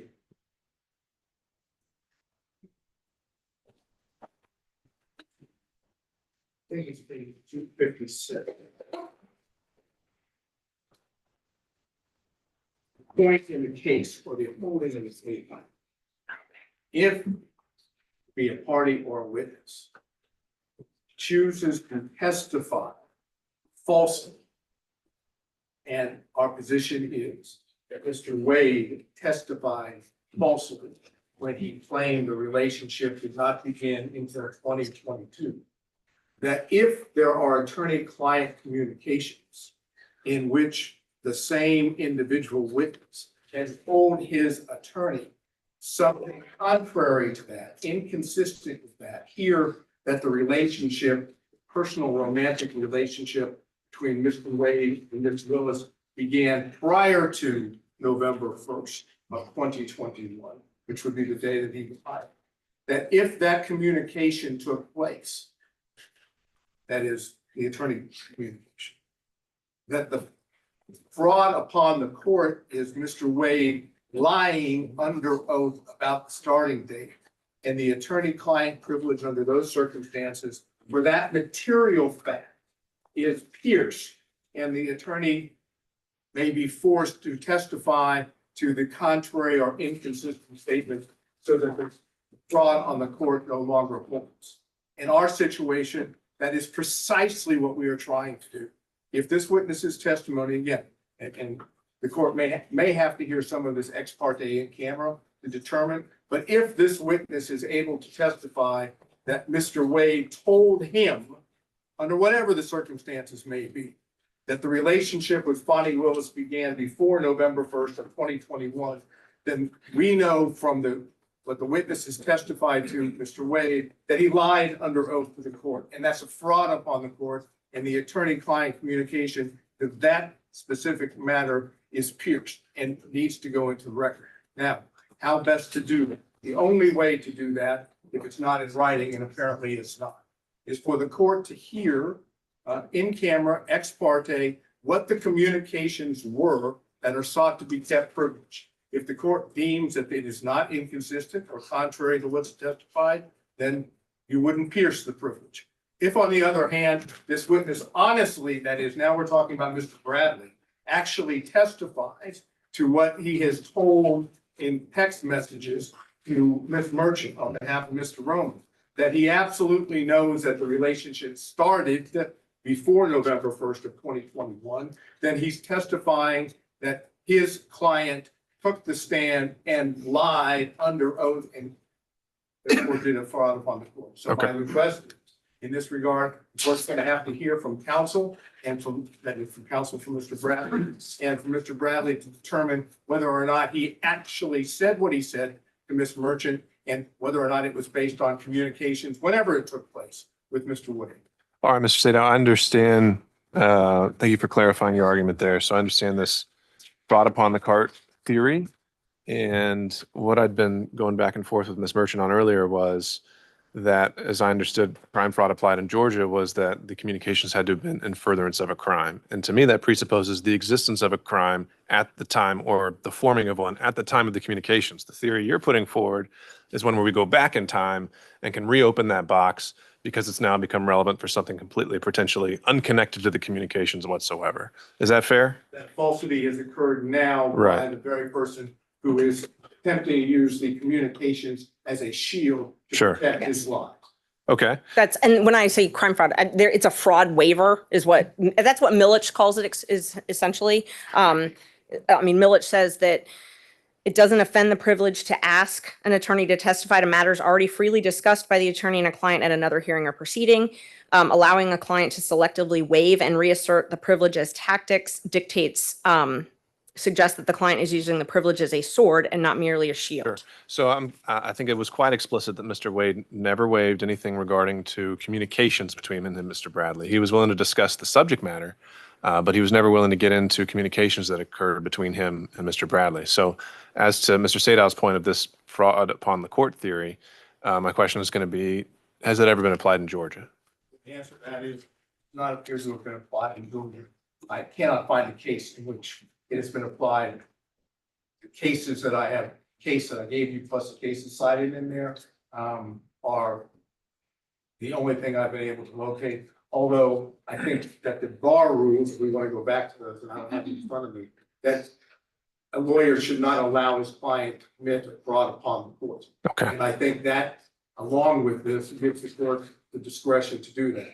And the only way to make the record, even if the court suggests that this is the law that the court should apply, but even if the court disagrees, there's no way for there to be a record about it unless Your Honor does it ex parte in camera to determine the nature of the privilege, which of course Your Honor knows from earlier days is how judges can do it with the Fifth Amendment privilege. They can do it with any privilege as long as it's ex parte in camera. So I'm going to ask him to go through, because when I get up, I'm going to ask him directly. I'm not going to go through this that's going on now, to find out whether or not Mr. Wade has ever told Mr. Bradley in his capacity as his attorney or otherwise, that the relationship started earlier than what Mr. Wade testified to. All right, understood. So the big takeaway I'm hearing from that, Mr. Sadow, is that once again, we're hearing the words a matter of first impression here, and noted. Mr. Gillen. Yeah, very quickly, Your Honor. Number one, he apparently, now he's claiming a privilege, which he certainly did not assert when he was communicating in a text with his first. Sure, but do we have any indication Mr. Wade waived it and allowed him to communicate by that text? We know what he did. We know what he did. So how's that an implied waiver? And I would assume that as the attorney, that he would know whether or not he should protect a communication. That's a pretty big assumption, right? Not all communications are protected, number one. Number two, let's not forget how we started on this journey with the state getting up and making very serious allegations against Ms. Birch, asking for sanctions, saying all of her representations were inaccurate. And now they are doing whatever they can to block access to that information, which shows exactly what she said was exactly the truth. What they're trying to do is they're trying to say to the court, the 100% accuracy of Mr. Wade's declaration and of his testimony. And by the way, please, Judge, don't let Mr. Bradley tell you what he knows, because what he knows is that this relationship, based upon what we see from the text and what we've seen in the context, would show that the relationship started before November 2021. So I think we have a waiver issue, and parenthetically on the issue of crime fraud, Your Honor. The issue about crime fraud is whether or not in any context the communication would be not in furtherance of a crime at that time, but it could be for any particular crime committed by the client in the future as well. It doesn't have to be something that's being committed at the time. I will also note that when you look at the attorney-client privilege, the law basically says, look, this is a privilege which blocks evidence from coming in. So in order to have that, they have the crime fraud exception, which is a very low standard once a prima facie showing has been made, which I believe has been done by Ms. Birch. All right, let me clarify one thing, Mr. Bradley. When you testify to personal knowledge, does that include anything you may have seen, heard, outside of communications with a client? When you say you lack personal knowledge, does that include anything you may have seen or heard outside of communications with a client? And you can tell me if that question is horribly phrased. I can try again. You try to rephrase it for me, Judge. I'm sorry. Okay. When you say you lack any personal knowledge, Yes, sir. does that also mean that and include anything you may have seen or heard outside of communications? Outside of communications with my client. Mhm. That's correct. Okay. And communications that were made, if any, that relate to the subject that you were asked to, were there any other third parties present that may have resulted in a waiver of privilege? Including texts. Am I answering your question or her question? Okay. Are there any other third parties ever present with you and a client that would have resulted in a waiver of these privileges?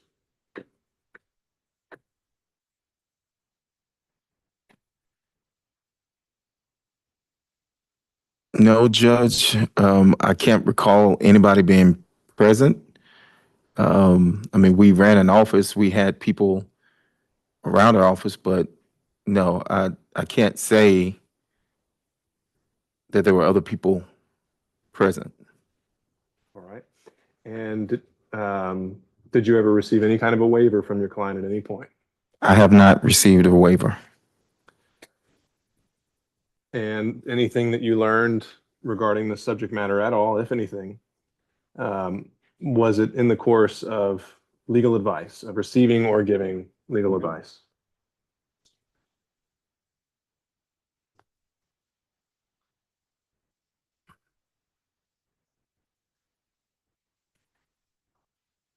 That's a broad question, Judge, to answer, because the advice was given and then then you have interaction. I mean, it wasn't, hey, this is for, to say specifically, this was for that, or, I can't sit here and say that. So I don't know how to answer that question, Judge. All right. So I was given a case that may reflect the same proposition I was arguing from you. It's older case. It's Atlanta Coca-Cola Bottling Company versus Goss, Goss.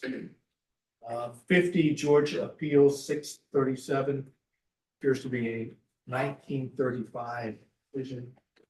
Have not had the benefit of shepherdizing it. So can't say certain that's been limited or overruled. It looks like it's maybe head note number 2, at least the one I'm looking at on the computer. Language is in the case, okay, is as to violation of the law or commission of fraud, protection extends only to communication after the act or transaction is finished. It does not cover communications respecting proposed infractions of the law and the commission of a crime or perpetration of a fraud. And then it cites some cases. And then it goes, the privileged communication may be a shield of defense as to crimes already committed, but it cannot be used as a sword or weapon of offense to enable persons to carry out contemplated crimes against societies, frauds, or perjuries. So our position, as I indicated before, is the witness, Mr. Wade, has committed perjury on the witness stand and called into question the statement. all right, understood, Mr. State. Mr. McDougall. Your Honor, this is adjacent Georgia law, perhaps not controlling, and I'll explain that in just a second. And that's Rule of Professional Conduct 3.3 A2. A lawyer shall not knowingly fail to disclose a material fact to a tribunal when disclosure is necessary to avoid assisting a criminal or fraudulent act by the client. A4, and the reason I would qualify that, and since we're talking about candidate of the court, I need to do that. I believe this rule is regarding the conduct of advocates representing clients in court. It might not govern or control the situation where the lawyer has been put on the stand, but it's adjacent to the point Mr. Sadow made earlier. All right, fair point. Okay, Ms. Trooper, anything you want to address on that end? Briefly, Judge, and clearly there's a lot of smarts in this room, but this whole thing is a deductive fallacy. It is suggested that the truth of the conclusion of the argument necessarily follows from the truth of the premises given, when in fact the conclusion does not necessarily follow the premises. We've called him a perjurist. He is officially succeeded in saying the thing itself is true. Therefore, we must ask these other questions. And Judge, it's a fallacy. It does not exist as such, and the privilege should still apply. All right. Thank you all. So I think here is what we need to do, as I understand the law. As I find it, the crime fraud exception only applies when by preponderance we found that communications made in the existence of a relationship were in furtherance of a crime, or the client at the time knew or reasonably should have known that a crime, that the attorney was being used to further a crime. I don't think that's been established here. Maybe something happened afterwards, and that's something that can be argued during closings, essentially. So I don't think the crime fraud exception covers this. The objection is preserved for the record. Mr. Bradley has indicated also that anything he learned about this subject occurred during those communications. There's some uncertainty on that point, and so in order to preserve the record, at the conclusion of the hearing, I think I can go in camera with Mr. Chopra and Mr. Bradley, and we can put in a sealed filing exactly what the extent of those communications were, if any were relevant. Or excuse me, not relevant, but just what they were, and those would remain sealed until some time if we're ever directed otherwise. However, at this point, the question, getting back to the question asked by Ms. Merchant, as asked, would be sustained on the issue of privilege, the premise. He may have told you something, but it does not appear that there's any evidence that the client ever waived and allowed that information to be conveyed to you. Next question.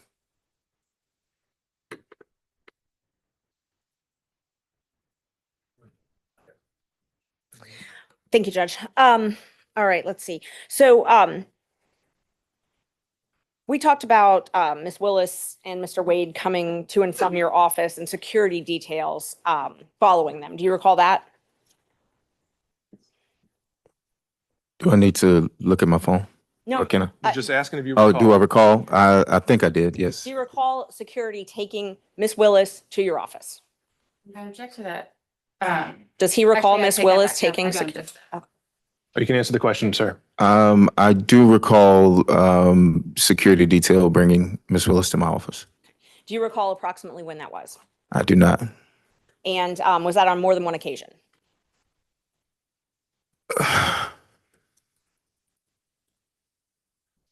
I remember 2 occasions. Okay. Yes. Can you tell me about those? I can't remember when they were.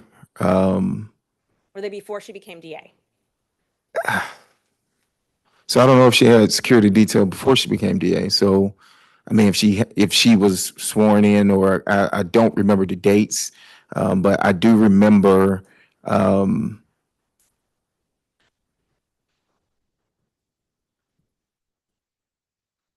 I think she was DA.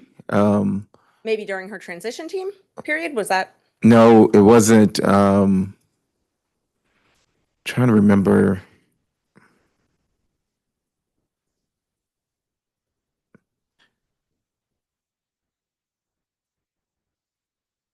She would have had to have been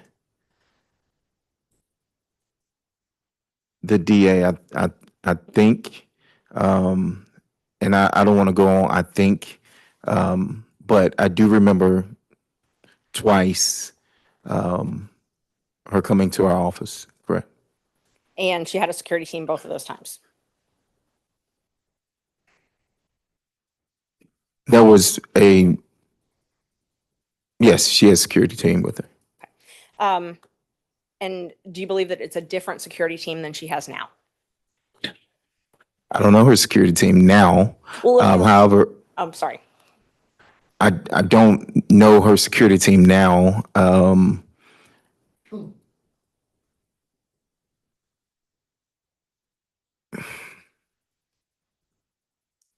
don't know her security team now. Do you remember telling me that it changed at some point, her security team?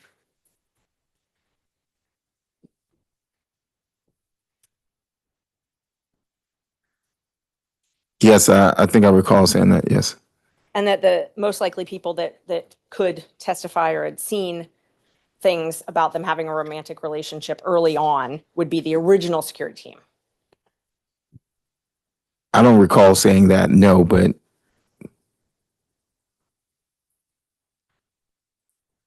Do you recall talking to me about other people that might have known about their romantic relationship? I recall. Yeah, I mean, objection based on, we don't know the source. I mean, this is either based on privileged information or it's hearsay. Either one. It's neither. I asked if you recall. You need to clarify it. If you're actually going to think, if you think that this draws on information from outside the relationship that he's already testified to, then you need to lay that foundation. So sustained. Are you aware of other people that you believed would have known about when their relationship began? I object to the relevance of that. Again, the witness has testified he has no firsthand information of it. Anything he knows about the topic came from representation. Who he thinks might have been able to say something else is speculation, not relevant to anything, and a backdoor to get in the gossip and innuendo that has been pretty much this entire. All right. Okay, Ms. Merchant, I think we're getting to the point where, you know, the reason I thought this line of questioning was appropriate was to rebut certain inferences about why we were here in the first place. Right. But to go into to it at the granular level, I'm not as wild about. So if maybe you can ask more overarching questions, and if you have anything else you think that's relevant, then you can get to those as well. Isn't it true that I gave you a copy of the motion to disqualify in this case? I emailed it to you and you read it, reviewed it, and emailed me back that everything in it was accurate, to your knowledge. You emailed me and Objection. Okay. All right.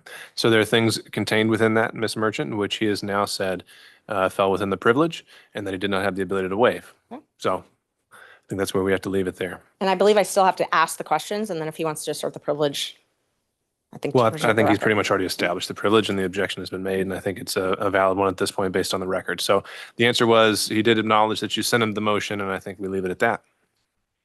Let's see.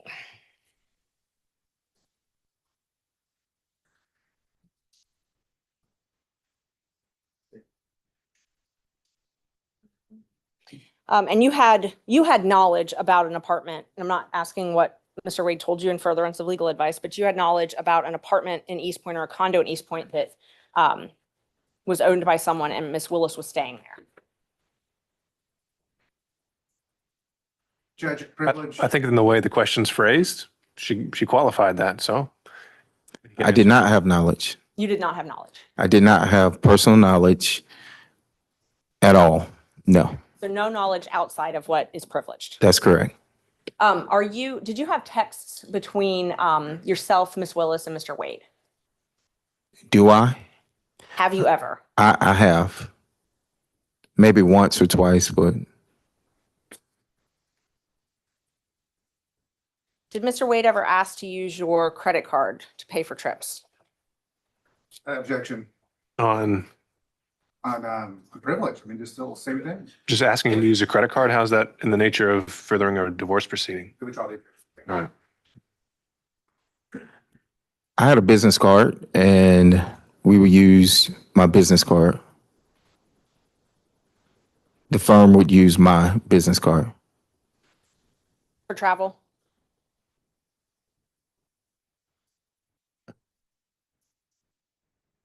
Are you asking if I use my business card for travel? Would Mr. Wade use your business card for travel?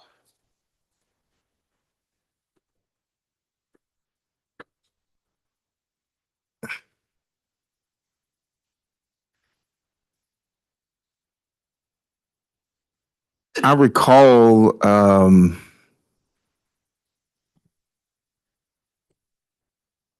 I recall a trip, but I don't know if that trip has anything to do with this case.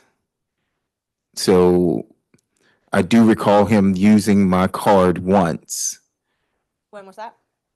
I don't even know when that was, and that's the honest truth. I recall him using my card once, but I cannot remember what that was for. I do remember it was a trip, but I cannot accurately state, where it was and who it was with or anything like that. And he paid you back for that trip in cash?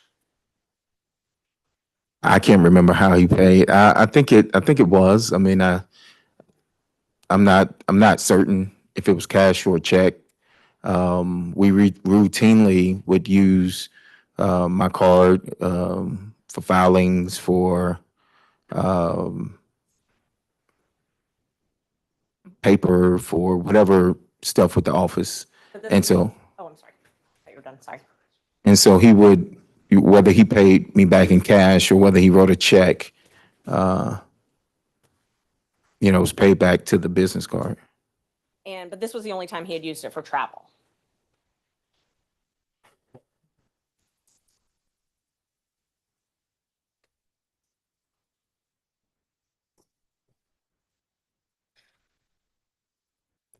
I cannot recall. I don't even have that business card anymore.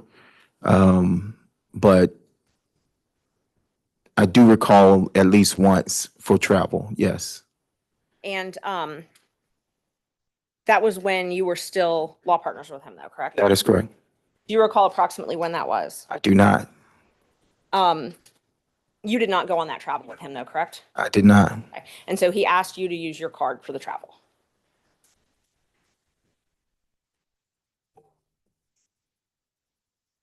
Yes, I mean, I'm assuming, I mean, we would use the card for firm stuff.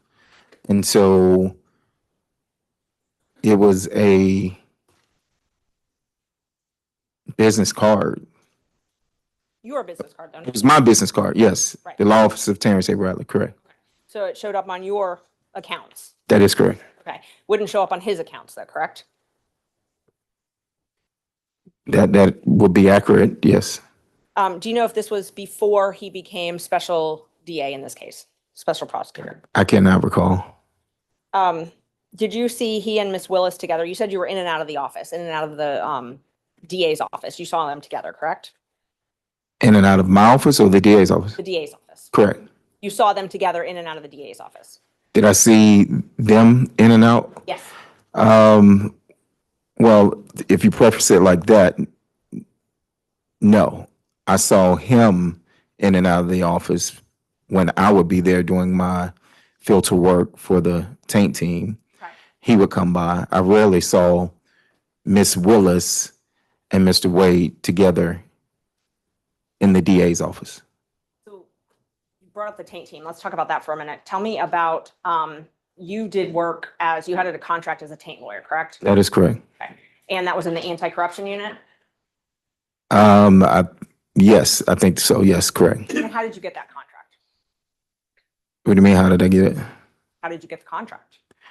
It was, Bid? Did you apply online? oh no, it was proposed. By who? We were,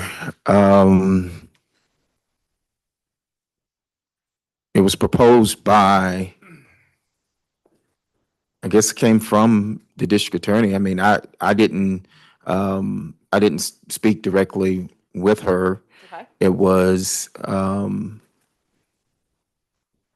with Mr. Wade, and he asked if we would be interested, in having a contract with the Fulton County. Okay. He And I asked said you I and would. Mr. Campbell? I think so. I mean, I can't recall if he asked us both together or not. Rarely, we all handled several, different things for the firm, Okay. criminal, personal injury, things like that, family law. And so rarely were we together there at the same time, like for an abundance of time. So he may have called me and then he may have called Chris. I can't remember, I can't recall how we got the contract, but Did, was Mr. Wade, to your knowledge, part of the transition team for Miss Willis? to my knowledge, he was a part of the transition team. Did he spend a lot of time at that office during this transition period? He did. So from when Miss Willis took office to when you left the firm, did Mr. Wade spend most of his time at the DA's office? You said most of his time, are you saying just working business hours or? In business hours. I would say he spent,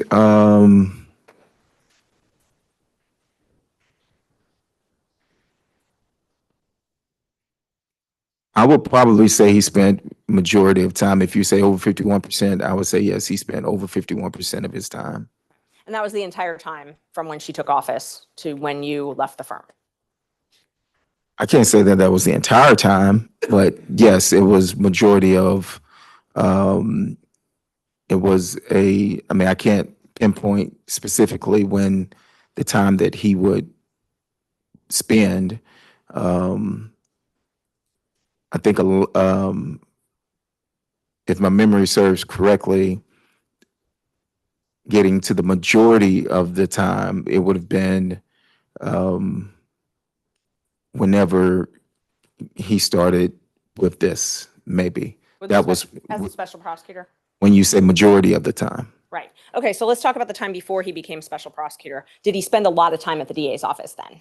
He spent time. Depends on what you say is a lot. He spent time at the DA's office, correct. And so just so we're clear, you were hired first on January 25th. Both you and Mr. Campbell were law partners, and you were both hired by the DA January 25th, 2021. Is that correct? Repeat the question, I'm sorry. You and Mr. Campbell Yes. both were hired Mhm. on a contract basis by DA Willis, Mhm. January 25th, 2021, correct? Which contract are you talking The about? first one, the taint contract, not the first appearance contract, the taint Okay. contract. Well, you said the first one, and the tank contract wasn't the first contract. And so, Okay, so what was the first contract? to my knowledge, the first contract was the first appearance. Okay, so let me just mark these. Let's see, what number are we at? 23, 24, 25. Those are his contracts. Oh, sorry. Judge, when they're done reviewing contracts, thanks.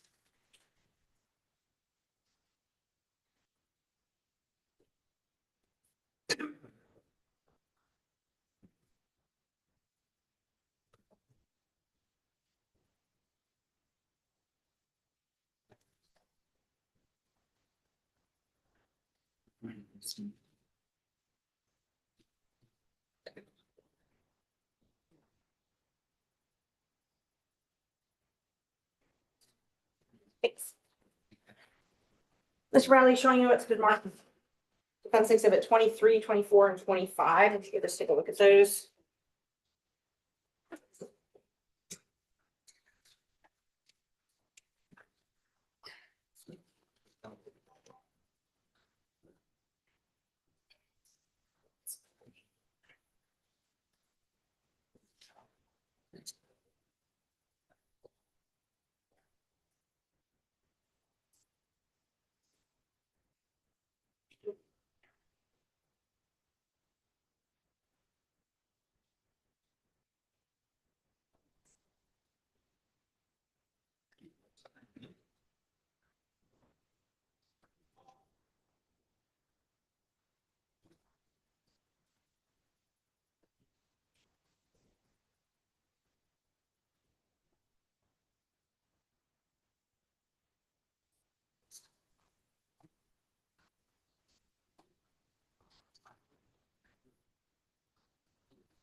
Okay, I see them.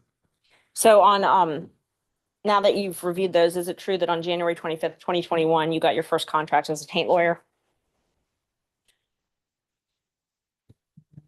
As a taint lawyer, yes, I see the date on that as a taint lawyer, but I'm also looking at this contract here for first appearance, and there must have been, I don't have it before me, but there must have been a contract before this.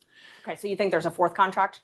I can't say that there is or isn't. What I do know is that we did first appearance during COVID, and it was before 2021. So I don't know,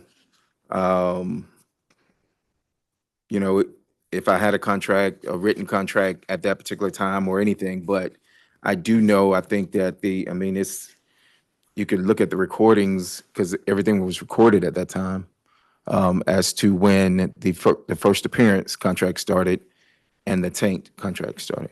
So when the three of you were partners, you had at least two contracts to do taint work, which is filter work, and then at least two contracts to do first appearance work, pretty much throughout that entire 2 years, right?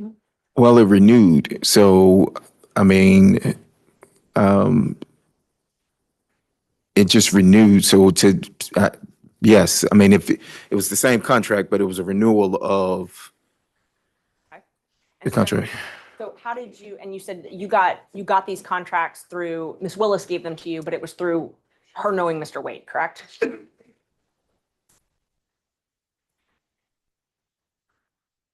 Yes, I didn't have a meeting with Miss Willis or anything.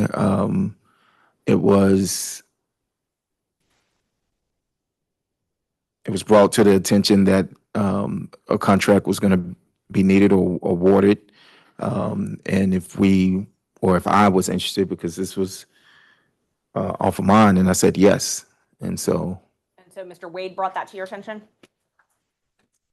he asked if I was interested in doing the contract, correct. And then after that is when Miss Willis, would come in, or I think we actually came down here or something, and signed the contract. And so that is how you were paid from Fulton County, these contracts.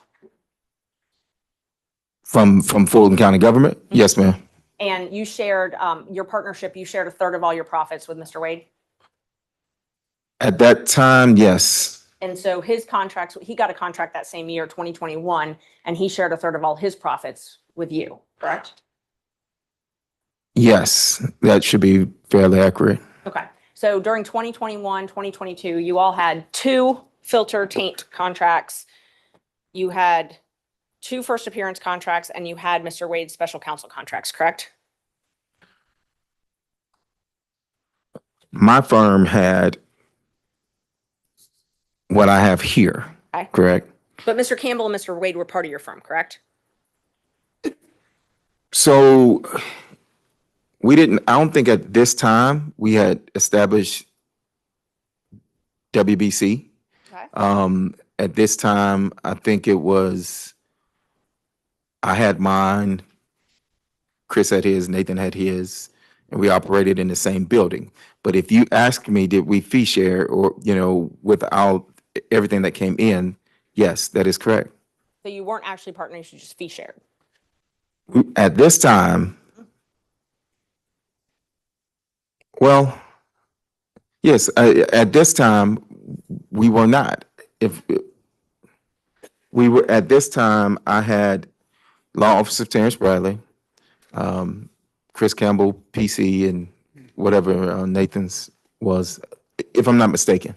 I'm just, And all these the taint contracts and the Nathan's special counsel contracts, all of those were under the anti-corruption unit, correct? You can look. first appearance was not under that. The tank contract, if I recall, was under the, I don't think they called it, what are you calling it? You can take a look at your contract if you need. Okay. And I'm not asking about the first appearance, I'm asking about the taint contracts Mhm. and then Mr. Wade's contract, which has already been admitted in evidence if you need to look at that.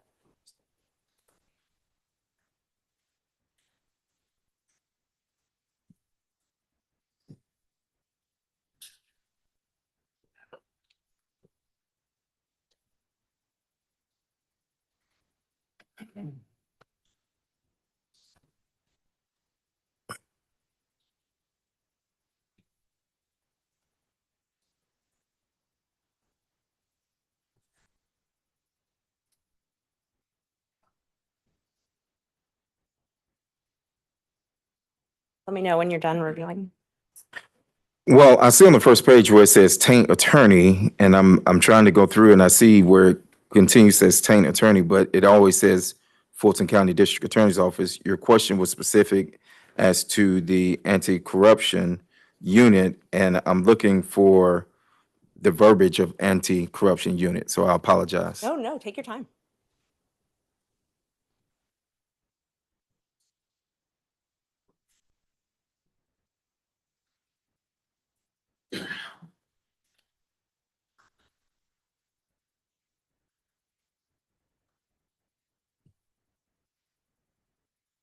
And see, on both pages, I mean, it starts out Fulton County District Attorney's Office, and then it just goes to initials FCDA, unless I'm overlooking where it says the anti-corruption unit, then the contract was with the FCDA.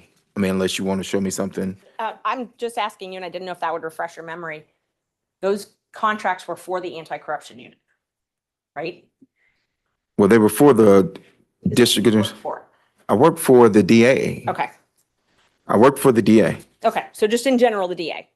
Correct. I worked for Fulton County District Attorney's Office in as a contract person, as it says here. And when you did the taint work, you had to report to Sonia Allen? I did not. You did not. Who did you report to then? I can't remember his name. His first name was Brian. Okay. And let's see. So I know you said you met with Miss Willis when you signed those contracts, right? Yes, I know I met at least one time to sign these contracts, or to sign when I signed the contracts, yes. Did you meet with her any other times?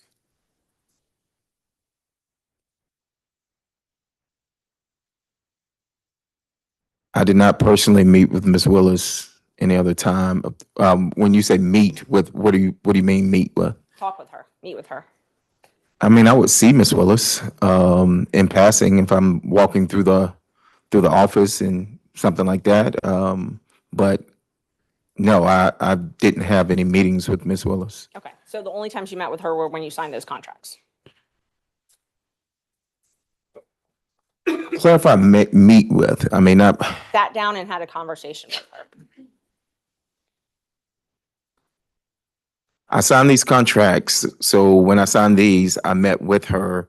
To say that I sat down and spoke with Ms. Willis, are you saying in life, and you saying during this time? What are you asking me? I mean, if it's voluminous, I can narrow down the times, but I wasn't. Ms. Merchant, I haven't really heard a point in a while. Can we get along to something, or we're gonna have to wrap it up? So I had one more question about your texts. Have you ever been in any group text with anybody other than, with me and somebody other than Mr. Chopra and Mr. Merchant? You gotta narrow that down. I'm sure you sent many I texts. can look at over my the course of his phone, life. So with him, if there had been any other texts? And I think that the state had some Him things in rebuttal they being- mentioned, so I was just trying to clean that up before it got there. Can you try the question one more time for Yeah. me? Isn't it true that the only texts that you and I have ever had have been between me and you and Mr. Chopra, or me, you and John Merchant, correct? Can I look at my phone? Sure.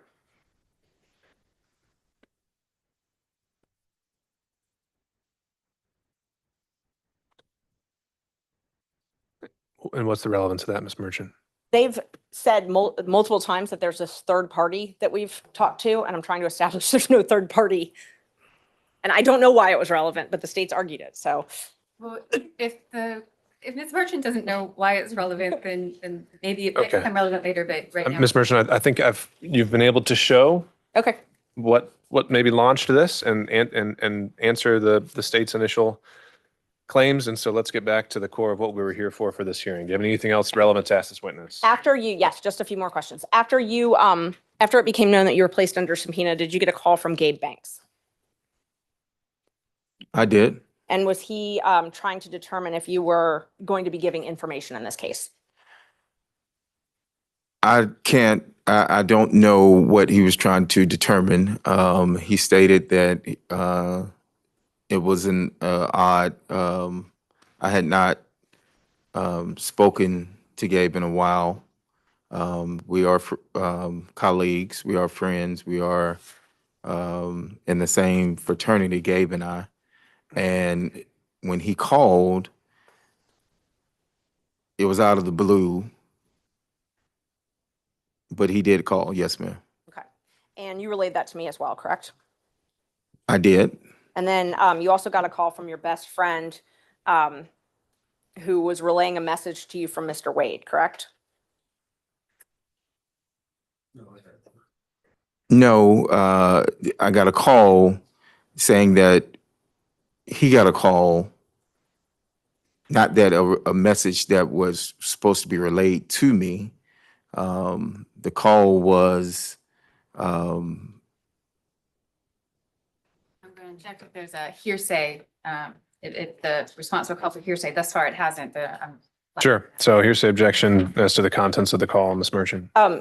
I believe the contents of the call were to remember your privilege. I took that as a threat. I think Mr. Bradley took it as a threat, and I think he would testify to that. And hasn't testified to it. And he also said there wasn't any message relayed by Mr. Wade or any other party. Well, no, he didn't say it was by any party. Mr. Wade. So assuming he did hear something from a party, what's the hearsay exception for that, Ms. Merchant? I believe that it was a threat, so it's a statement against interest. I'm sorry, it's a, if he took it as a threat to influence his testimony, then it's not hearsay, then it would be admissible. All right, so I did not take it as a threat. if you're saying it's to the effect on the listener, perhaps, Yes. then we'll go from there. Were you told to remember your privilege? Your Honor, the witness just testified he didn't take it as a threat. Understood. I'll overrule the objection and the testimony given the weight it deserves. Can you repeat the question? Were you told to remember your Your privilege? Honor, can we? I was not. The witness, there may be a potential witness now in the courtroom because the person that Ms. Merchant is referring to is sitting in the courtroom. Well, if that witness hasn't been told to testify, then I don't see any sequestration issues. I don't know who it is. I don't know his All name. right. Okay, and so were you told anything to that effect, Mr. Bradley? Repeat the question one more time, but so I was not told, remember my privilege. Something about privilege, remembering that. I do recall privilege being mentioned, but it wasn't remember your privilege or, a threat of any sort. But you immediately called me after. No, I called someone else after. You called me quickly thereafter then. I talked to you that day. Yes, ma'am. Okay, thank you. Mr. Sadow. Your Honor, because this is a defense witness, is it the state's first cross? That's how we had been doing it yesterday. No, actually, we're doing it just this way. Yeah, I've been, this Okay, is the I first time apologize. he's gone, and then we go through all the defense, and then you'll have your chance.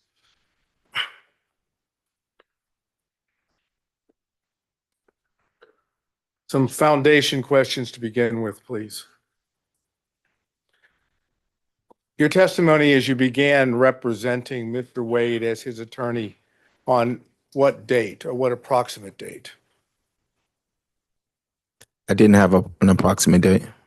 Then give me an approximate date when you began acting as Mr. Wade's attorney.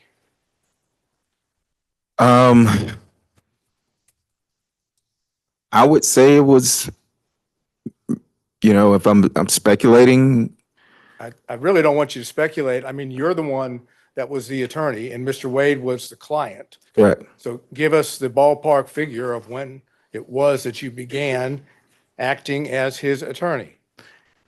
Maybe 2017, 2018, I think, maybe. And the purpose for which you were retained? His divorce.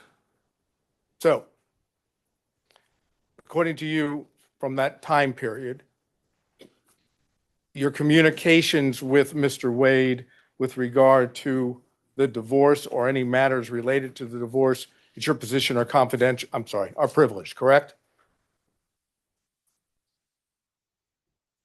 Yes. Yes. Okay, good. Now, did you ever meet with Ms. Willis and Mr. Wade prior to, and everything I'm asking you was prior to November of 2021, okay?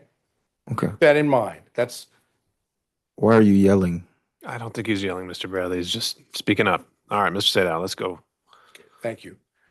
Prior to Mr. Wade getting his contract with Fulton County, which was November 1st of 2021, okay?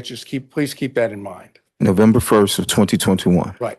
Did you ever socialize with Mr. Wade and Ms. Willis prior to November 1st of 2021?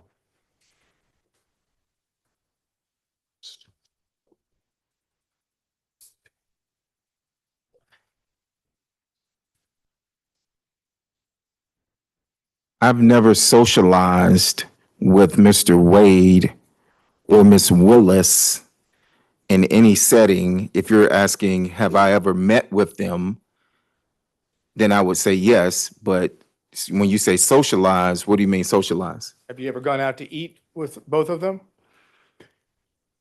Before 2021, I do not Or think November 1st of 2021? out to eat with both of them before.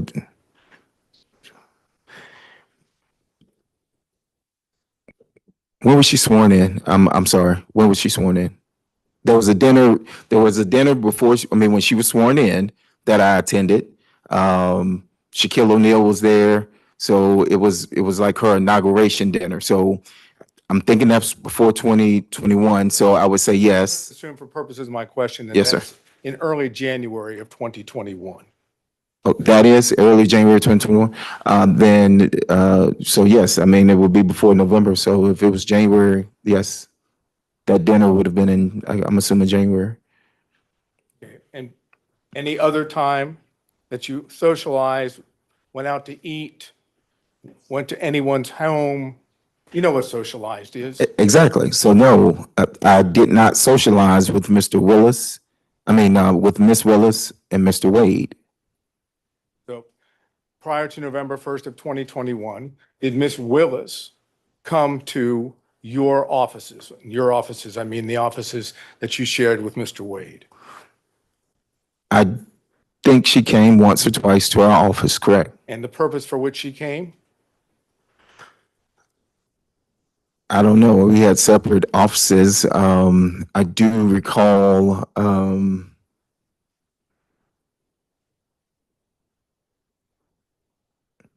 Well, I do recall some type of meeting happening at our office, and I don't know what that was about. I wasn't a part of those meetings. There was a meeting. There were other people there.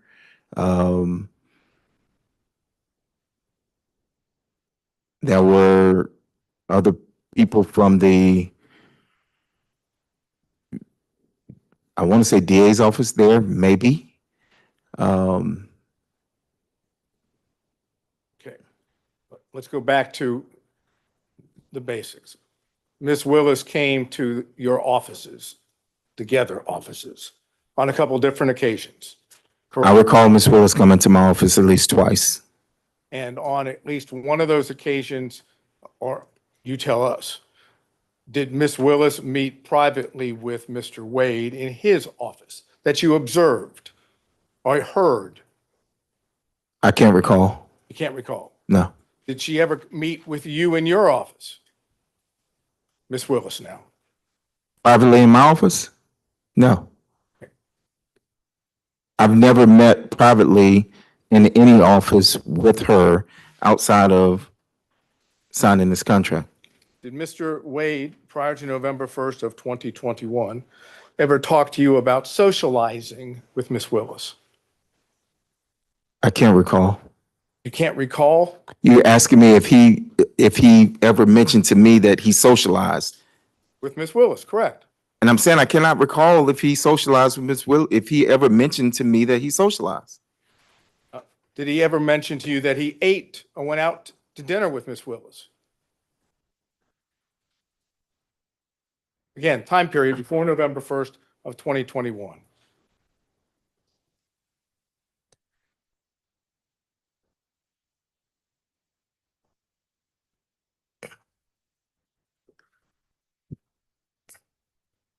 Did he, repeat your question?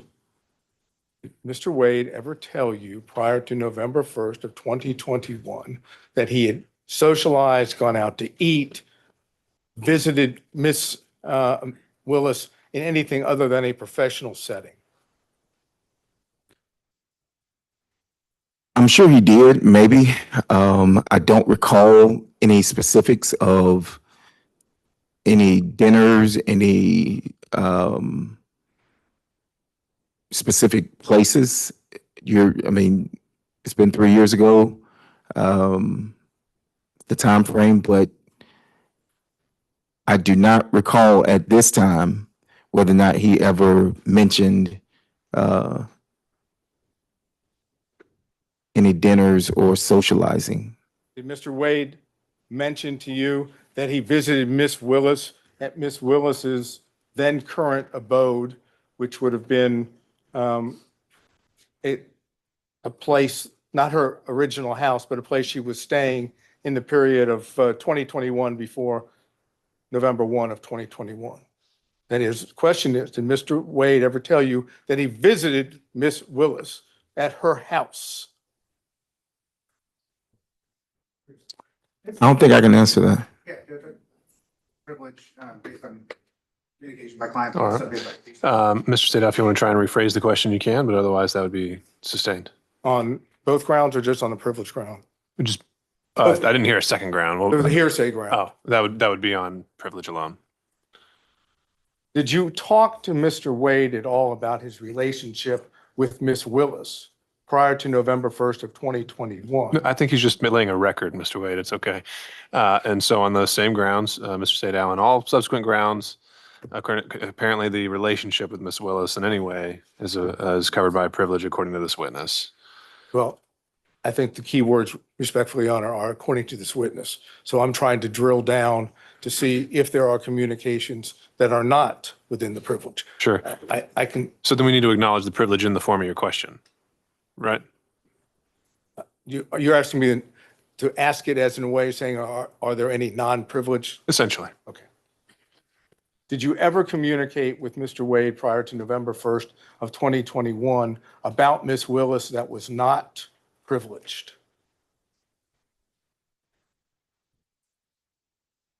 I mean, we discussed this contract, but This contract doesn't help. You have to give me a exhibit number, please. you said before November 2021? Yeah, November 1st of 2021. Before November, this contract for 1/25/21 is before that. So, I mean, we discussed this contract. Okay. And And if I remember correctly, when again, just give me that exhibit number so we can reference. it. Exhibit 23 Okay, would hold have on one been. second. 1 second. On exhibit 23, did I understand you to say that it was Mr. Wade that effect brought you and Miss Willis together for the contract?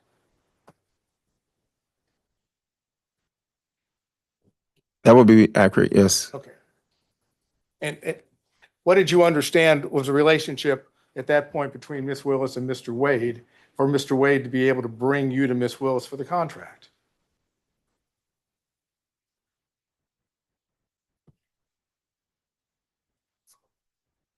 It's not a hard question. It's No, a really I'm simple just, one. state that again? Mr. Wade is the one that basically says to you, go see Miss Willis about this contract, right? Mhm. That's a yes, correct? That, Mr. Yes. So I Mr. Wade apologize. had to have some knowledge, you would assume, Yes. right? That you going to Miss Willis might bring you the contract. I right? never went to Miss Willis. So I stated I never went to Miss Willis. I was told about that there was a potential contract, and that I was asked by Mr. Wade if I would be interested in doing that contract. My I never, question- Okay, my question to you is, what was the basis that you understood Mr. Wade being able to potentially offer you that contract on Miss Willis's behalf? I object to that. That's a mischaracterization. Mr. Wade offered it to him. I think he said he expressed interest. And also, I don't see the relevance of this at all. So just in terms of relevance or phrasing, I'll overrule on those grounds. So the question is standing unobjected to, Mr. Bradley. can you repeat the question? You've explained to us how the contract Yes. came to you, correct? Yes. And my question is, what was your understanding of the relationship of Mr. Wade and Miss Willis for it to have been offered, or whatever word you want to use, for him to have said, expressed to you whether you had an interest in the contract? Privilege. All right, Mr. Evans has invoked privilege on that question. So Mr. Sado, I think you need to clarify whether. Was it a privileged conversation that you had with Mr. Wade that let you know about the contract? Or, it was the relationship was the question you're focused on. Is the nature, no, I'm trying to do it in such a way, and I understand what the court's saying. Was the relationship that I asked you about just now between Mr. Wade and Miss Willis that gave rise to the contract? Did you know about that relationship as a result of an attorney-client communication? No, I knew of that through whatever work they did together as municipal court judges. That's And how did you know that? Who told you about the work that they did together as municipal court judges? Mr. Wade told me that they did work at some conference. Okay, now, this would have been something that Mr. Wade said, according to your time period, at the time that you were representing Mr. Wade, correct? Say that again? Ask that again? Mr. Wade would have told you what you just told the court after you had established an attorney-client relationship with Mr. Wade, correct? Yes, but when he told me of them being at a conference, I mean, I'm not understanding how relate. I'm trying to understand your question. Well, my question is basically, you had communications with Mr. Wade directly that Yes. was not attorney-client privilege, right? I've had conversations with Mr. Wade that were not attorney-client privileged, yes. That involved Miss Willis, correct? I just stated that they were at a conference. I don't know whether or not that involved her or not. Well, if he's talking about her, that is, if Mr. Wade is telling you about Miss Willis and Mr. Wade having met at a conference, right? Then he's talking about Miss Willis, correct? Yes, but he also told me about other people that he met at the conference. But he told you about Miss Willis as well, correct? I think so, yes. So there were communications in which Miss Willis was at least a topic that was not covered by attorney-client privilege, correct? This particular instance, I was told about a conference. And When were you told this? I can't remember the dates of the conference, but it would have been after the conference. Okay, I'm trying to get just the time period here.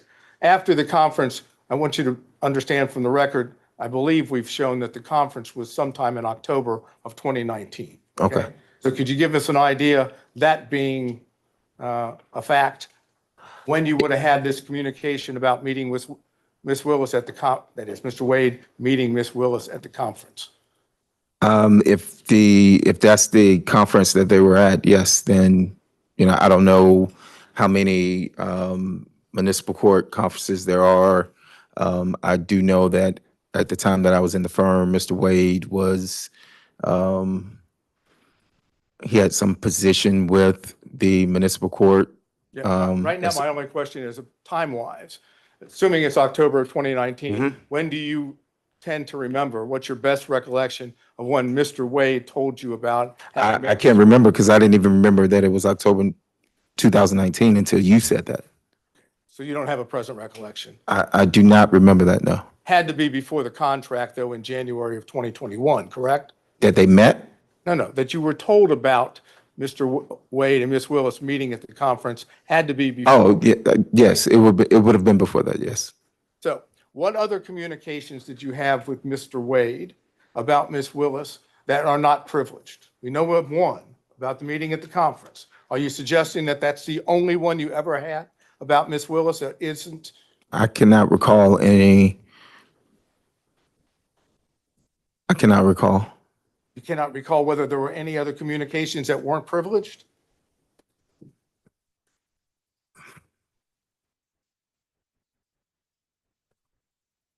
No. Well, I'll be specific, and I understand there's probably going to be objections, but I want the record to reflect. Did you have a conversation with Mr. Wade prior to November 1st of 2021 about Mr. Wade dating Miss Willis? Mr. Wade has risen. An objection is sustained for the record. Excuse me, Mr. Evans. Say that again? You don't have to answer the question, Mr. Bradley. Next question, Mr. Sadon. Well, I understand it's been objected to and the court has sustained the objection. Can you tell us the circumstances in which, that is, under which Mr. Wade may have told you about dating. What I want to do is try to figure out if we can, you tell me if you want me, if I can do this. I'd like to know how the communications themselves took place, where they took place, how they took place, under what circumstance, whether he was at the time providing advice or seeking advice. So those are the basics. If I can ask as to all those, but if the court's going to sustain the objection to those, then I don't want to waste your time. And that's something I'll cover in camera. So I'll note the question and your question for the record, and I'll sustain the privilege objection to that. Okay, all of this prior to November 1st, 2021. Okay? I'm going to show you two text messages. I don't have a hard copy of anything. This is, Text messages? this is, No.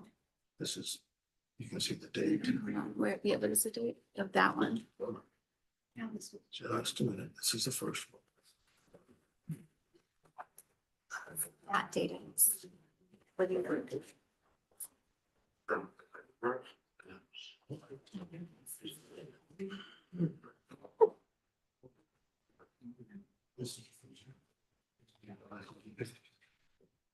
What you? Present. These are text messages between. Okay, you want to get into the content of? I'm going to set up a question based on it. Yes. And then here's the follow-up. You can see the date is still. Okay, so I'm going to have objections Of to course, you're that. going to have objections. I realize that. I want to be able to show it to him, and then I'm going to frame the appropriate question, and then you're going to object. We'll see where we are. May I approach? You may, sir.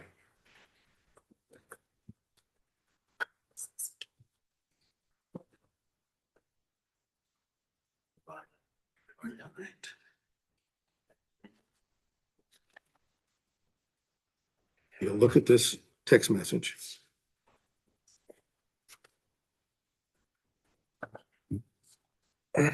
First part. All right, look, can I read it first? Of course, of course.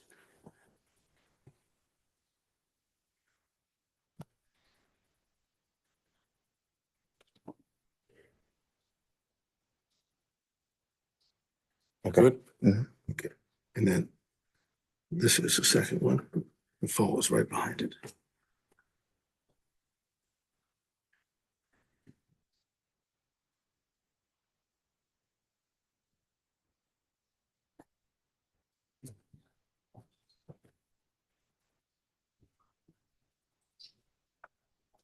That's it. Okay. Kind of hard to object. That's a question. I know. Not know what's coming. Oh, then you must be a soothsayer. Mr. Bradley, I showed you two text messages, correct? Both of those text messages occurred on January the 5th of 2024 at approximately 11:56 a.m. Am I correct? I think, yes. Okay. And the text messages would have been between you and Miss Merchant, correct? I didn't see it. Yes, it should be. Okay. And I've shown the same two to prosecution, so we're talking about the same two. In the text message to Miss Merchant, you indicated knowledge of some activity on the part of Mr. Wade, correct? I'm going to I haven't asked him anything about what the, flag for the court that this is a topic and a specific exchange that Ms. Merchant went into, and there were objections that were sustained. All right, understood. Yes. and it's your testimony that the information that you imparted to Miss Merchant in these two text messages is based entirely on confidential communications between you and Mr. Wade, correct? Objection. He's referencing specific knowledge. The specific knowledge comes from Mr. Wade, which is we've already established as privilege. Well, no, the question, he didn't get into anything. He just said, are these two text messages about privileged communications? We haven't actually, I don't see an issue there. Mr. Yes. Bradley. And is it your testimony that the knowledge that you had, which you imparted in these two text messages, came from Mr. Wade and Mr. Wade alone. Is that Yes, correct? yes. Can you tell us when it was that Mr. Wade imparted this information to you? Objection. All right. And I think That's what you're going to do. And sure. So I'll sustain that on privilege. And I'm going to introduce for the record, when we finish these two text messages, so that Your Honor has those back there, so that you can, Sure. What would they be marked as? what do you have? I have a whole set, you can mark. Okay. No. I'm gonna go ahead and, No, I think Oh, you're, the I contract. think you were. Yeah. The new one would be 26. There you go. once I put a staple in it, I think it'll be Defense Exhibit 26. All right. You have to give me a real pen that works, not a line. There you go. All right. So this is marked and made part of the record as Defense Exhibit 26, but not necessarily for its This is not admitted evidentiary 26. value. It's for purposes of the court conducting the in-camera review. Right. And you put a staple in it here to make sure that you see. Yeah. No charge? No, it's free. Oh, geez. All right, Ms. Sadao, what else? All right, so there was also reference, if I remember correctly, to some email correspondence in which Ms. Merchant sent you the motion that she was going to file to disqualify Ms. Willis and Mr. Wade for your review. Is that correct? That's correct. Okay. And that was sent to you in an email? That was correct. And did you respond to it in an email? I don't think I responded to her in email. Ashley, do we know? He's responded by text. You responded by text. I'm sorry, I mischaracterized it. You responded by text? If I can look at my text, I can, but I'm assuming I did, but Okay, I'm going to get it for you because Okay, I don't want all there to right. be any assumptions. As soon as we have it. Let me show you, this is the email. Then here's the-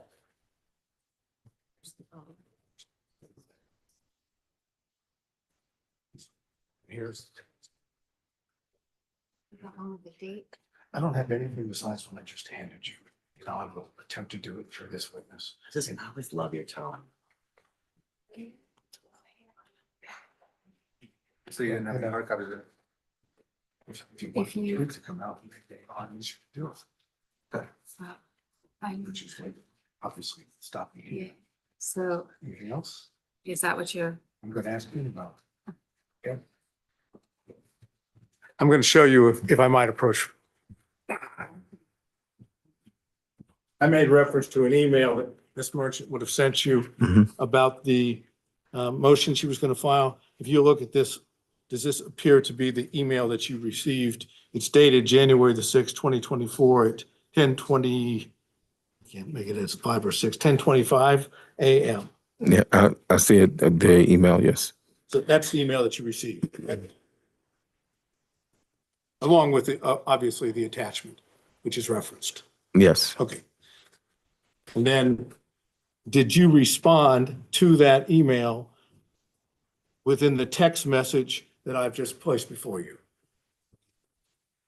yes, I said looks good. So the answer is yes. Oh, yes, I did. Okay. We'll mark this as another exhibit for Your Honor to look at.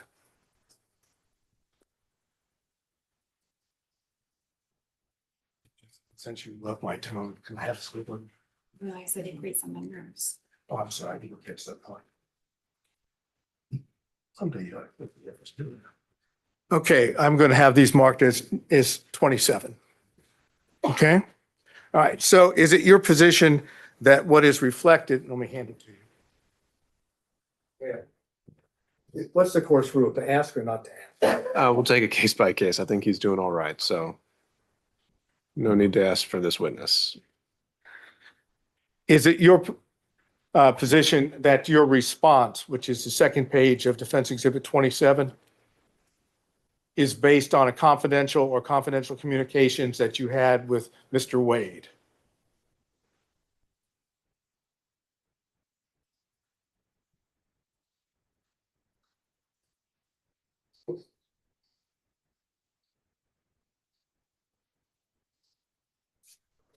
Do you want me to read the response? No, I'm only asking you whether or not the response, you actually already said what it said. I don't want you to read it again. Is that response, based on confidential communications that you had had with Mr. Wade? Objection, this is privileged and cumulative. All right, so now we're talking about the email, essentially referencing the motion as a whole. He hasn't been asked to actually confirm or deny any specifics, just to say whether his response was privileged. So I think we're just laying the foundation, just like we did with the text message. So you can answer that question, sir. Was my response privileged? No. Was your response to the email of Ms. Merchant, which is on page 1 of that exhibit, is your response, which is on page 2, is that based on knowledge that you received from Mr. Wade pursuant to confidential communications? Yes.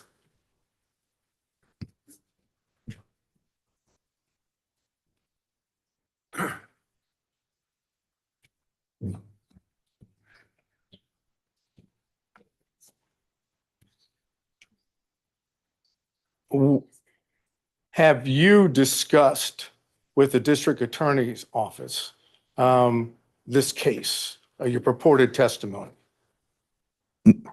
Of my testimony? Yes. No. At all? No. No prep, no conversations, no nothing? No. Have you given your attorneys, for this matter, did you give them permission to speak with the district attorney's office? Well, he can assert his own privilege, but that's kind of crazy. Is there a objection to be heard? Absolutely, this is Okay, privileged sustained. communication. Mr. Sadao, next question. Do you know whether or not your attorneys shared privileged information with the district attorney's office?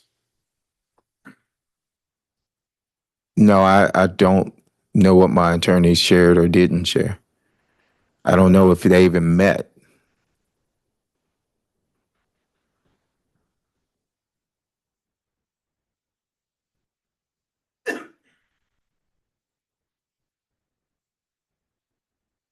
Have you, last question, have you spoken to Mr. Wade prior to today? No, actually, withdraw that. You're no longer in the same partnership or fee sharing arrangement with Mr. Wade, correct? That's correct.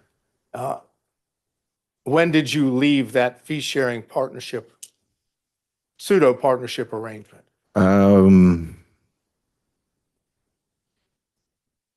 I don't remember the hard date, but maybe sometime like July, August of 2022, I think. Okay.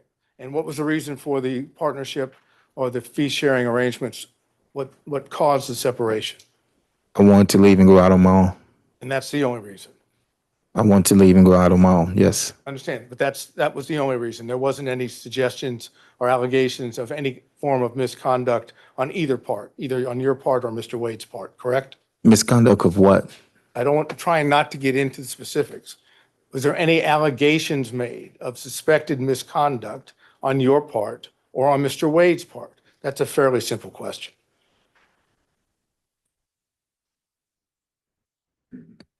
Did he accuse you of doing anything? Did you accuse him of doing anything?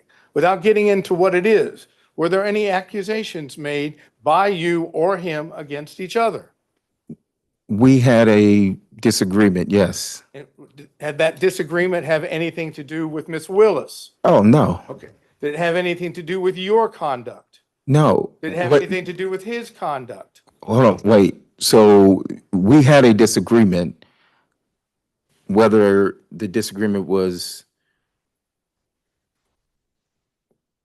we disagreed. And so we dissolved, I left the firm. Right. And was the disagreement having anything to do with alleged or supposed misconduct by either one of you? If you define misconduct, I'm telling you, we had a disagreement and Just tell me what the disagreement was then. the disagreement is mine to know. I mean, I don't see the relevance of the disagreement that I had. It had nothing to do with this Trump case or any other case. I'm simply getting a question asked, what was the disagreement? It's not privileged, correct? No, that is privileged Oh, it is privileged. It Why is. is that privileged? because it's privileged. I can tell the court in camera, but it was privileged. Ask a few questions further to see if this is actually something that does fall within that privilege. We can take it from there. Did it have anything to do with you representing Mr. Wade in any capacity? Excuse me. It would fall in that line, yes. But your testimony is that it has nothing to do with your representation of Mr. Wade in connection with Ms. Willis. As it a connection to Ms. Willis, that's correct. It's connected to the matter for which you were hired by Mr. Wade? I wasn't hired by Mr. Wade. I thought you were the attorney representing him in the divorce. Oh, I apologize. I thought you were saying something else. Oh, yes. So will it apply as to whether I was hired during the divorce? Yes, that's correct. I'm not sure what this correct means under that. We kind of got lost on it. You asked the question. It did not relate to your representation. It will relate to my representation. In the marriage case. It does. And this was whose decision was it? At that point, did you stop representing Mr. Wade? It wasn't at that point, no. Was it before that? No, it was after that. Okay. And how much longer did you represent Mr. Wade in the divorce action? I'll have to see the divorce proceeding to see Mr. Wade. I represented Mr. Wade for a time after that. He represented me in a construction case for a time after that. And I'll have to look at the filings. I ended up hiring new counsel for my construction case. He ended up, but it wasn't right at that moment. It wasn't in a matter of weeks. It was, I don't know. Continued representing him in connection with the divorce case after you had the separation that you've made reference to. He continued to, yes, and he continued to represent me on a construction case. But the separation, at least in part, if I heard you correctly, and please tell me if I'm wrong, had something to do with your representation of him in the divorce case. That is correct. Okay. Now, Mr. Wade has testified that he did not have a relationship, a personal relationship, a romantic relationship with Miss Willis until sometime early 2022. Okay? I'm leaving that as the premise for what I'm about to ask you. Do you possess information that counters that, that's inconsistent with that? Any information Mr. Bradley has would be privileged, Your Honor. Okay, Mr. Sato, I think we've. Would such covered this. information be privileged in your mind? I think this has already been asked during Ms. Merchant's direct, so we're covering the same ground. So I'll sustain that.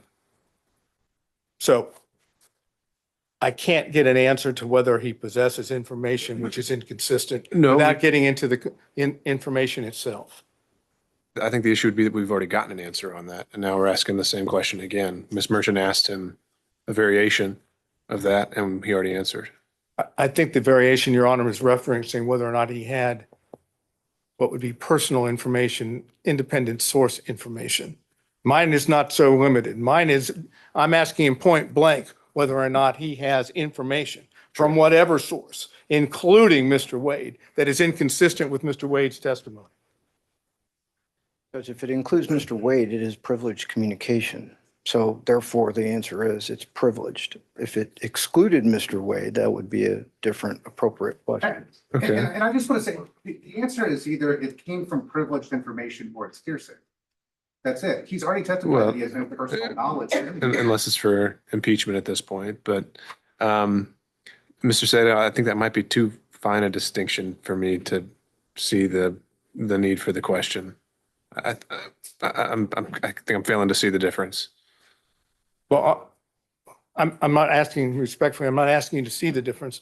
I'm asking whether I can ask that question and elicit a response which doesn't elicit the actual communications, which is what I'm attempting to do. And if Your Honor says I can't, then I'm finished. And I think that this was another aspect of what came up before, which is in my mind, even confirming the existence of the information goes into privileged communications, whether he does or does not possess information. If it came from that relationship, that's part of the privilege as well. So if I make that clear, then I'd So be you're sustained. sustaining what the objection would be. That's right. It'd be sustained on privilege to that And of course, question. all the questions that we're Preserved for the talking record. about as far as the foundation about when things are said and what is said, you're going to go into, if I understood correctly, ex parte in camera with the 2 exhibits we've talked about. That's right. My intent would be to make a record of the knowledge of when it was obtained and the extent of it and the different sources, and that'll be sealed. And what was actually said. That's right. So I guess my question to the court before I sit down is if hypothetically you learn through this in-camera ex parte examination that the information that this gentleman has through the attorney-client privilege is in fact inconsistent with what Mr. Wade testified to under oath, then the court is going to then make a determination of whether it can be used here or whether it just remains in the record sealed. So my intent would be to make the distinction of from the in-camera hearing, if I still determine that everything is covered by privilege, then anything else that is said cannot go into the factual determinations or credibility determinations that need to be made. And so just the issue of whether the privilege did or did not exist is preserved. So again, just to follow through to make sure. So if the court knows that there's been a fraud upon the court through the lie of Mr. Wade, none of us are going to know that that in fact occurred, and the court's going to be in a position of making a determination on the motion, even though the court knows that it doesn't have all the information, truthful information. I'll take a closer look at the case law you provided to see if that is actually a variation of the crime fraud exception. And I'll apply the crime fraud exception as I see it. Right. And again, I'm not suggesting it is a variation. It is totally separate from crime fraud. It has nothing to do with using the legal advice of the attorney in order to commit a crime. It's you go ahead and commit fraud or lie to the court when you fully know that someone, your attorney, has information which is counter or inconsistent with what you've testified. And to that end, Mr. Sadout, that is something that you can, I mean, I've got this case from Ohio, but if you can find something more on point in Georgia before we schedule Other this than for the one argument. I gave you, The Coca-Cola one? the 1935 case. The Atlanta Bottling Company? I don't think I went that far. I think it just kind of said the sword and shield language, and it didn't go so far as to say that there's this alternative theory about fraud upon the court, but we can flush that out in our research. I appreciate it. Thank you, Your Honor. Mr. Stockton. No questions, Jared. Mr. Durham. No question, John. Mr. McDougald. No question, Your Honor. Mr. Rice. Question.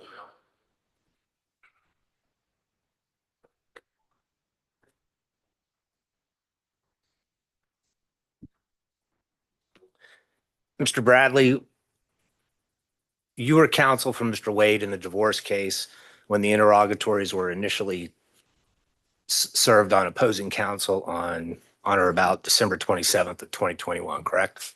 That's correct. And you were also counsel on for him when the amended interrogatories were served on May 30th of 2023, correct? That's incorrect.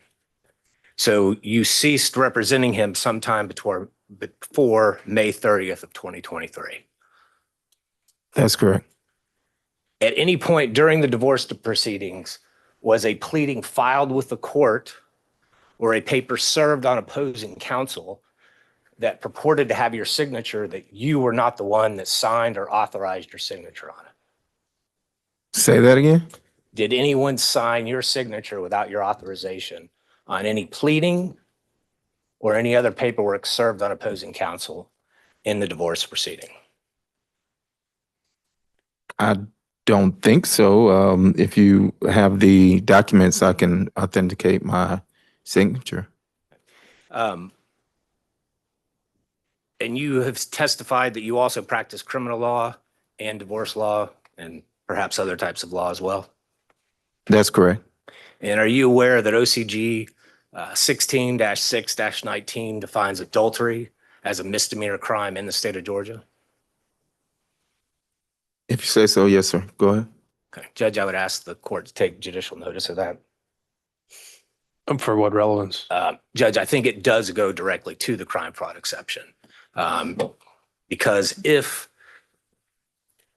before we draw objection, because if Mr. Wade was providing information to him, to his counsel about his intent to either commit adultery or that he was committing adultery, then that would be a misdemeanor crime. It would implicate the crime fraud exception. And additionally, as we know from yesterday's evidence, Well, we let have me pause three- you there. Isn't adultery as a statute just on its face been found unconstitutional? You It can't is- actually charge anyone with adultery anymore. It is still current in the Then it state of can't be a Georgia. crime. It is still a current charge. Let's in the move on to state that of next argument. Additionally, Judge, with regard to the interrogatories, we have three different sets of interrogatories that were filed that came into evidence yesterday, 21, May of 23, December of 23, that contain false information. We also have the January of 24 that contains the invocation of privilege. So to the extent that this witness has information both with the original interrogatories that were filed in December of 2021, and frankly, with regard to the later ones, even though he wasn't counsel, that would be a false swearing and fraud on the court, which again is a criminal offense, and therefore the crime fraud exception would apply as well. Okay. Understood. No further questions. Okay, Mr. Gillen.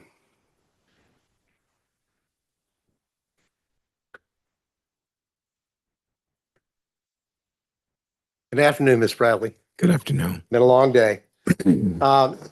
When did you sign your engagement letter with Mr. Wade to represent him in divorce proceedings?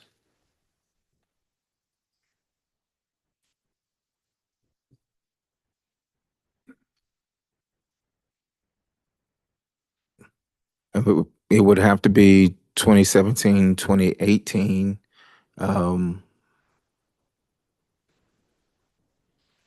Same time frame, 2017, 2018. So did you sign or have signed an engagement letter to represent him, or are you just speculating? I can't recall. I mean, we were in a, we shared space. I can't recall if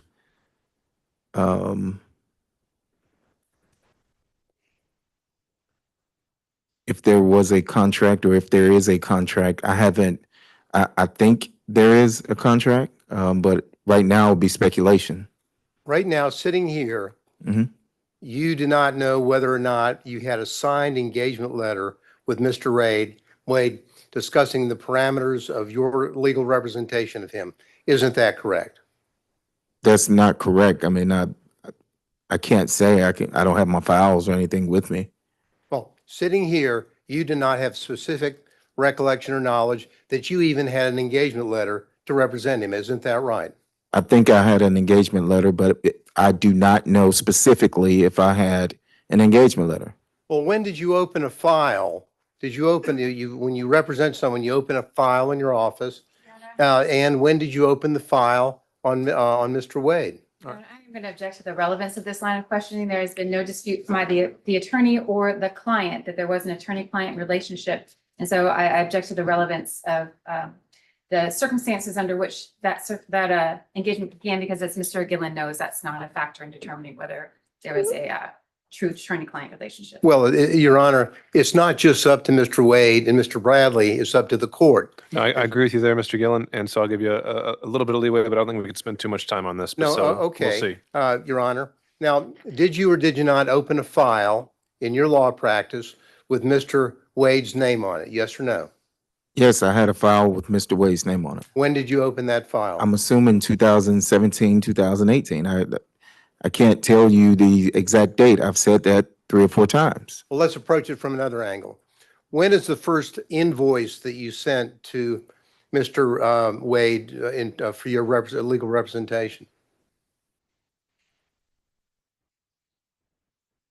I didn't send him an invoice in that capacity.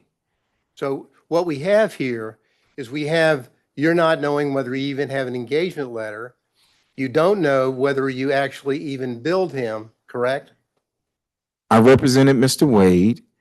I signed the documents that we filed. I filed the documents.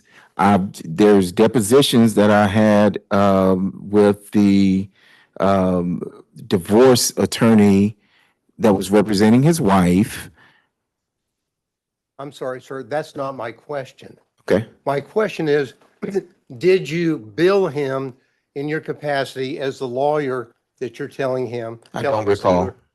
As a matter of fact, did you have any invoices where you billed him on an hourly basis? I don't recall. And the answer really is no, isn't it, sir? I don't recall. And the reason why it's no, isn't it, is because what happened is that you and Mr. Wade were in a law practice together, and it was a very small work environment, correct? It was a work environment, yes. A work environment where you and him would meet and talk literally every day, correct? Not every day, no. Well, almost every day. Not almost every day. I stated earlier that I ran one side of a practice. Mr. Wade did, and we rarely were there at the same time. I stated that earlier today.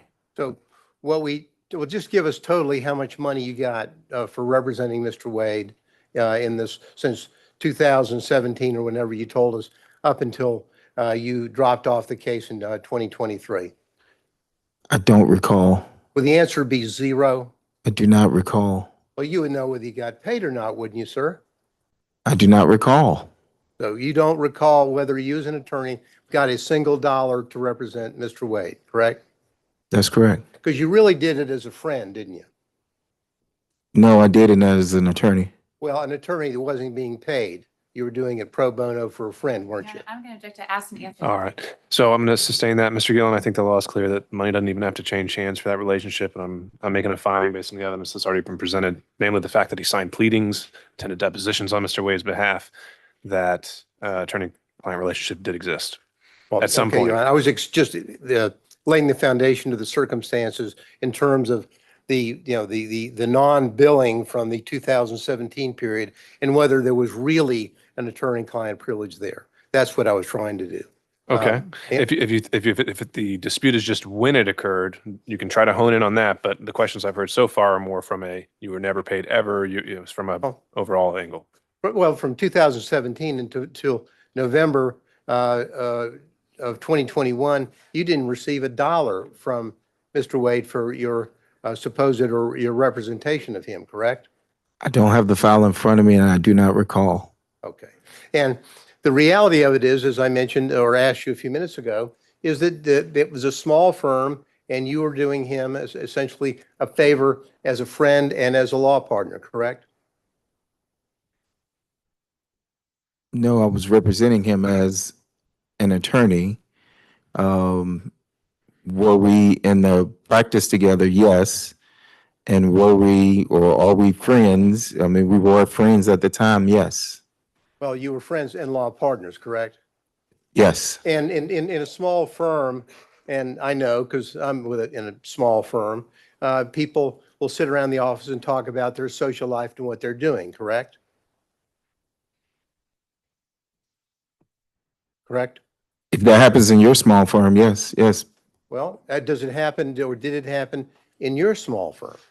Yeah, I'm gonna, the witness has been asked very specific questions about conversation about socialization, and we've gone all through it. So I think this is asked and answered. All right. I'll let him answer this one question. Overruled. Repeat the question.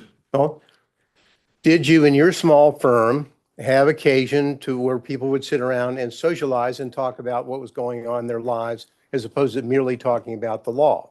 Yes. And you had those conversations with Mr. Wade as a friend on a social basis, didn't you? I assume Not yet, but it might. I assume, yes, we've talked about sports. We talked about, sports a whole lot. You talked about life and about what was going on in your life and what was going on in his life, right? right? Sometimes, very rarely, yes, sometimes. And that is what you do in a small work environment when you know people very well and you do favors for them, correct? You're going to object. Yeah. There's All right. questions. Sustain. Next question, Mr. Gillen. Now, in that capacity, didn't you have discussions with Mr. Wade about what was going on in his social life that had nothing to do with him asking you legal advice? Objection, to be more specific. I think he's just asked whether he socializes outside of legal advice. So I think you can answer that question. I did answer the question. I said we talked about sports a lot. And I'm asking, sports is one thing, the social life. Did you talk about each other's social life, like Mr. Wade, and who he was dating? All right. So that'll be sustained on privilege. Your Honor, and just for the record, I would state that my objection would be that the privilege only protects communications in furtherance of seeking out illegal advice, not talking about something that might be personal or confidential. And that's the distinction that I would draw. I think that's a accurate legal point. However, I think the witness has already been questioned and testified on this point. Thank So you. next question. Now, you got into the fact that you were the initial attorney on the divorce case, correct? That is correct. Now, did you and Mr. Wade, without getting into discussions, did you and Mr. Wade together prepare his responses to the interrogatories which were filed initially in the divorce case? I'm assuming we, Objection, he's asking about interrogatory responses, preparation of the case in the divorce case. That's all. Mr. Gillen? Well, I don't think it's attorney-client. Did they meet together? And when the interrogatory answers were filed, did he file them? And did he do that in concert with his client? There's nothing privileged there. Did they meet and work together, and that work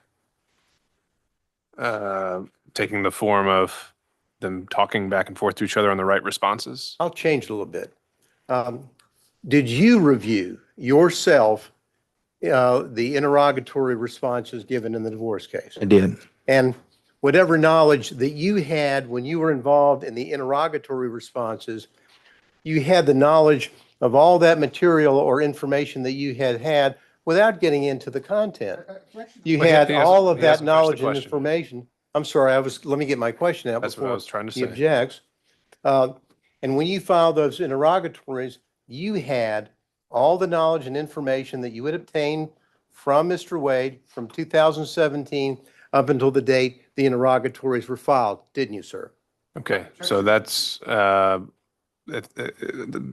follow-up question to that is going to be incorporating knowledge learned during communication. So I'll Oh, sustain no, on I'm not going to have a privilege. follow-up question. I just want to know whether, is that the case? When he filed the interrogatory forms, he had all of the information that he had discussed with Mr. Wade from 2017 up until the time. That's it. That's my final question. Okay, in which case, without doing that extra assuming link that he based his answers on those communications, it has no relevance.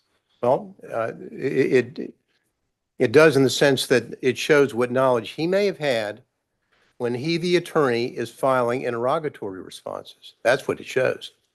Okay, I'm still not seeing the relevance of his knowledge as the attorney filing the responses, unless you're linking this back to Well, Mr. Wade. it gets back, Your Honor, to whether or not, if you're an attorney and you're filing an interrogatory response, which you have reason to believe, or specific information to know that certain responses are not accurate, then you shouldn't be filing them. And now, so that's where I was going with that. So if he's got a body of knowledge over here that's built up from his communications with Mr. Wade that everyone so dearly doesn't want everyone to know about, in spite of the allegations made against Ms. Merchant, now. Okay, so what if the question was, did you, when you signed your name to the interrogatories, did you commit any knowing fraudulent statement and submitting those to the court at the time? Would there be a problem with that statement or that question? Well, I mean, I think that is a conclusion that others could draw, like the court. I just want to know that he had all that information at the time that he, as the attorney, filed the interrogatories. That's it. We would object. This does fall under attorney-client, and he is making presumptions about when information may have or not have been disseminated to Mr. Bradley in his capacity as attorney. He didn't have to know about anything at the time of, in the middle of, at the end of, or he may never have had that information. There's too much presumption associated with it, so the whole matter is covered under privilege. One comment on that, Your Honor. We have spent almost a day talking about trying to block the dissemination of what Mr. Wade said, either as an attorney or in any capacity, about his relationship with Ms. Willis prior to November the 1st, 2021. And questions about discussions in 2019, all objected to, claiming the privilege. And now to say, well, that doesn't mean that he learned something after. I'm talking about, what did you know at the time the interrogatories were filed? And everything that now they're claiming privilege, well, that's fine. The court will address that in chamber and in due course.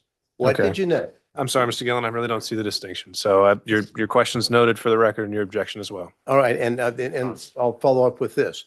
Now, you're leaving removing yourself from the case, the divorce case, correct? You withdrew from the divorce case, correct? Correct. Did you do that as a result of your concern about any of the accuracies or representations which had been made by your client in the divorce case? No. Okay, so that's going to cover communications during the relationship?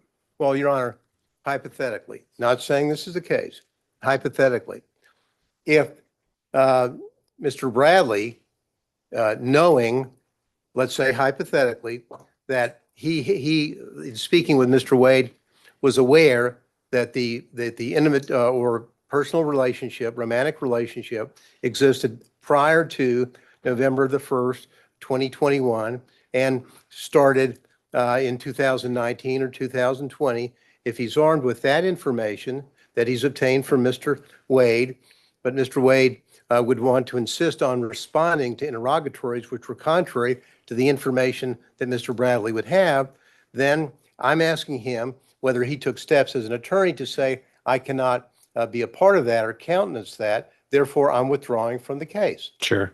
I still see that as covering their communications. So I'll sustain that objection. All right, well, thank you, Your Honor. That's all I have. Okay. Thank you, Mr. Gillen. Thank you. Mr. Kacherov, are you still with us?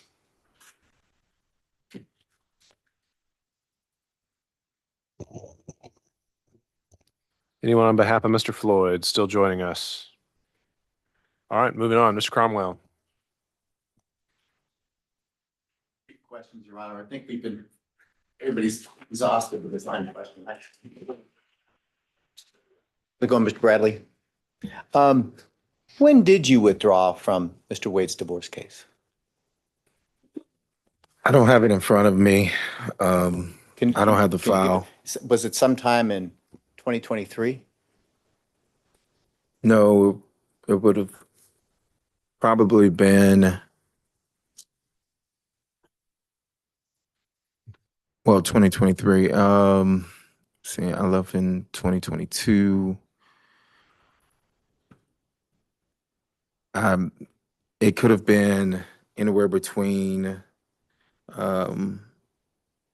July of 2022 and maybe December of, it wasn't, I don't have the accurate date, but it wasn't when I left, and it wasn't. Make it easier for you. Okay, all right. You were not his divorce lawyer at the time the interrogatory responses were filed in May of 2023. Is that true? Oh, no, I was not. Okay, yes. And as of today's date, Mr. Wade is still a married man. Would you agree? I haven't kept up with the divorce proceedings, but I think they're still open. Okay, so, and if they're still open, that means he's still a married man. Yes, that's correct. So if the fact that in a pleading, there is a reference to the marriage is irretrievably broken, that doesn't mean the marriage ends, does it? I guess you have to ask the judge that's handling the case. Well, it doesn't end until there's actually a divorce decree signed by a judge. Would you agree? I would agree. All right, thank you. Okay, Ms. Cross, were you taking? I the am, Your Honor, and I'm time? going to have a minute. My cross-examination might be a long one. So we've been going for about an hour and a half. Can I have just a 5-minute break? Sure. All right, we'll be back in 5.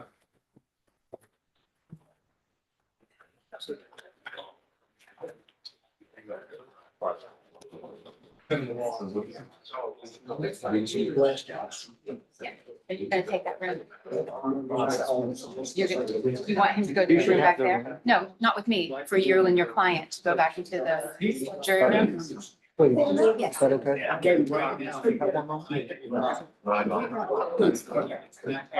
Yeah. Let's move there. Yeah. No. They're gonna close it.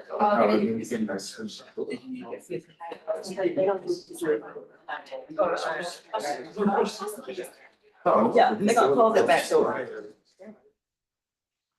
Yeah, back door. Oh, I'm sorry.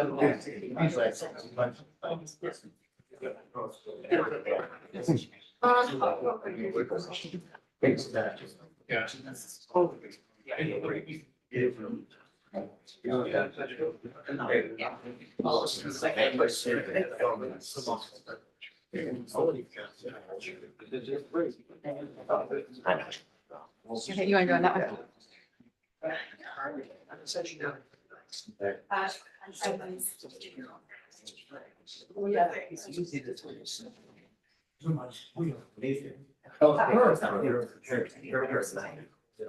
Thank you, though.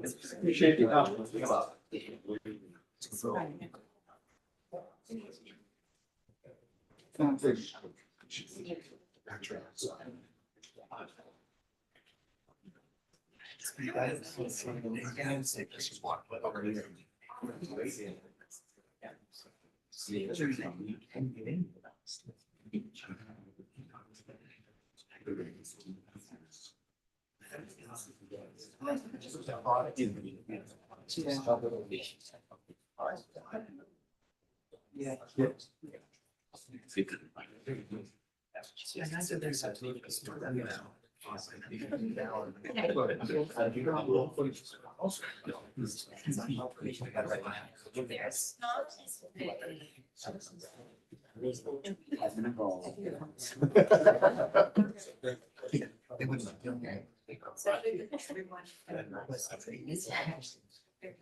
So I just sent it to you.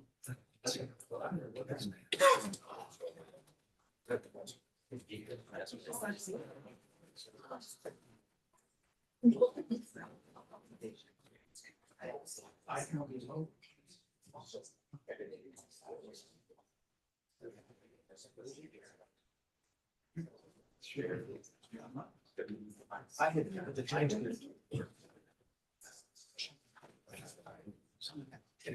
Okay, but I didn't want to say look.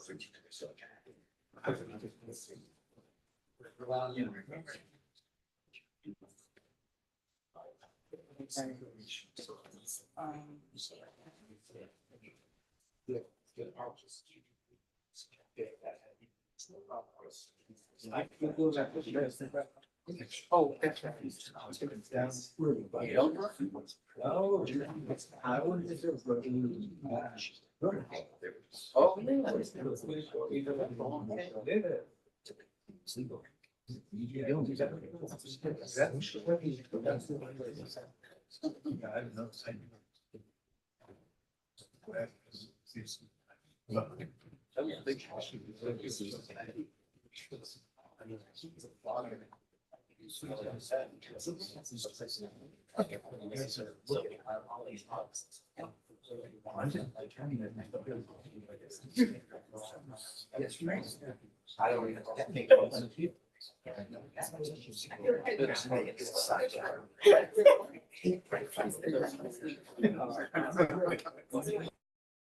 I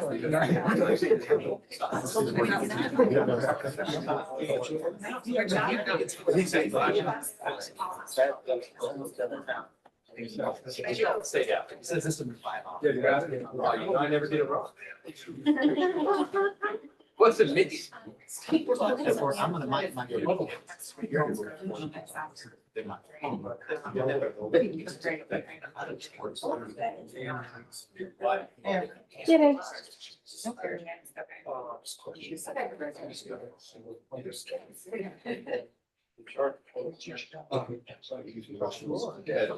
Somebody did that coming in.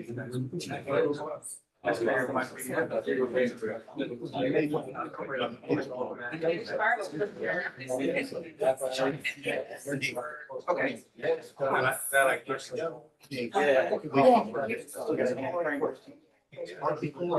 We've been going an hour.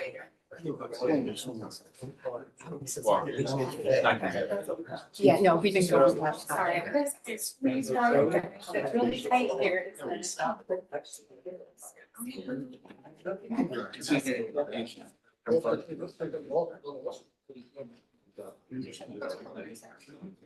Yeah. Exactly. I mean, that's a good way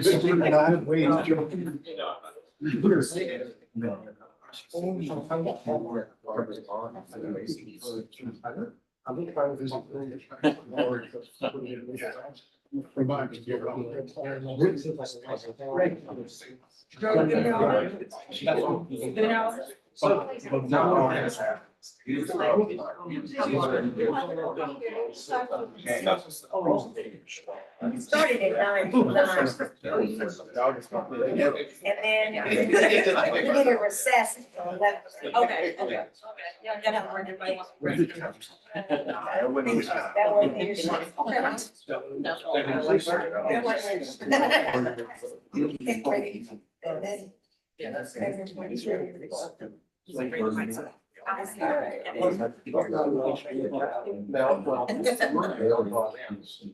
Well, they did this because they want.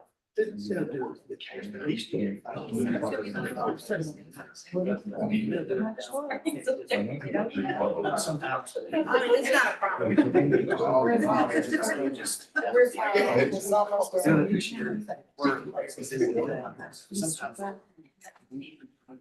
But it's like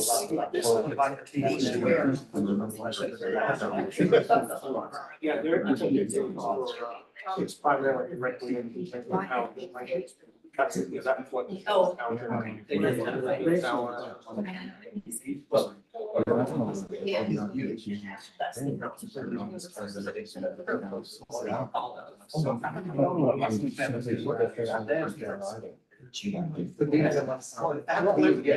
me on the boat, get me on the boat dock. That's qualified.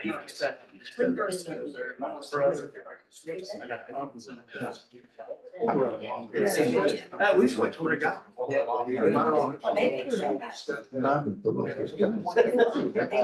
I mean, she's. Well, what's that? I wasn't sure.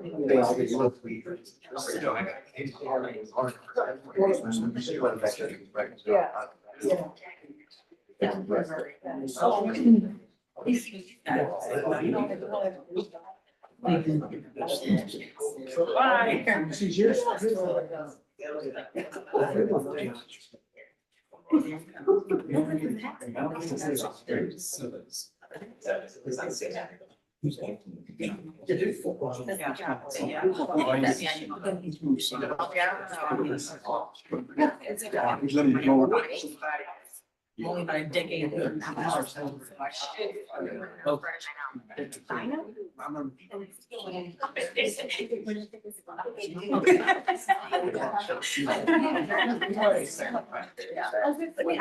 just wondering. I mean.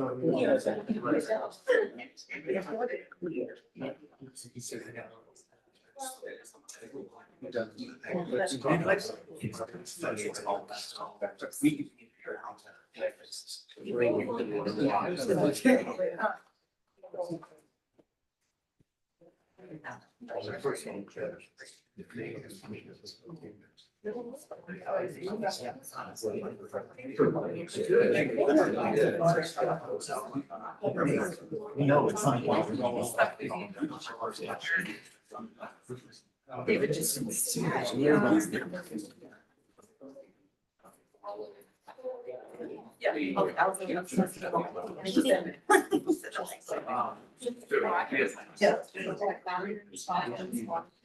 I know.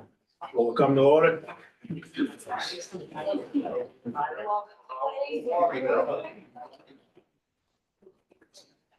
Absolutely not.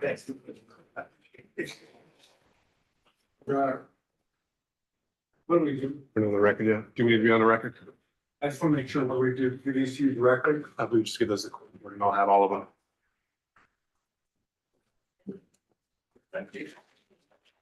Okay, we're back on the record and, oh, maybe no, we're not. We can get Mr. Bradley back.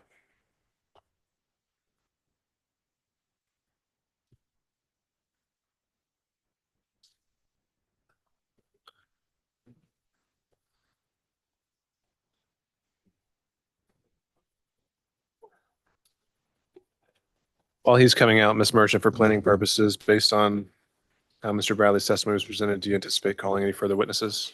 All right. Oh, Mr. Thagow had a copy of the church speech that I think he would have to just Right. copy back. We'll handle that with housekeeping at the Yes, end. okay. Okay. Ms. Cross.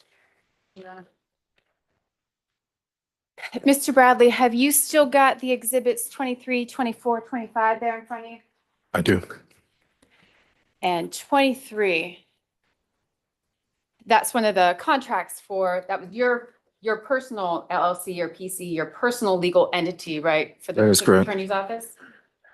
Yes? Yes, that's correct. Okay.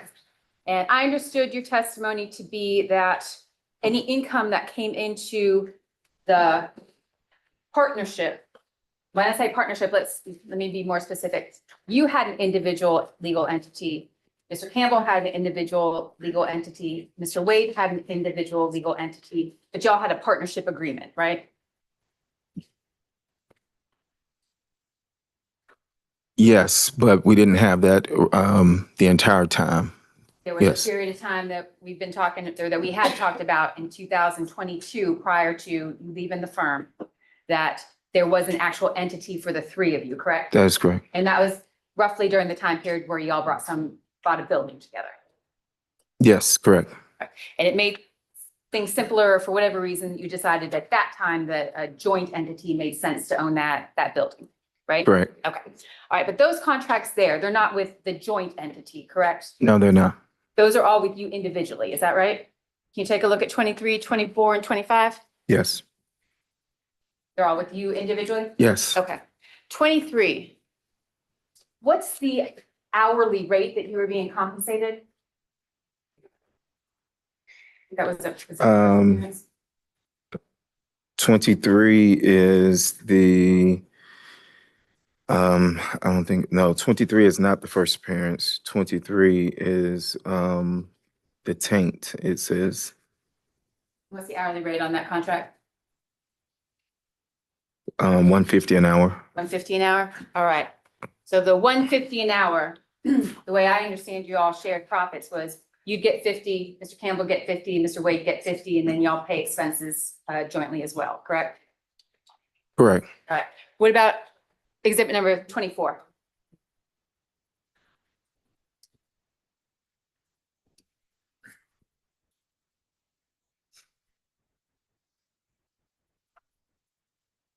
It seems to be the same. Same amount? I don't know if it's the same amount. I'm interested in the amount. Can you? Oh, no, the amount was 65 an hour. $65 an hour? Mhm. That's not a particularly high rate for an attorney in the Atlanta metro area, correct? No, it's not. All right. Was that a government rate that you were willing to accept at that time? Yes, that is correct. All right.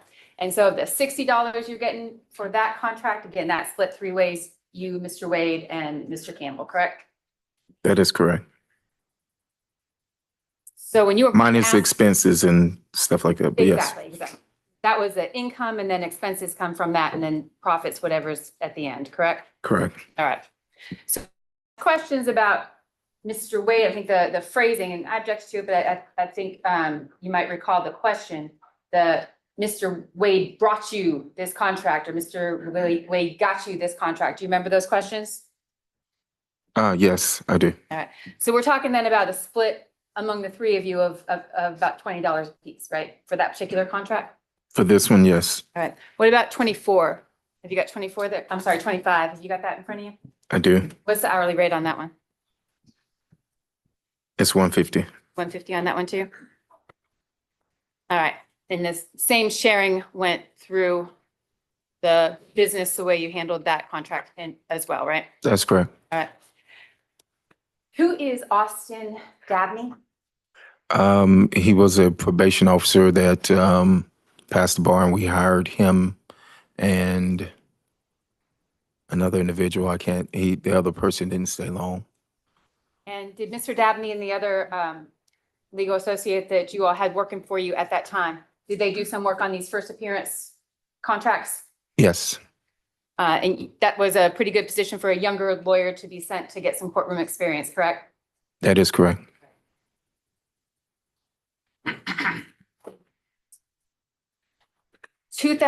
(2020). You're aware that Mr. Wade had a serious illness during that time? I'm aware. And you and Mr. Wade, I think you described your relationship in a lot of details earlier about specific circumstances, but you were business partners in, let's say, up till the time you left in summer 2022, correct? That is correct. You were business partners up until that time? Yes, I said yes, that is correct. Okay. And while you didn't socialize together frequently, you considered yourself a friend of Mr. Wade at that time? Yes, we were friends at that time, yes. All right. You are no longer business partners. That is correct. You are no longer friends.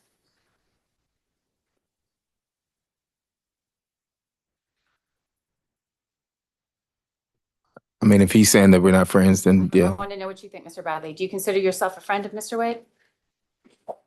I would consider. Goes to potential bias. Ms. Cross. Would I consider myself a friend of Mr. Wade? I would.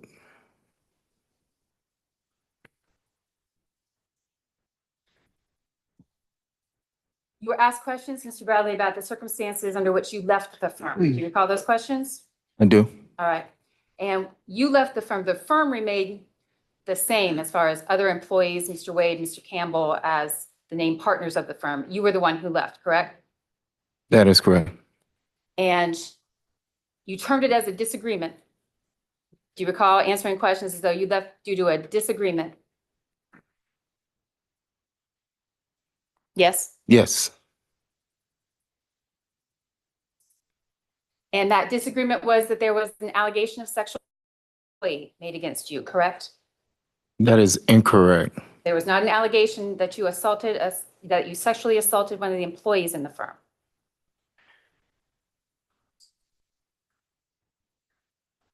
That is incorrect, but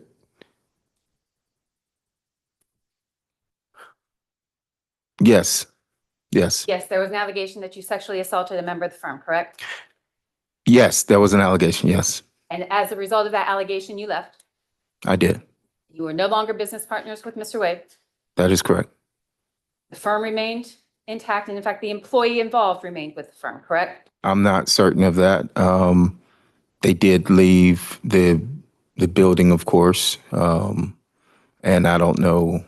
Some of the employees did leave. Mr. Bradley, you in fact paid that employee $20,000, correct? That is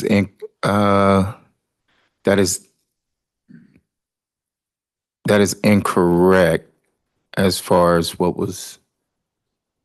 No, On or about the time that you left the firm, and on or about the time that the allegation of sexual assault was made against you, did you pay the person who had made the allegation of sexual assault any amount of money? there was money left in an escrow that belonged to me. I don't know what that amount was.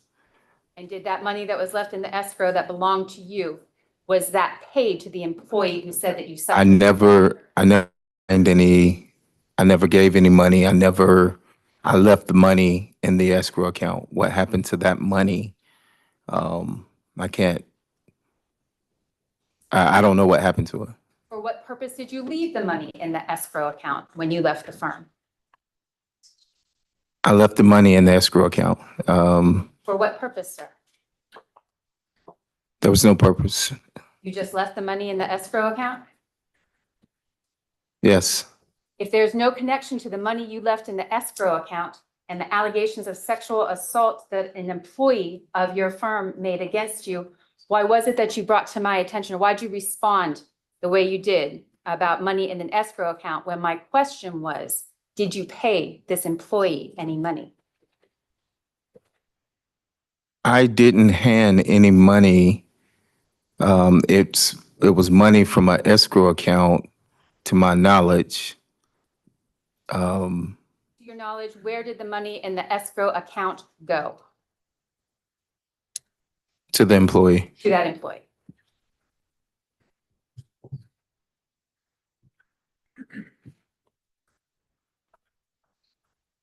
Was there one allegation or one incident of sexual assault with this employee, Mr. Bradley, or was there more than one? It's one incident. There were not two. To my knowledge, there were not two incidents. No. I'm asking for incidents that you have been involved in. Were there two incidents where you sexually assaulted this employee? No, I didn't sexual assault anybody. Was there another occasion where you paid any money as a result of an allegation of sexual assault against you? No, Did you sexually assault any clients of your firm? no, Never. never. Who's Anna Rodriguez? I don't even know that name. You don't recall a client named Anna Rodriguez? Anna Rodriguez? No, I do not.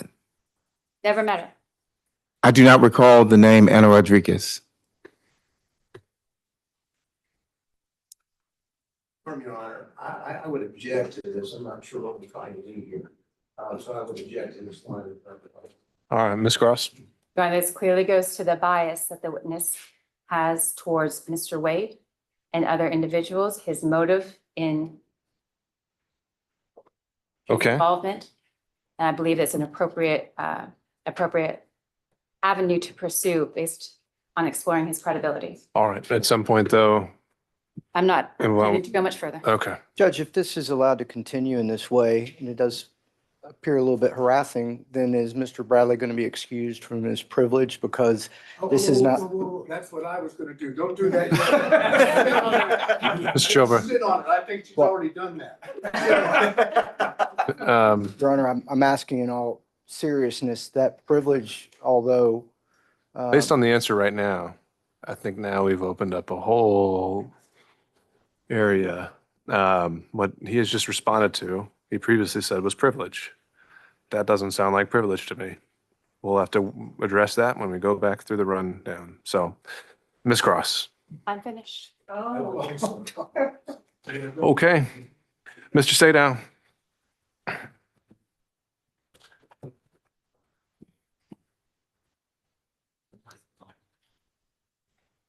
You were accused by Mr. Wade of misconduct in the course of your representation of Mr. Wade, correct?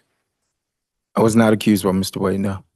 Who accused you? Did Mr. Wade not, based on the questions were just asked, did Mr. Wade not bring to your attention the sexual assault allegations?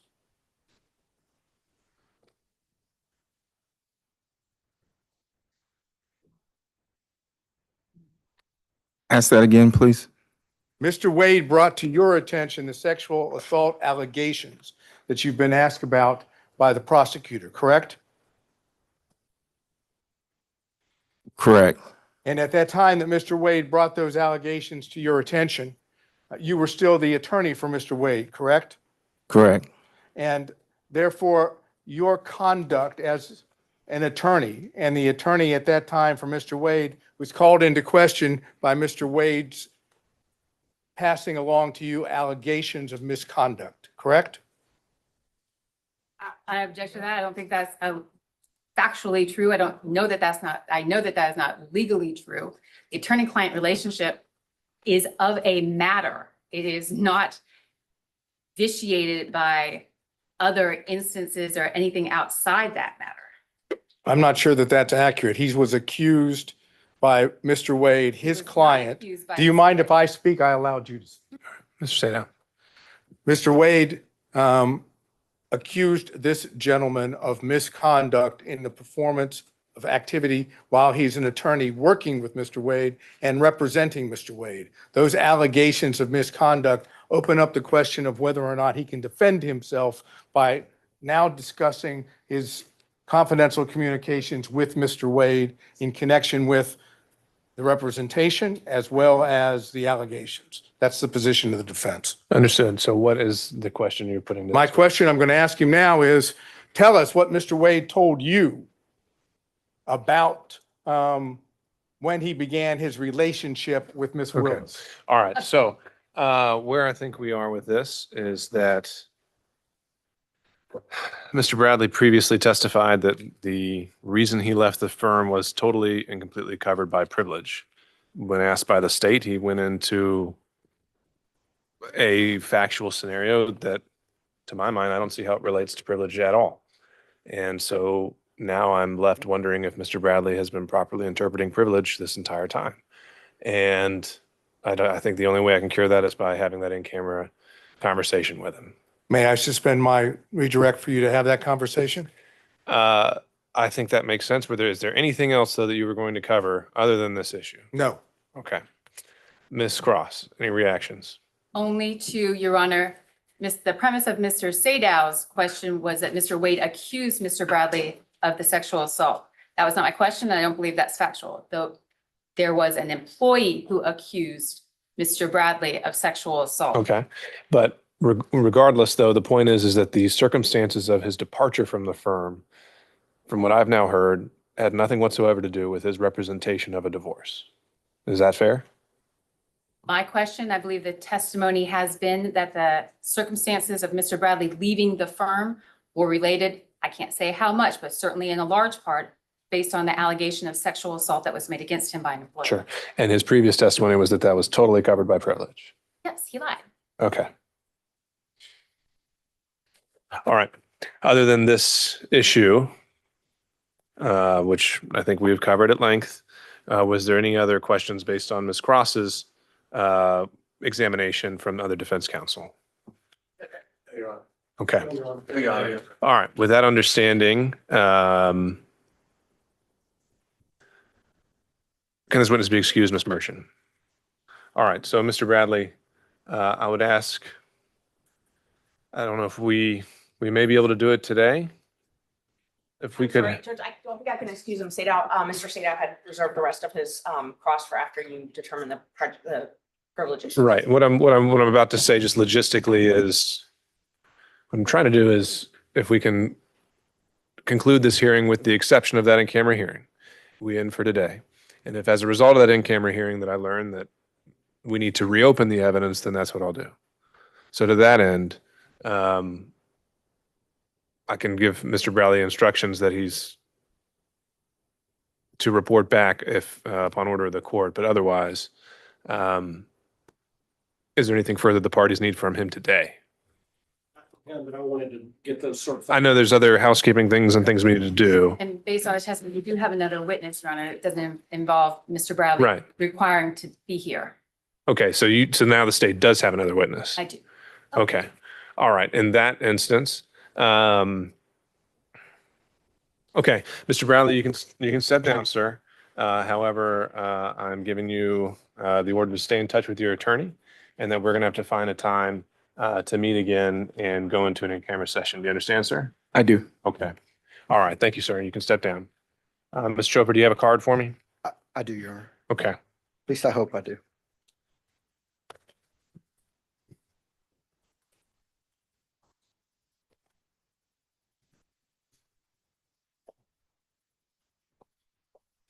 I'm the worst lawyer on earth. I usually just tag bus stations with my You can number. write down your contact information for us? I would. All right. Ms. Merchant, do you have any further witnesses? No, Judge. Okay. on the issue of the, Bill Solinsky, 1006 versus 611. We're not going to call him. We think the chart, the foundation of the source of the chart, is sufficiently in evidence, and we can just use the chart during argument under a 611 demonstrative. Okay. And any objection to this entry as a demonstrative, Ms. Cross?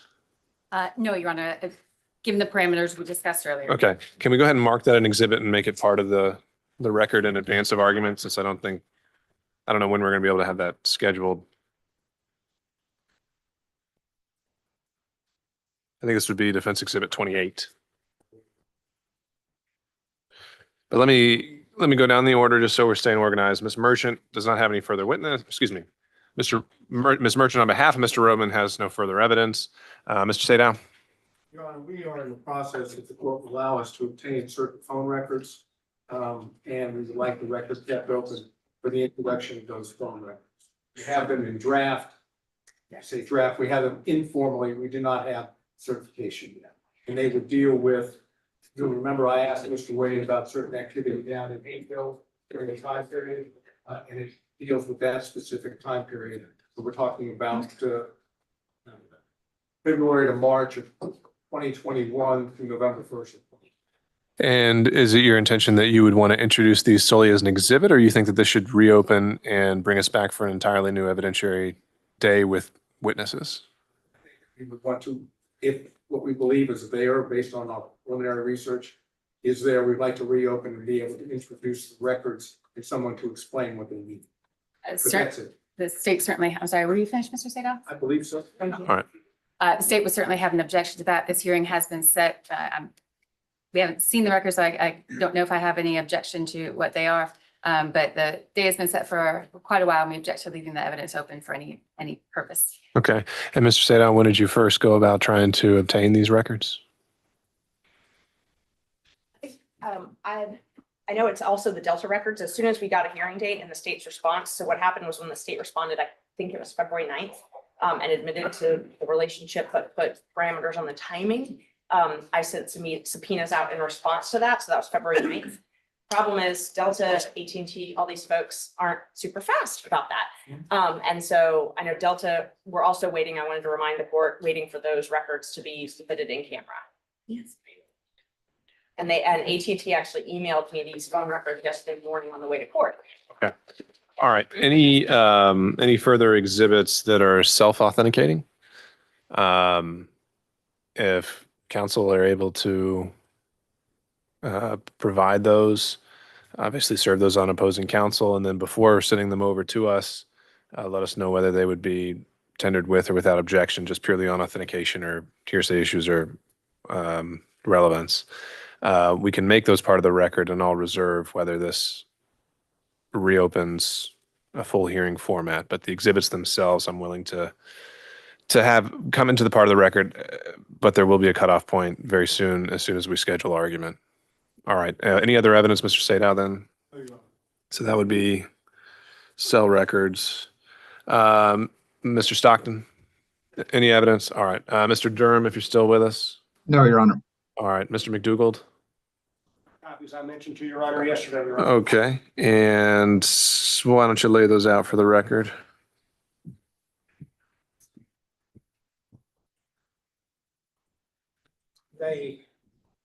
They are marked but not yet numbered.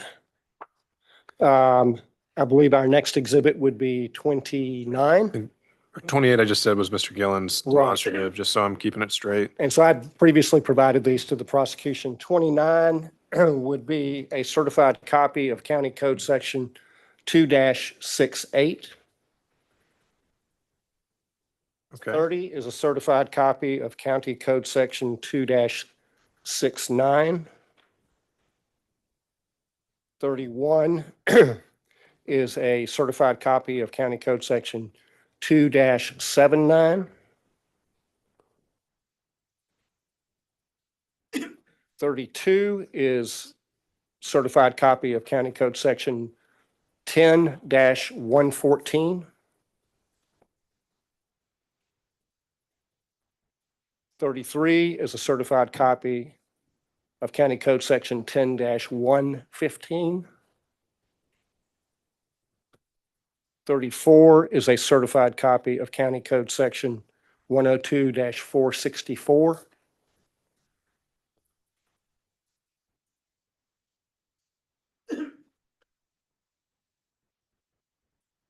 35 is a certified copy of County Code Section 102-465.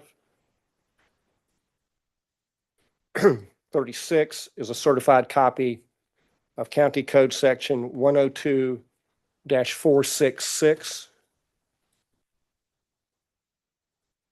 And 37 is a certified copy of a emergency motion by non-party deponent for protective order filed on behalf of DA Willis in the Wade divorce case. Okay, Ms. Cross, objection to defense exhibits 32 through 37. I object to their relevance, and I will take I would take opposing counsel's representation that the pleading is complete and accurate as it was filed, and object to the relevance of that as well, but not the authentication. Okay, all right, we'll note the objection for the record and we'll admit them for whatever weight they're due. So defense exhibits 32 through 37 are admitted. If you could hand those to Madam Court Reporter. Any further evidence, Mr. McDougall? No, Your Honor. Okay, Mr. Rice. No, Your Honor. Mr. Gillen, the demonstrative 38 or 28? Okay, and do you have a physical copy for us already? Great. All right, do we still have Mr. Kucherov with us on Zoom or anyone else on behalf of Mr. Floyd? So he's not on any longer? All right, I'm being informed that he dropped off Zoom, and so I'll make a finding that he voluntarily has absented himself from this hearing. Mr. Cromwell. No evidence, Your Honor. Okay. Ms. Cross, back to you. If the defense presentation of evidence is done, I'd ask that all of the witnesses who had been subpoenaed but not called now be released. I think that's fair. Ms. Merchant, any reason to hold on any of those witnesses? Okay. The state has two short witnesses, and that is it. Okay, you may call your next witness, Ms. Cross. Next witness for the state is Austin Dabney. These witnesses are going to be Impeach. Maybe impeach the testimony of Mr. Bradley? on a collateral matter. We'll wait and see. Yeah, I don't know. We don't know there. Okay.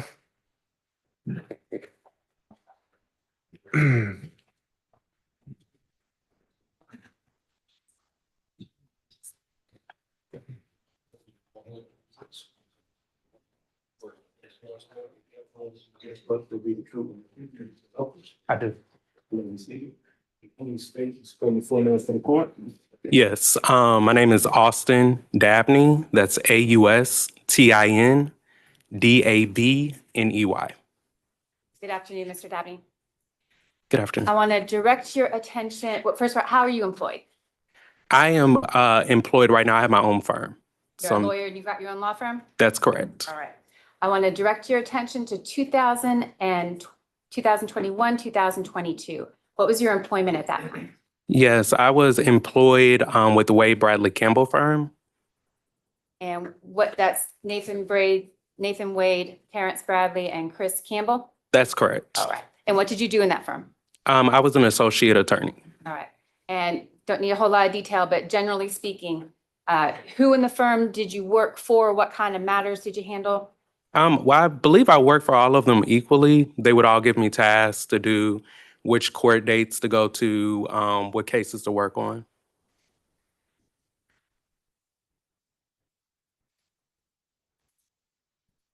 I want to direct now your attention, Mr. Dabney, to a particular instance. Did you have occasion at any time to go to a club with Mr. Bradley? Could you repeat the question? Yeah. Did you have any occasion to go to a club, a nightclub or a bar situation with Mr. Bradley? Yes, I have. More than one time? More than one time, yes. The time that I'm going to direct your attention to, we spoke about a little earlier today. Mhm. Do you recall any instance, Mr. Dabney, where Mr. Bradley where you witnessed Mr. Bradley sexually assault anyone? Your Honor, I object to this. This kind of Okay. specific instance of Sure. impeachment is improper. All right. How is this not extrinsic evidence of a collateral matter, Ms. Cross? Maybe ask a better question. My question will be if this witnessed Mr. Bradley sexually assaulting another employee of the firm. It's the exact, but same subject matter. How is that not issue on a collateral matter for impeachment? I think it's not a collateral matter. Your Honor, the witness denied it. I think it is highly relevant. I think that it goes to the witness's credibility and his denial here this afternoon that he committed the assault. There's a witness I will proffer to the court who has firsthand knowledge and witnessed the event. And so I think that's highly relevant to both Mr. Bradley's credibility and to the proceedings that we've had for the last 2 days. Still object, Your Honor. Oh, I understand, Mr. Attempt to impeach Mr. Bradley, they have to live with whatever answer he gave. They can't have a sub-trial with evidence of misconduct here, so we would object. 608A. Right? 608. Or 608A.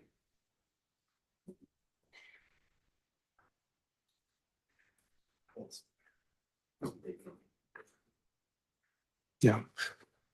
Ms. Cross, under 608, I don't see how this isn't well beyond the core facts at issue. I think you confronted with him. I think he answered them as he saw fit. An argument can be made as a result, but to go down a whole mini trial on whether and he did or did not do this and the circumstances of his leaving the firm, I don't see how that gets past 608.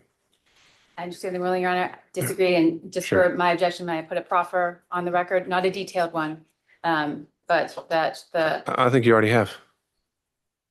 I'd like to, with the court's permission, I'd like to make it clear that the sexual assault I'm referring to was the same employee that I asked Mr. Bradley about. I just wanted that to be clear in the record. Okay. All right. Understood. Is there anything else that is relevant to this witness? Given the court's ruling, no. All right. Questions from defense counsel?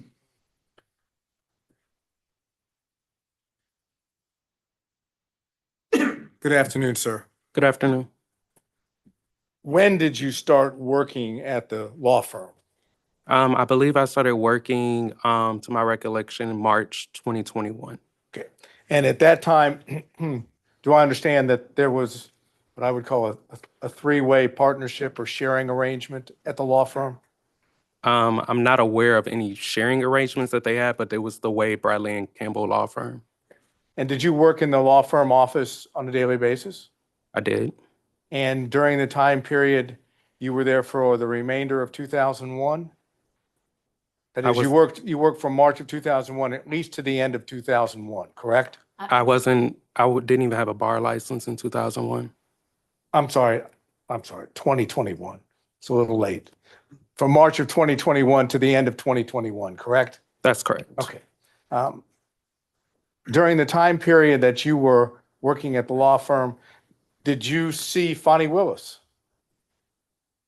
During my time, could you repeat the In that question? time period between March of 2021 and November 1st of 2021, did you see Miss Willis? I may have recalled one instance where I saw her in passing. And when you saw her, was she at the law firm? That would be correct. And do you know who she went to visit? I do not know. You didn't see her go to Mr. Wade's office? I do not recall. Did you ever talk to Mr. Wade about Fonnie Willis? Could you repeat your question? Did you ever talk to Mr. Wade about Fonnie Willis during the time period of March of 2021 to November 1st of 2021? No.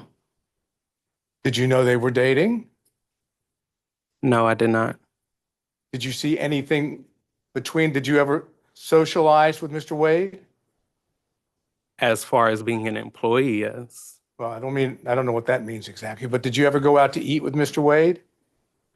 On occasion, he would take the office out to lunch.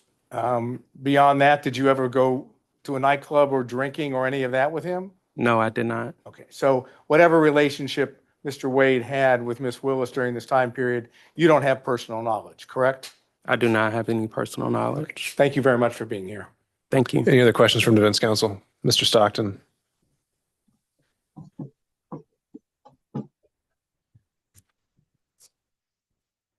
When you started in March of 21, was that just you gave them a resume and started working there?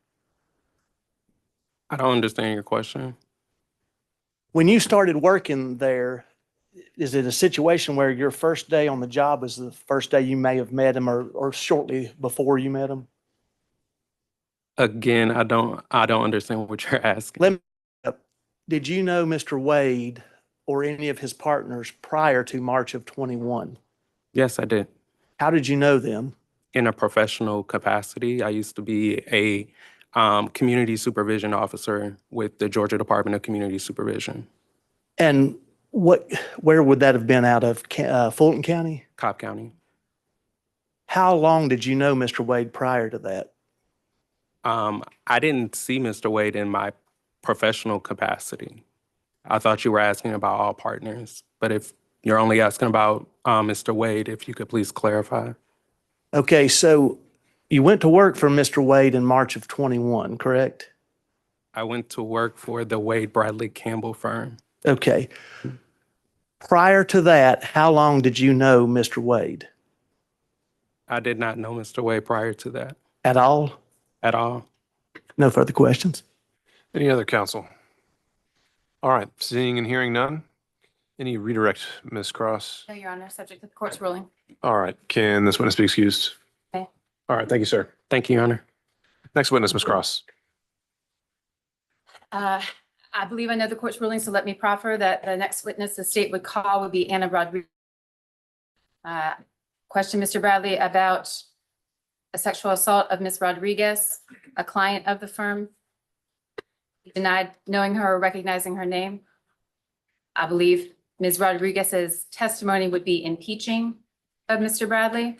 I believe it's appropriate, but want to present that before I call her. All right, thank you, Ms. Cross. And so based on that proffer and the subject matter proffered, I still believe that would fall under 608B as extrinsic evidence of a collateral matter. And so I don't think it's allowed under our rules of evidence. Understanding that, I just make a proffer on the record that Ms. Rodriguez would testify that Mr. Bradley sexually assaulted her. She was a client at the time. And that would be impeaching of his testimony that he did not do so. All right, understood. Any further evidence or witnesses, Ms. Cross? No, sir. Okay. All right, then at this time, for now, I'll consider the evidence closed, subject to any certified submissions by counsel and subject to the results of the in-camera hearing. We will coordinate with all counsel to find a date to come back for summation. And to that end, again, using Ms. Merchant running lead on this, I'd like you to consult on whether that's going to be a collective response on behalf of the defendants. If not, then we're going to have to get into time allotment. And if it's more than a handful of counsel, it'd probably maybe be 10 to 15 minutes per side. And so, Mr. Sadon. When did you say this might happen? We'll follow up by email so we can coordinate with everyone's schedules. I want to make sure we have our same court reporter as well, so that the record is all in one place. And I know we have a lot of schedules to coordinate, but looking at either late next week, as in next Friday, or the following week. We at least have the opportunity to get a transcript before we do that. I think that's probably highly unlikely, but we'll see. It's just that would require a rush, and I know again we're at a shortage of court reporters, but I think there are other means you can refer to the evidence with confidence as to what was said.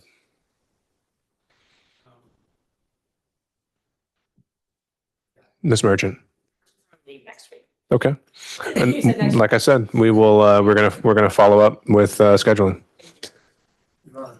Mr. Gillen. The argument would be on this hearing, And also on the forensic. yeah, any other claims brought in any of the filings regarding forensic misconduct, this whole line of questioning? All right.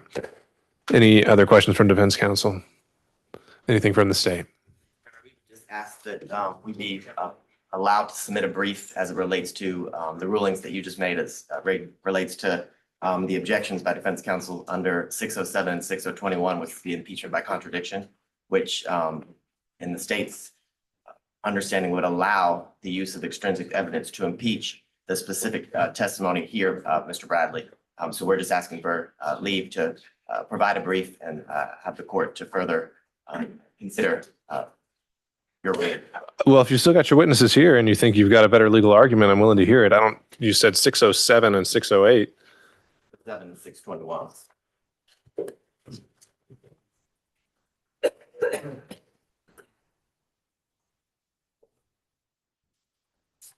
Okay, I see 621 and I see 608. And In both of those instances, they allow testimony that related to the testimony of another witness here, Mr. Bradley, that proved as patently false as he testified that he didn't commit a sexual assault and that he didn't pay off witnesses and things of that nature.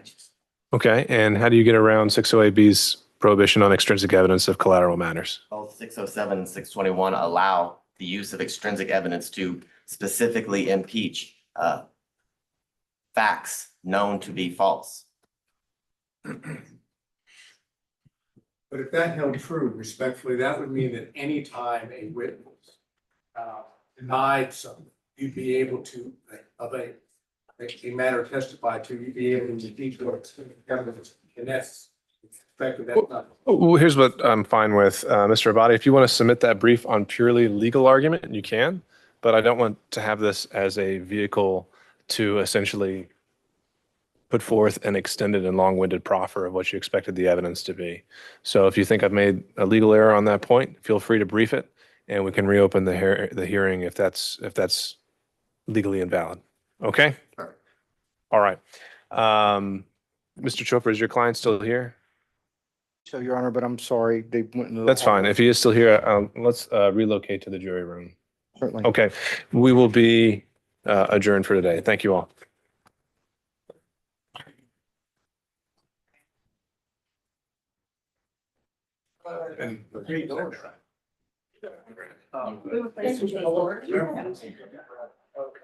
I left Paul.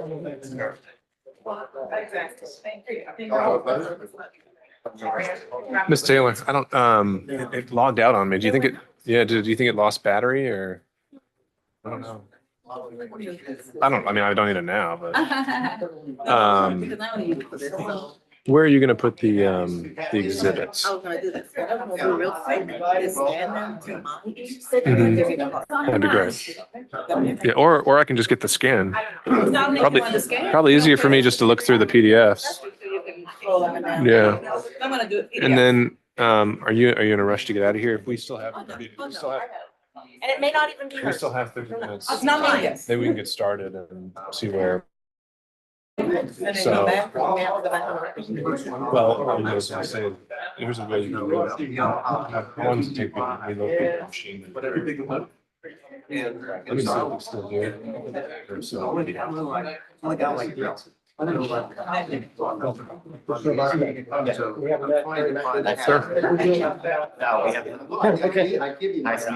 Nice meeting you. Until your favorite vote.